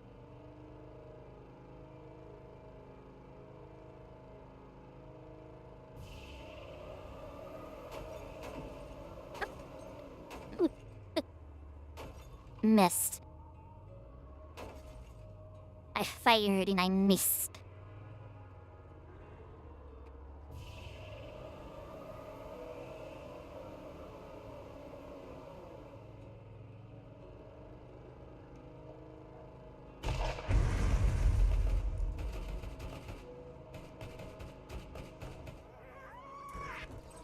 Boys, take him out!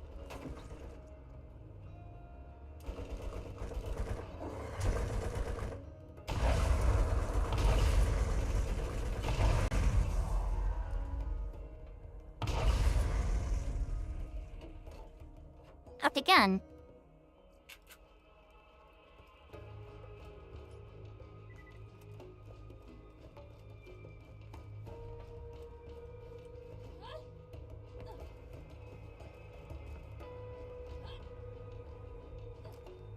Is he down here? What?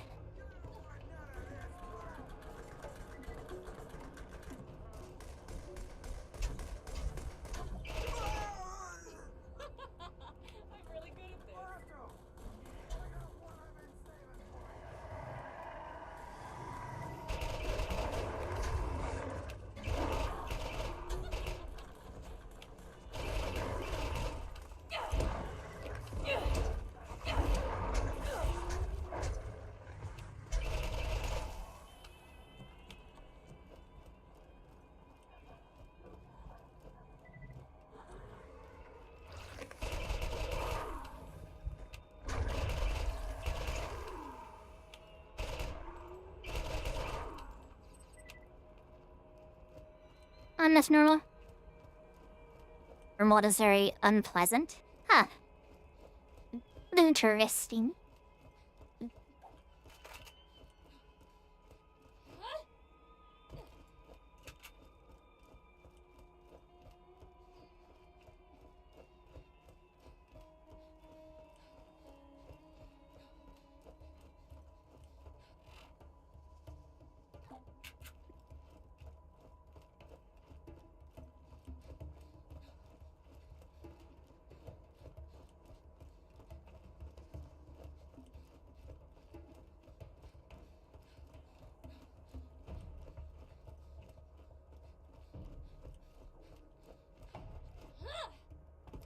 Bruce McLean seems to be on the floor. Nah.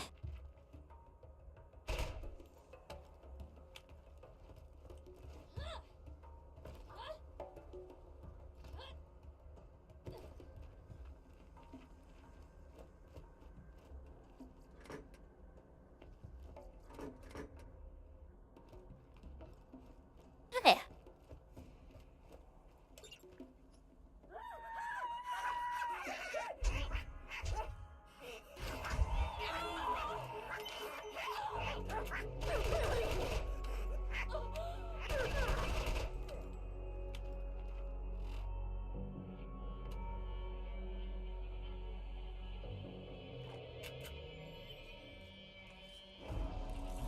All this stuff.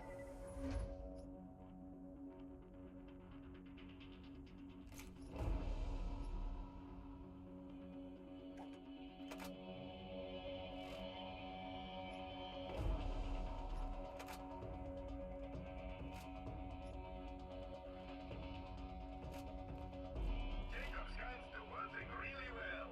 Power. 48 times 12.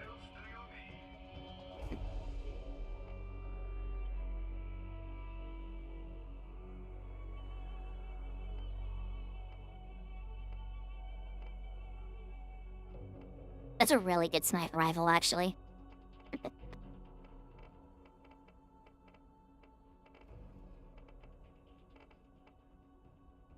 I don't really want more snipers, though.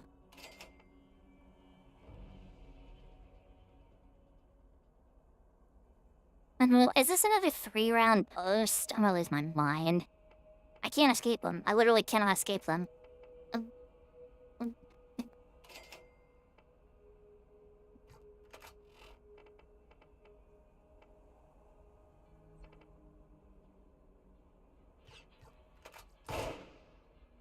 Riz.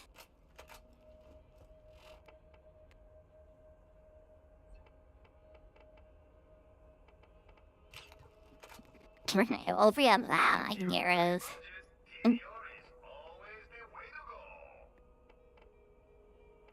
Yes. Yeah.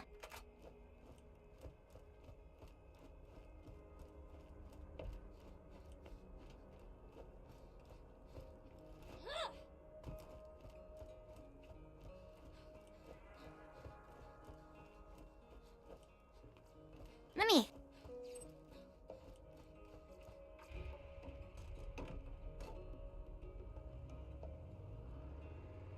Oh, that's right, this game doesn't have yellows. I was like, I'm not getting any yellows. And I was like, oh wait. The max this game has is purple. Forgot about that. Discover an outpost?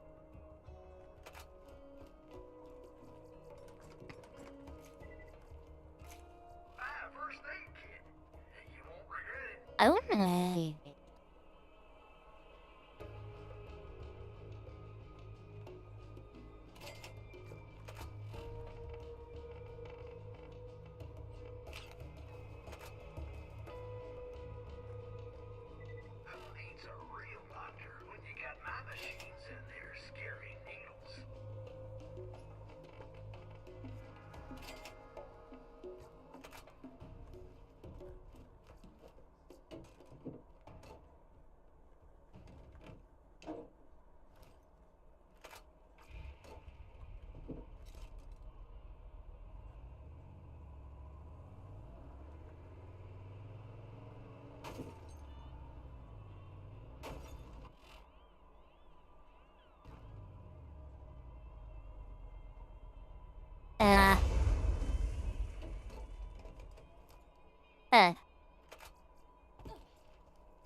Well then, I appear to have soft-locked this car.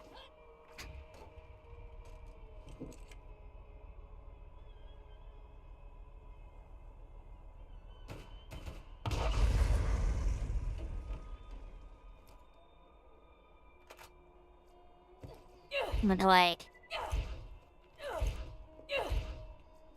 Doesn't feel like it. Okay. On foot. On foot.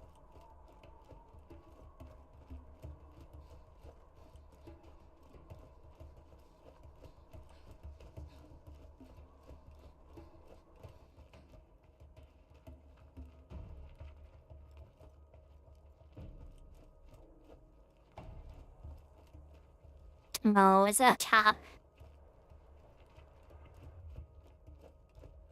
Gotta be a way to get up top through here. Wow! There's thunderstorms.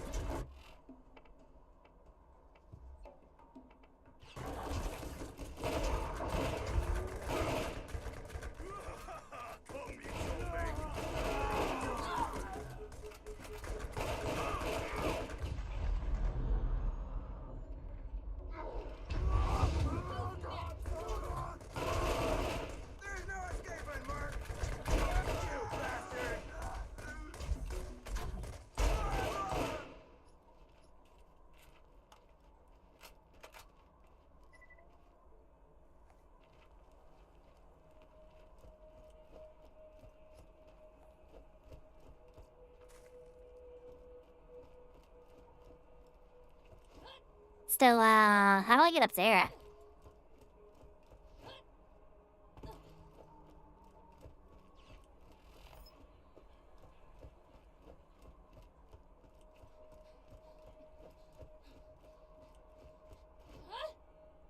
How do I get up there?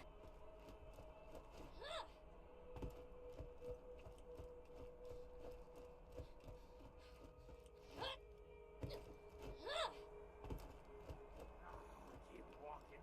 That's right. Keep walking.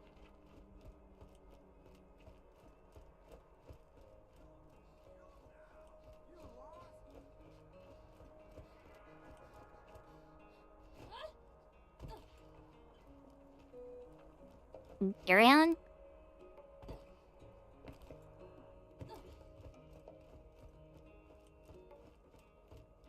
So, you think the vault is real, eh? Everyone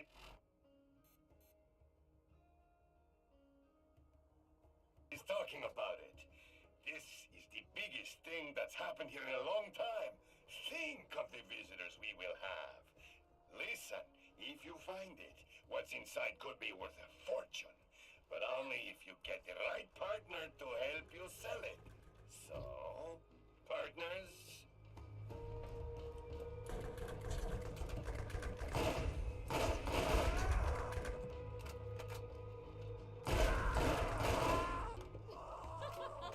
I'm really good at this.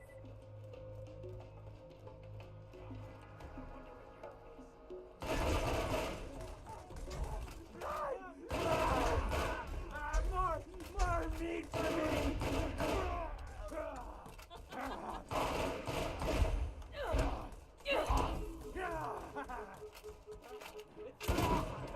For another pound of flesh!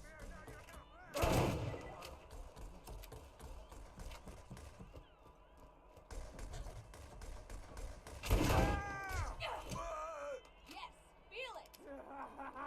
Time to play! Time to...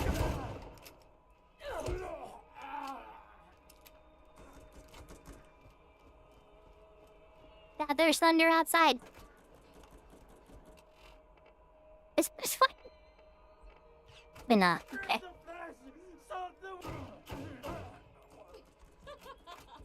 really good at this. How do I get up there? Ah, that's how.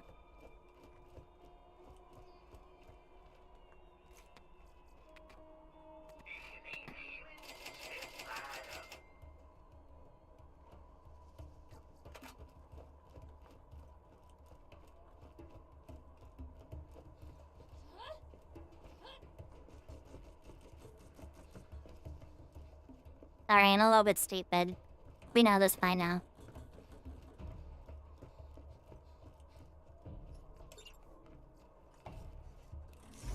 The loot be mine.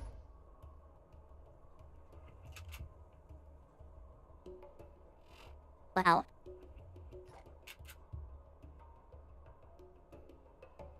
Ooh, the melee damage.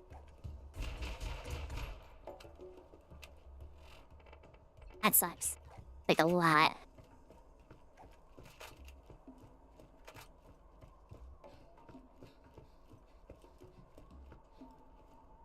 They have to walk all the way back. What's the next one I can do?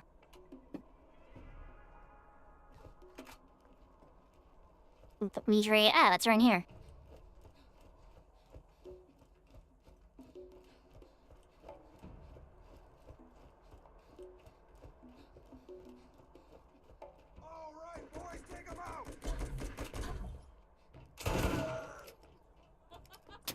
The shotgun is so raw.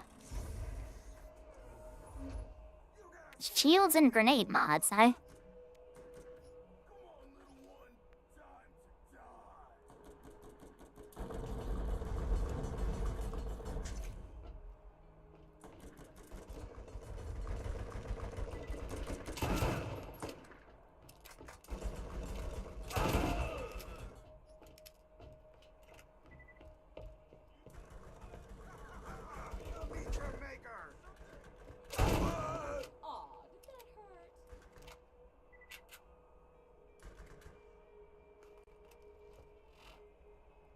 Breathe times fire, huh?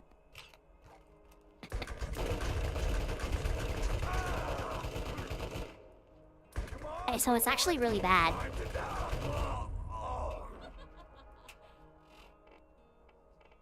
The other one, like, half the guns you get are just awful.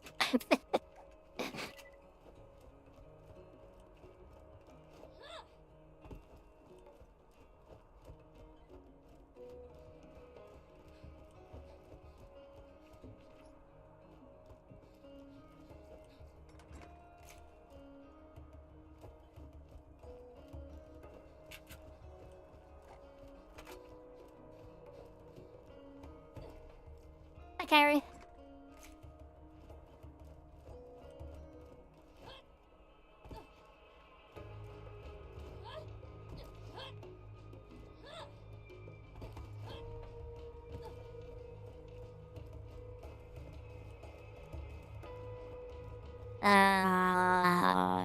That's what to say is like, am I stupid? I'm not seeing any more skulls.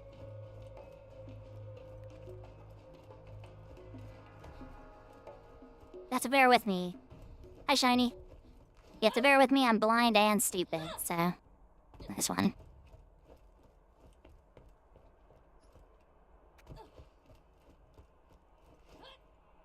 You get the double whammy with me.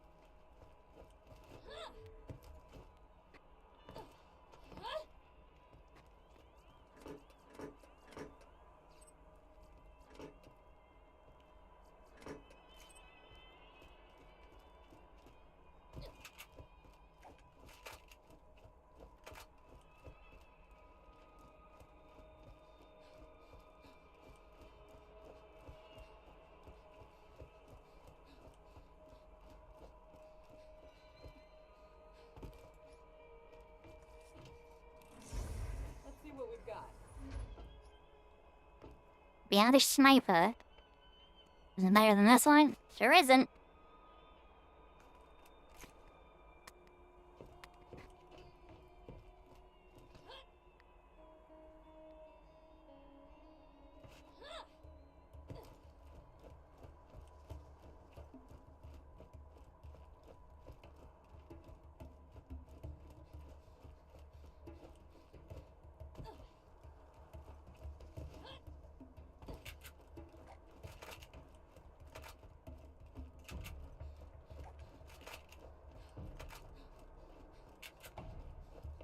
Don't know, huh? 3 more, huh? Okay.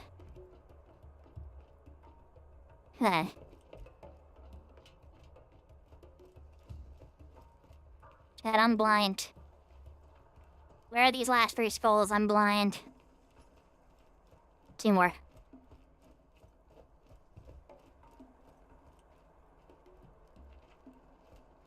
And they're the last 2. I'm blind. I'm very, very blind.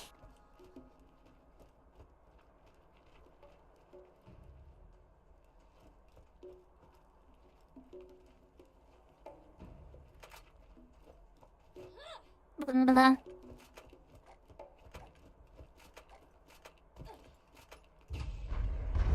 I hear the wrong button. 1 more. 1 more.1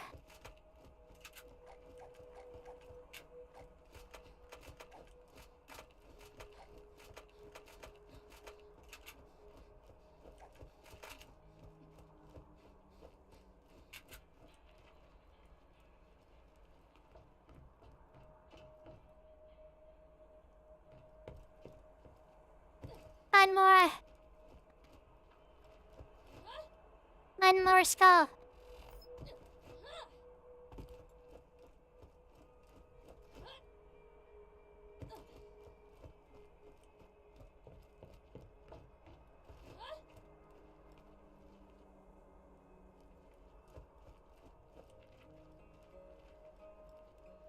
I've probably passed it like 6 times. Don't laugh at me if that's the case. If I've passed it like 6 times, don't laugh at me. Please don't laugh at me. I will be very sad if I've passed it like 6 times.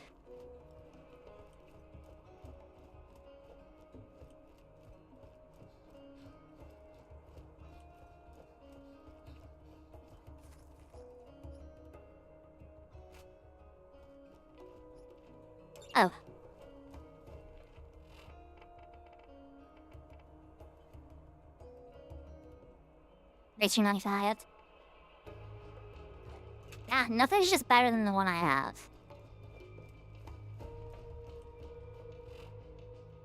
Wait, so there's that one. Schema sabotage.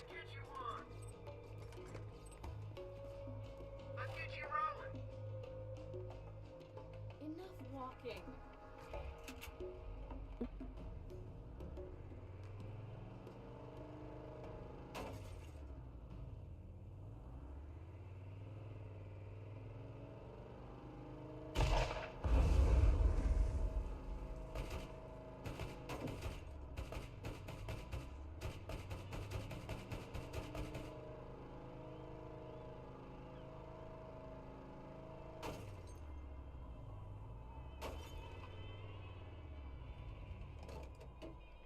Am I gonna be able to get through?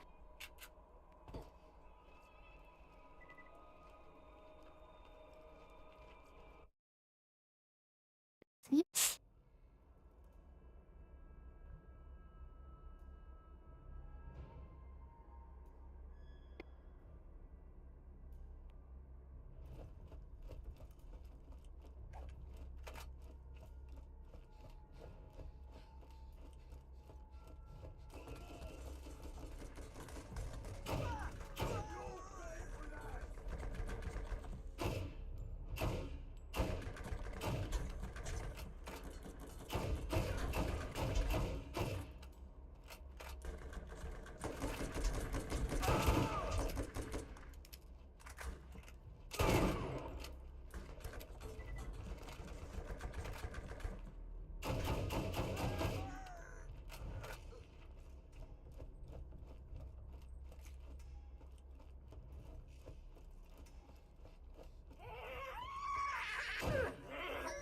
Anna.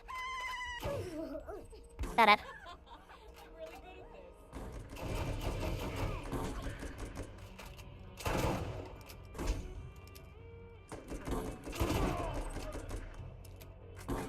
Is there no end to my power? I reached level 20.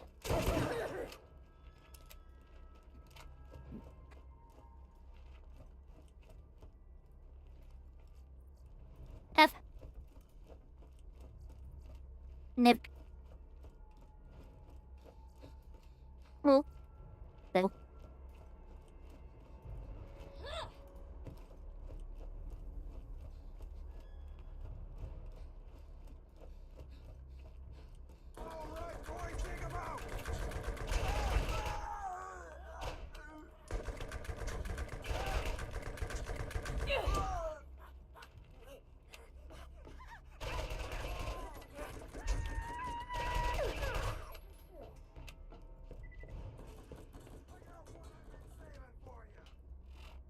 I didn't level up, that's right.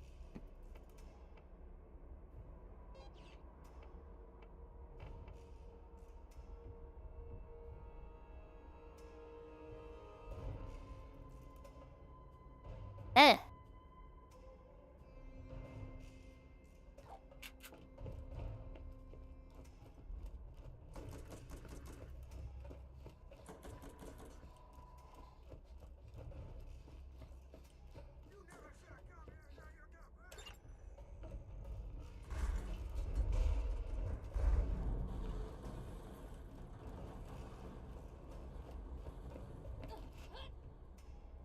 Bye. Oh. Did you see that fall through the floor? Needs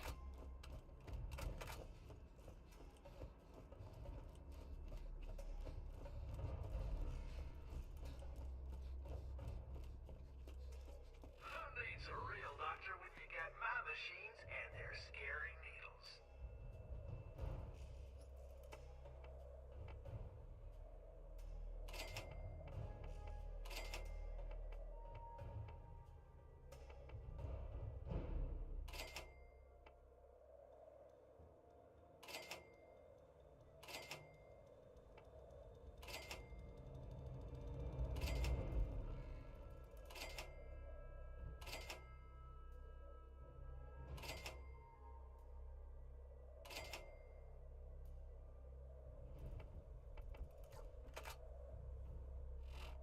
much money do I have?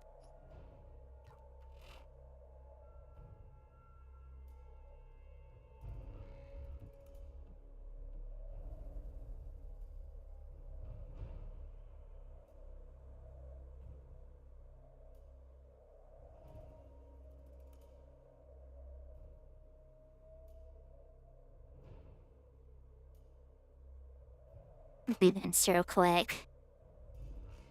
Might hit F5.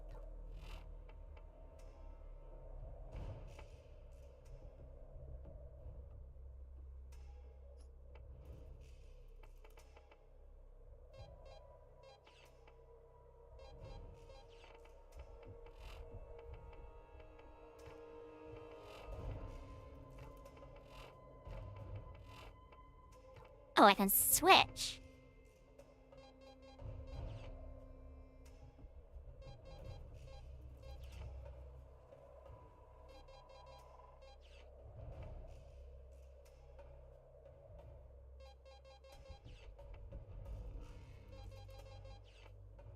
Just gonna do this real quick.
In.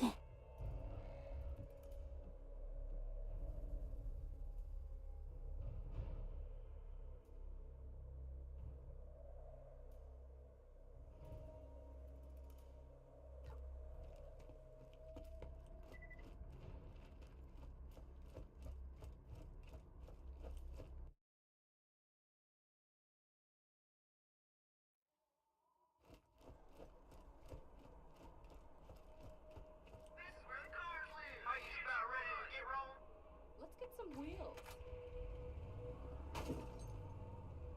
I hit the wall.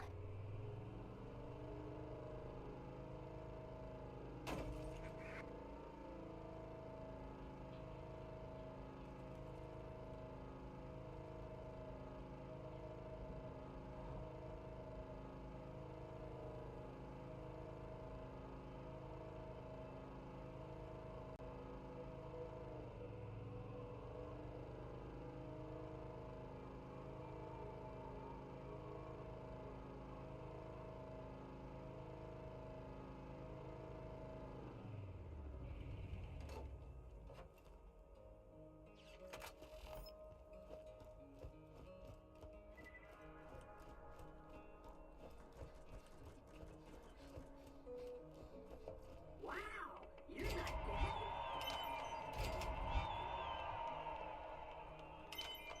I heard.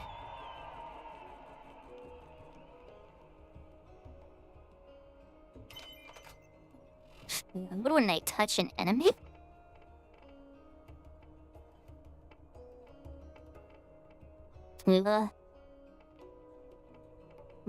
That's not right.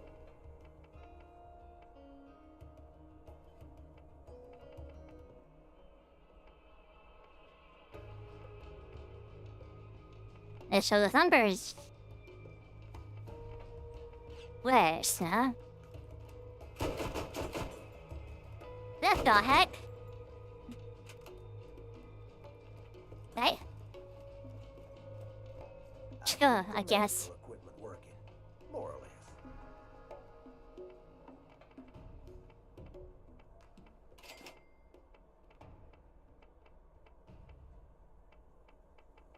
be right, that's fine. Video.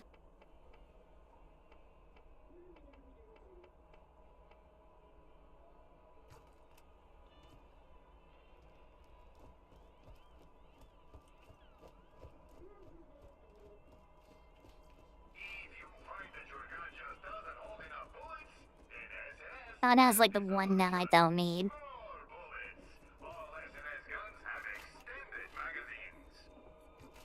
The shotgun is like the one gun that I don't need. Now. I do need ammo there. Now that I think about it.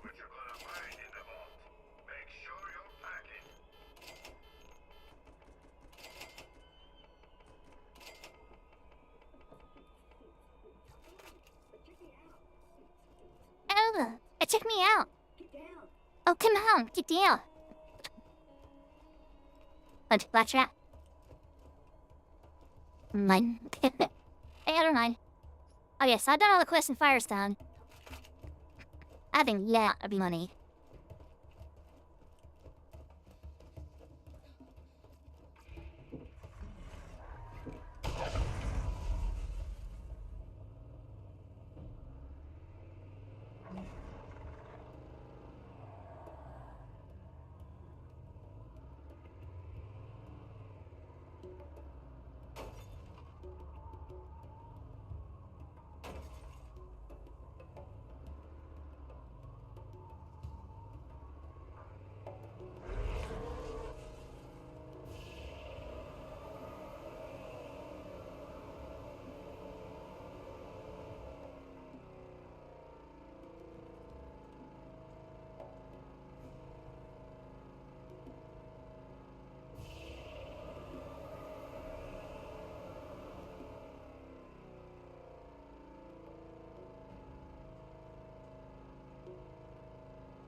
They are different, Claptrap.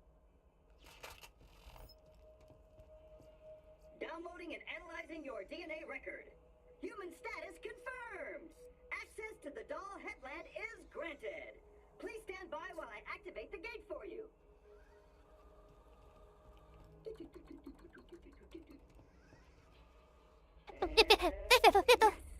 You are now free to enter the doll headland.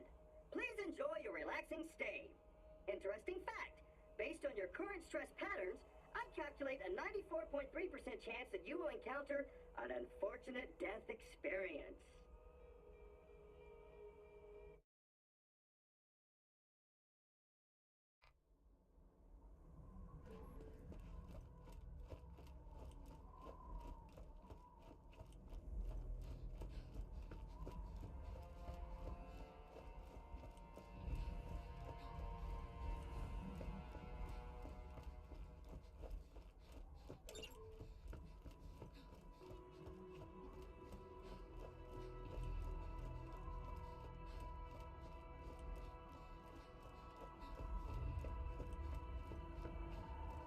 Hey, you see my gun? Give me 1 second.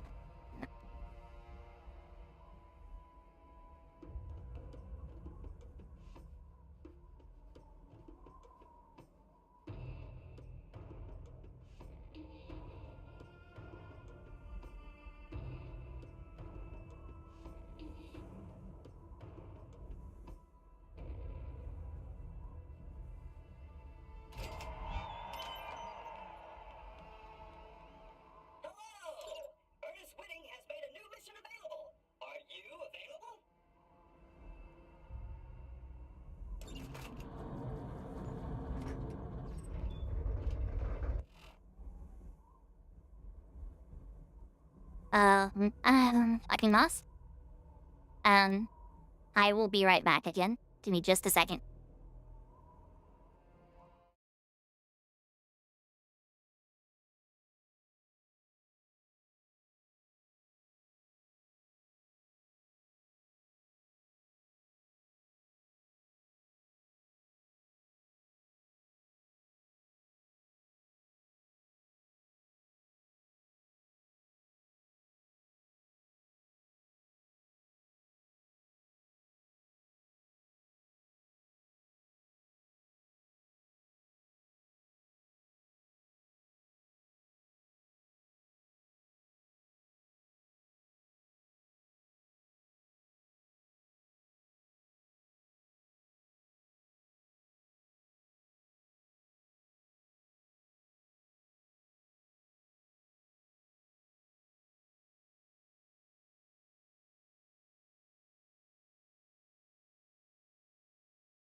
Una little under.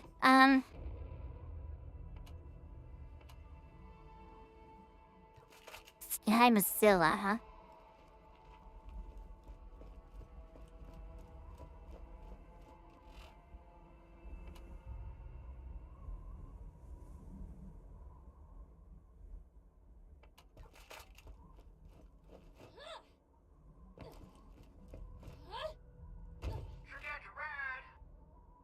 Let's get out of here.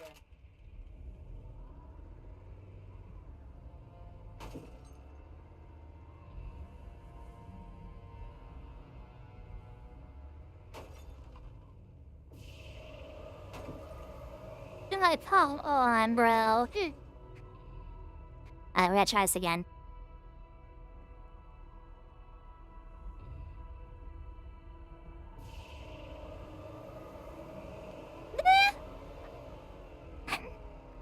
You know, Luck is an old buddy of mine. And by old buddy, I mean asshole that ruined my mom's girl parts. Sounds like he's in trouble, so you go on ahead and try and keep him alive long enough so I can kill him at a later occasion.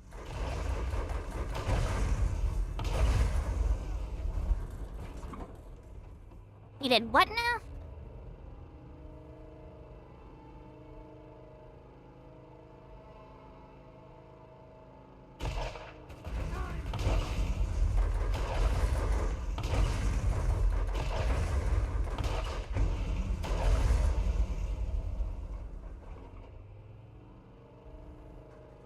No, what, dude?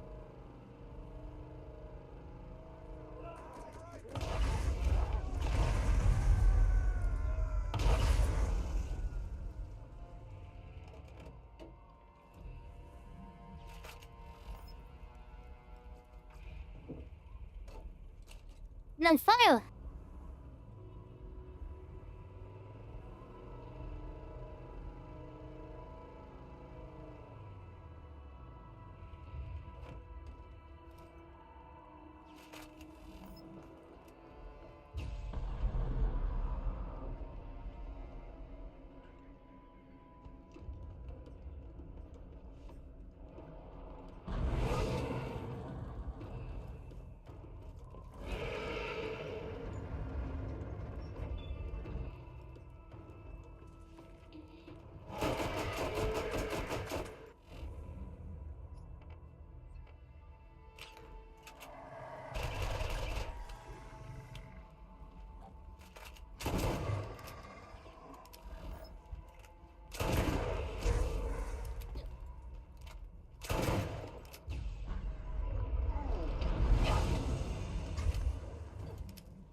With a grenade mod that makes it so... Nope, never mind.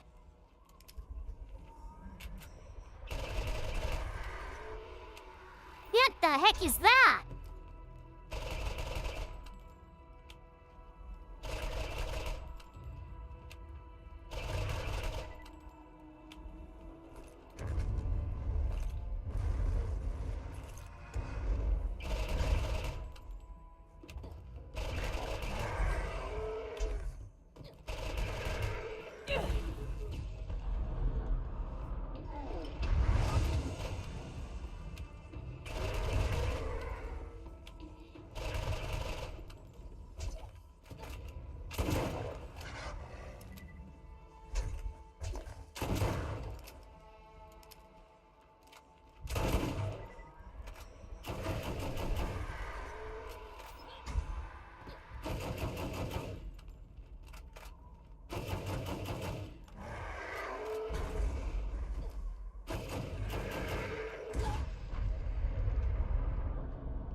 I'm 85, so what's the last one I got?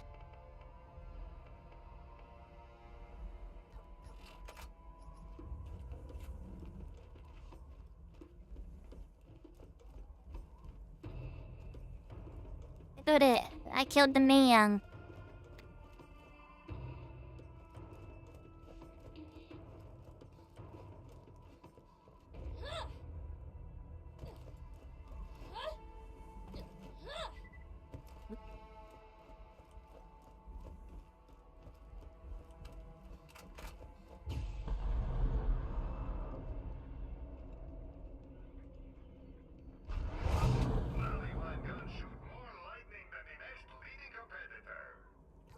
Becky Thor? 400%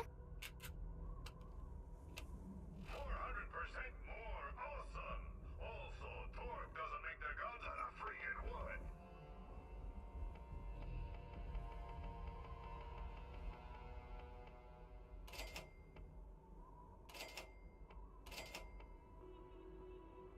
Who posted versus armor?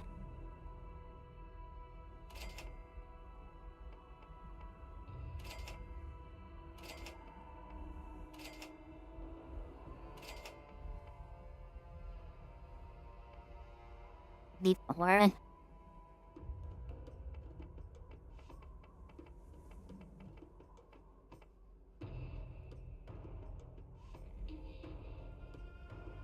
$19? Why is that a 19?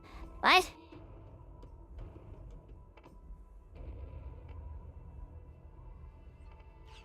That seems worse in every way. Am I crazy?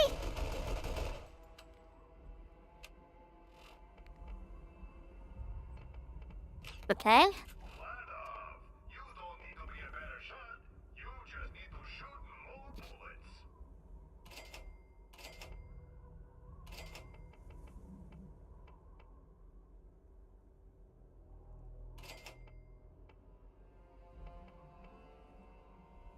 Okay, so I have a weapon of each type now. I think.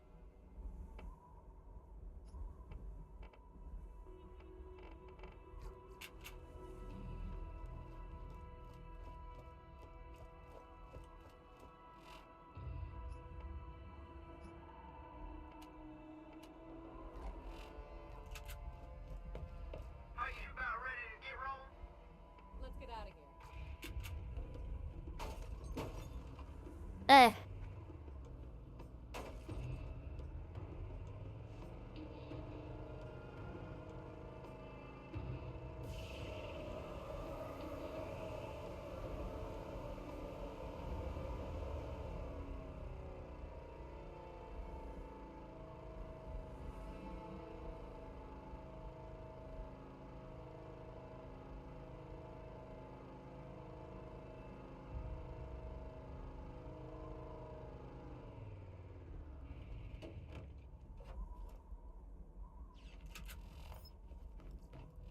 Maybe. Well, 309?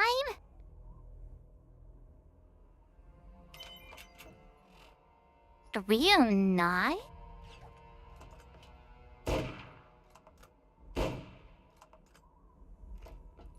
The scope on it, though. Ew. Ew.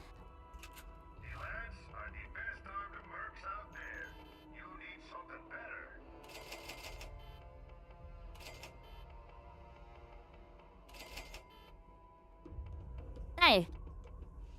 Hey, nah. Give me that.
What?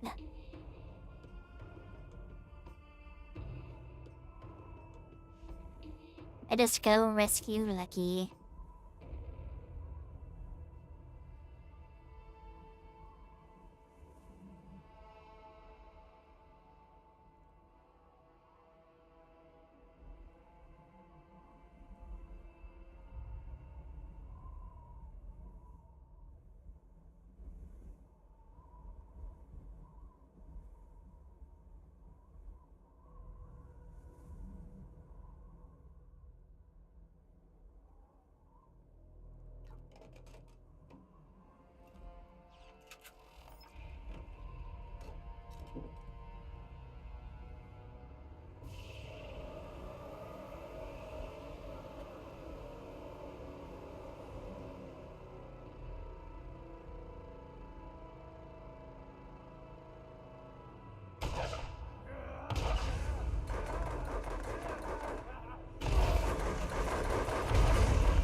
This is a new mess.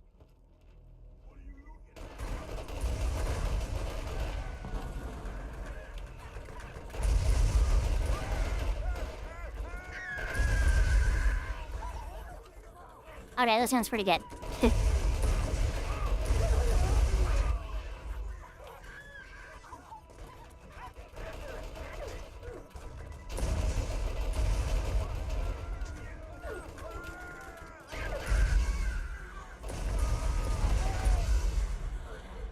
Especially since it burns through shield really fast, this gun's pretty good.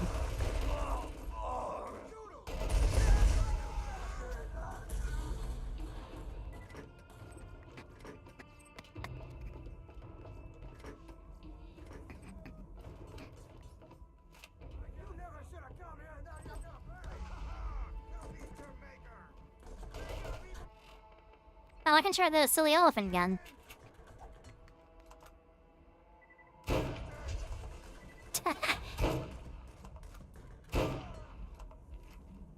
It's funny. Bad. Fendor, thank you for the stream. Bye, Azra. Thank you for stopping by. I'm probably gonna use your beer very soon anyways, because I have to go eat and stuff like that.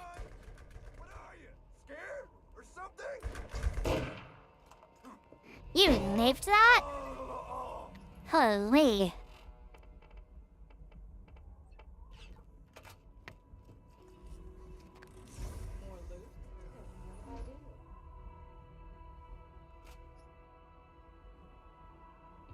Oh, that's way better.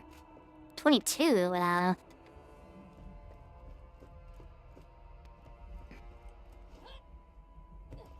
not quite 22, but I'm almost there.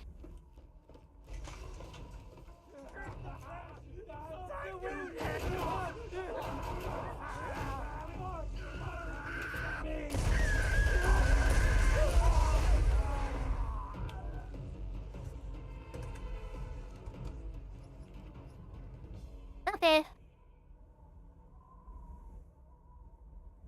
I'm 62 on fire, huh?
finally excel this explosion sniper rifle.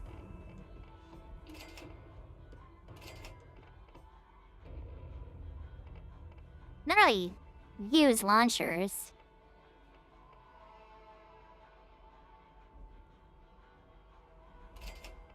Yeah.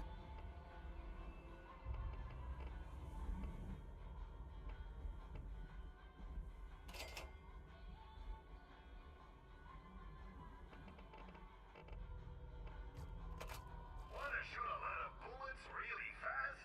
Vladov has your needs covered. Atlas spares no expense in making guns that excel in every area.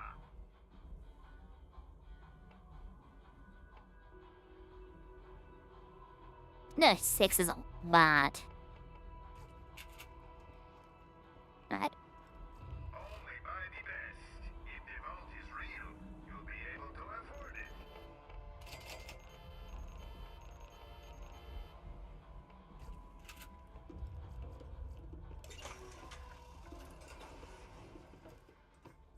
Bye, buddy.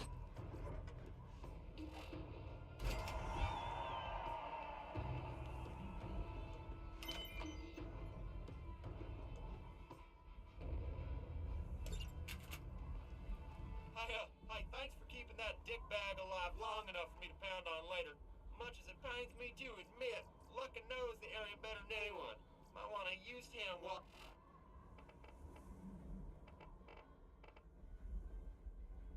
he's alive from me not having killed him at all. Needs a real doctor when you got my machines in there, scary needles.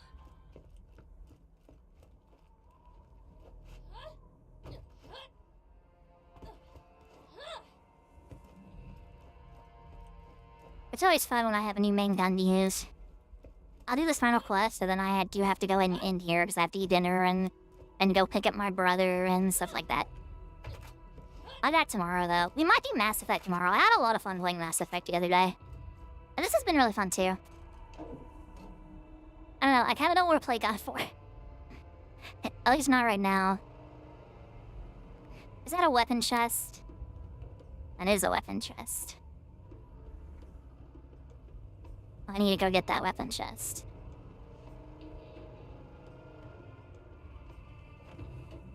Be in a second.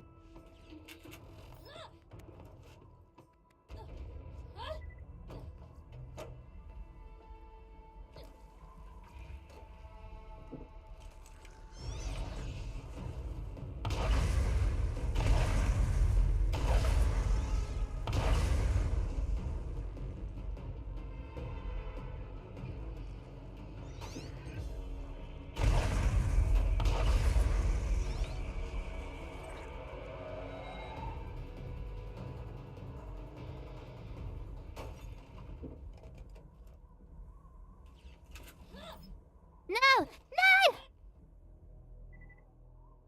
What? Hello? Oh my gosh, I'm gonna scream.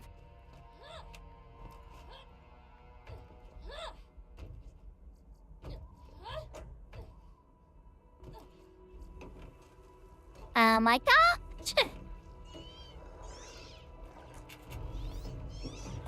I'm gonna scream!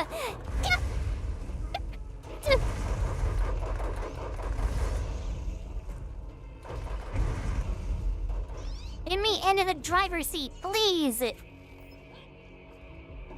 Thank you.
I can teleport now.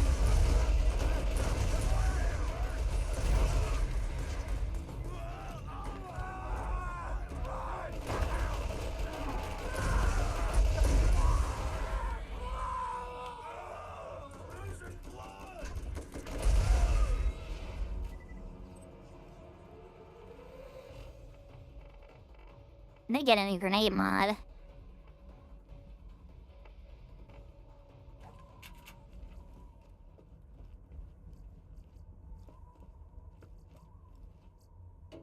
That's a gunner seat. I'm gonna lose my mind, bro.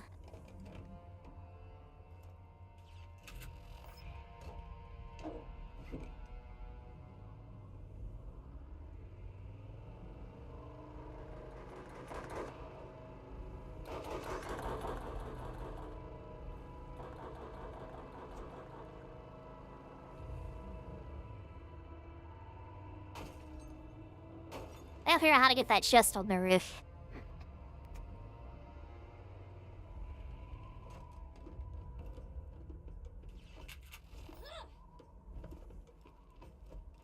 I'm gonna guess it's probably inside over here.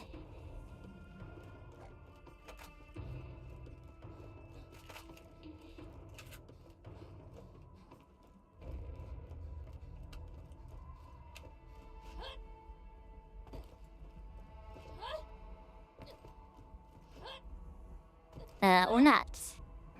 What's...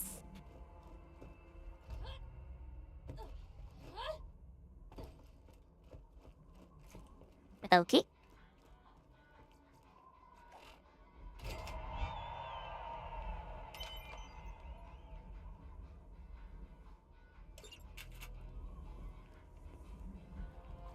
That is something we'll do tomorrow. I'll need this chest on the roof, and I'm gonna go ahead and end for today. That's mine. And next stream, we'll play this game on.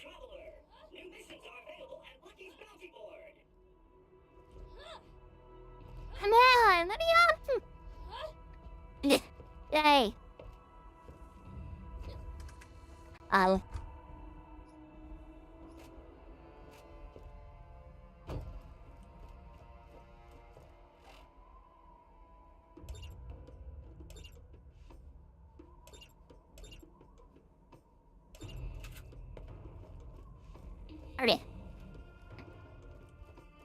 Am I just going here?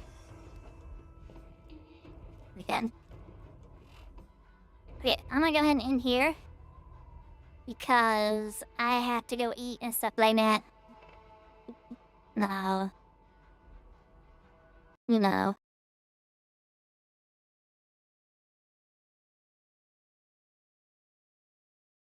I'm gonna have to go eat. To pick up my brother later and stuff like that. Be 1 second.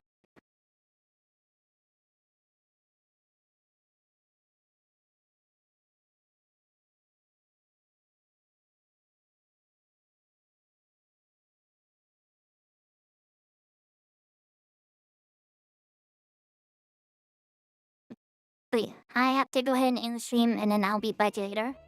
Tomorrow. I do want to play more Mass Effect tomorrow, so it might change it from Battle War to Mass Effect. But I do have a lot of fun playing Mass Effect, and I want to continue playing. But yes, I am heading out. I love you guys so much. Thank you for watching the almost 6-hour stream today. It was a lot of fun for me. I really, really enjoyed it. But yes, I am heading out. I love you so much. What? And I will see you all very, very soon.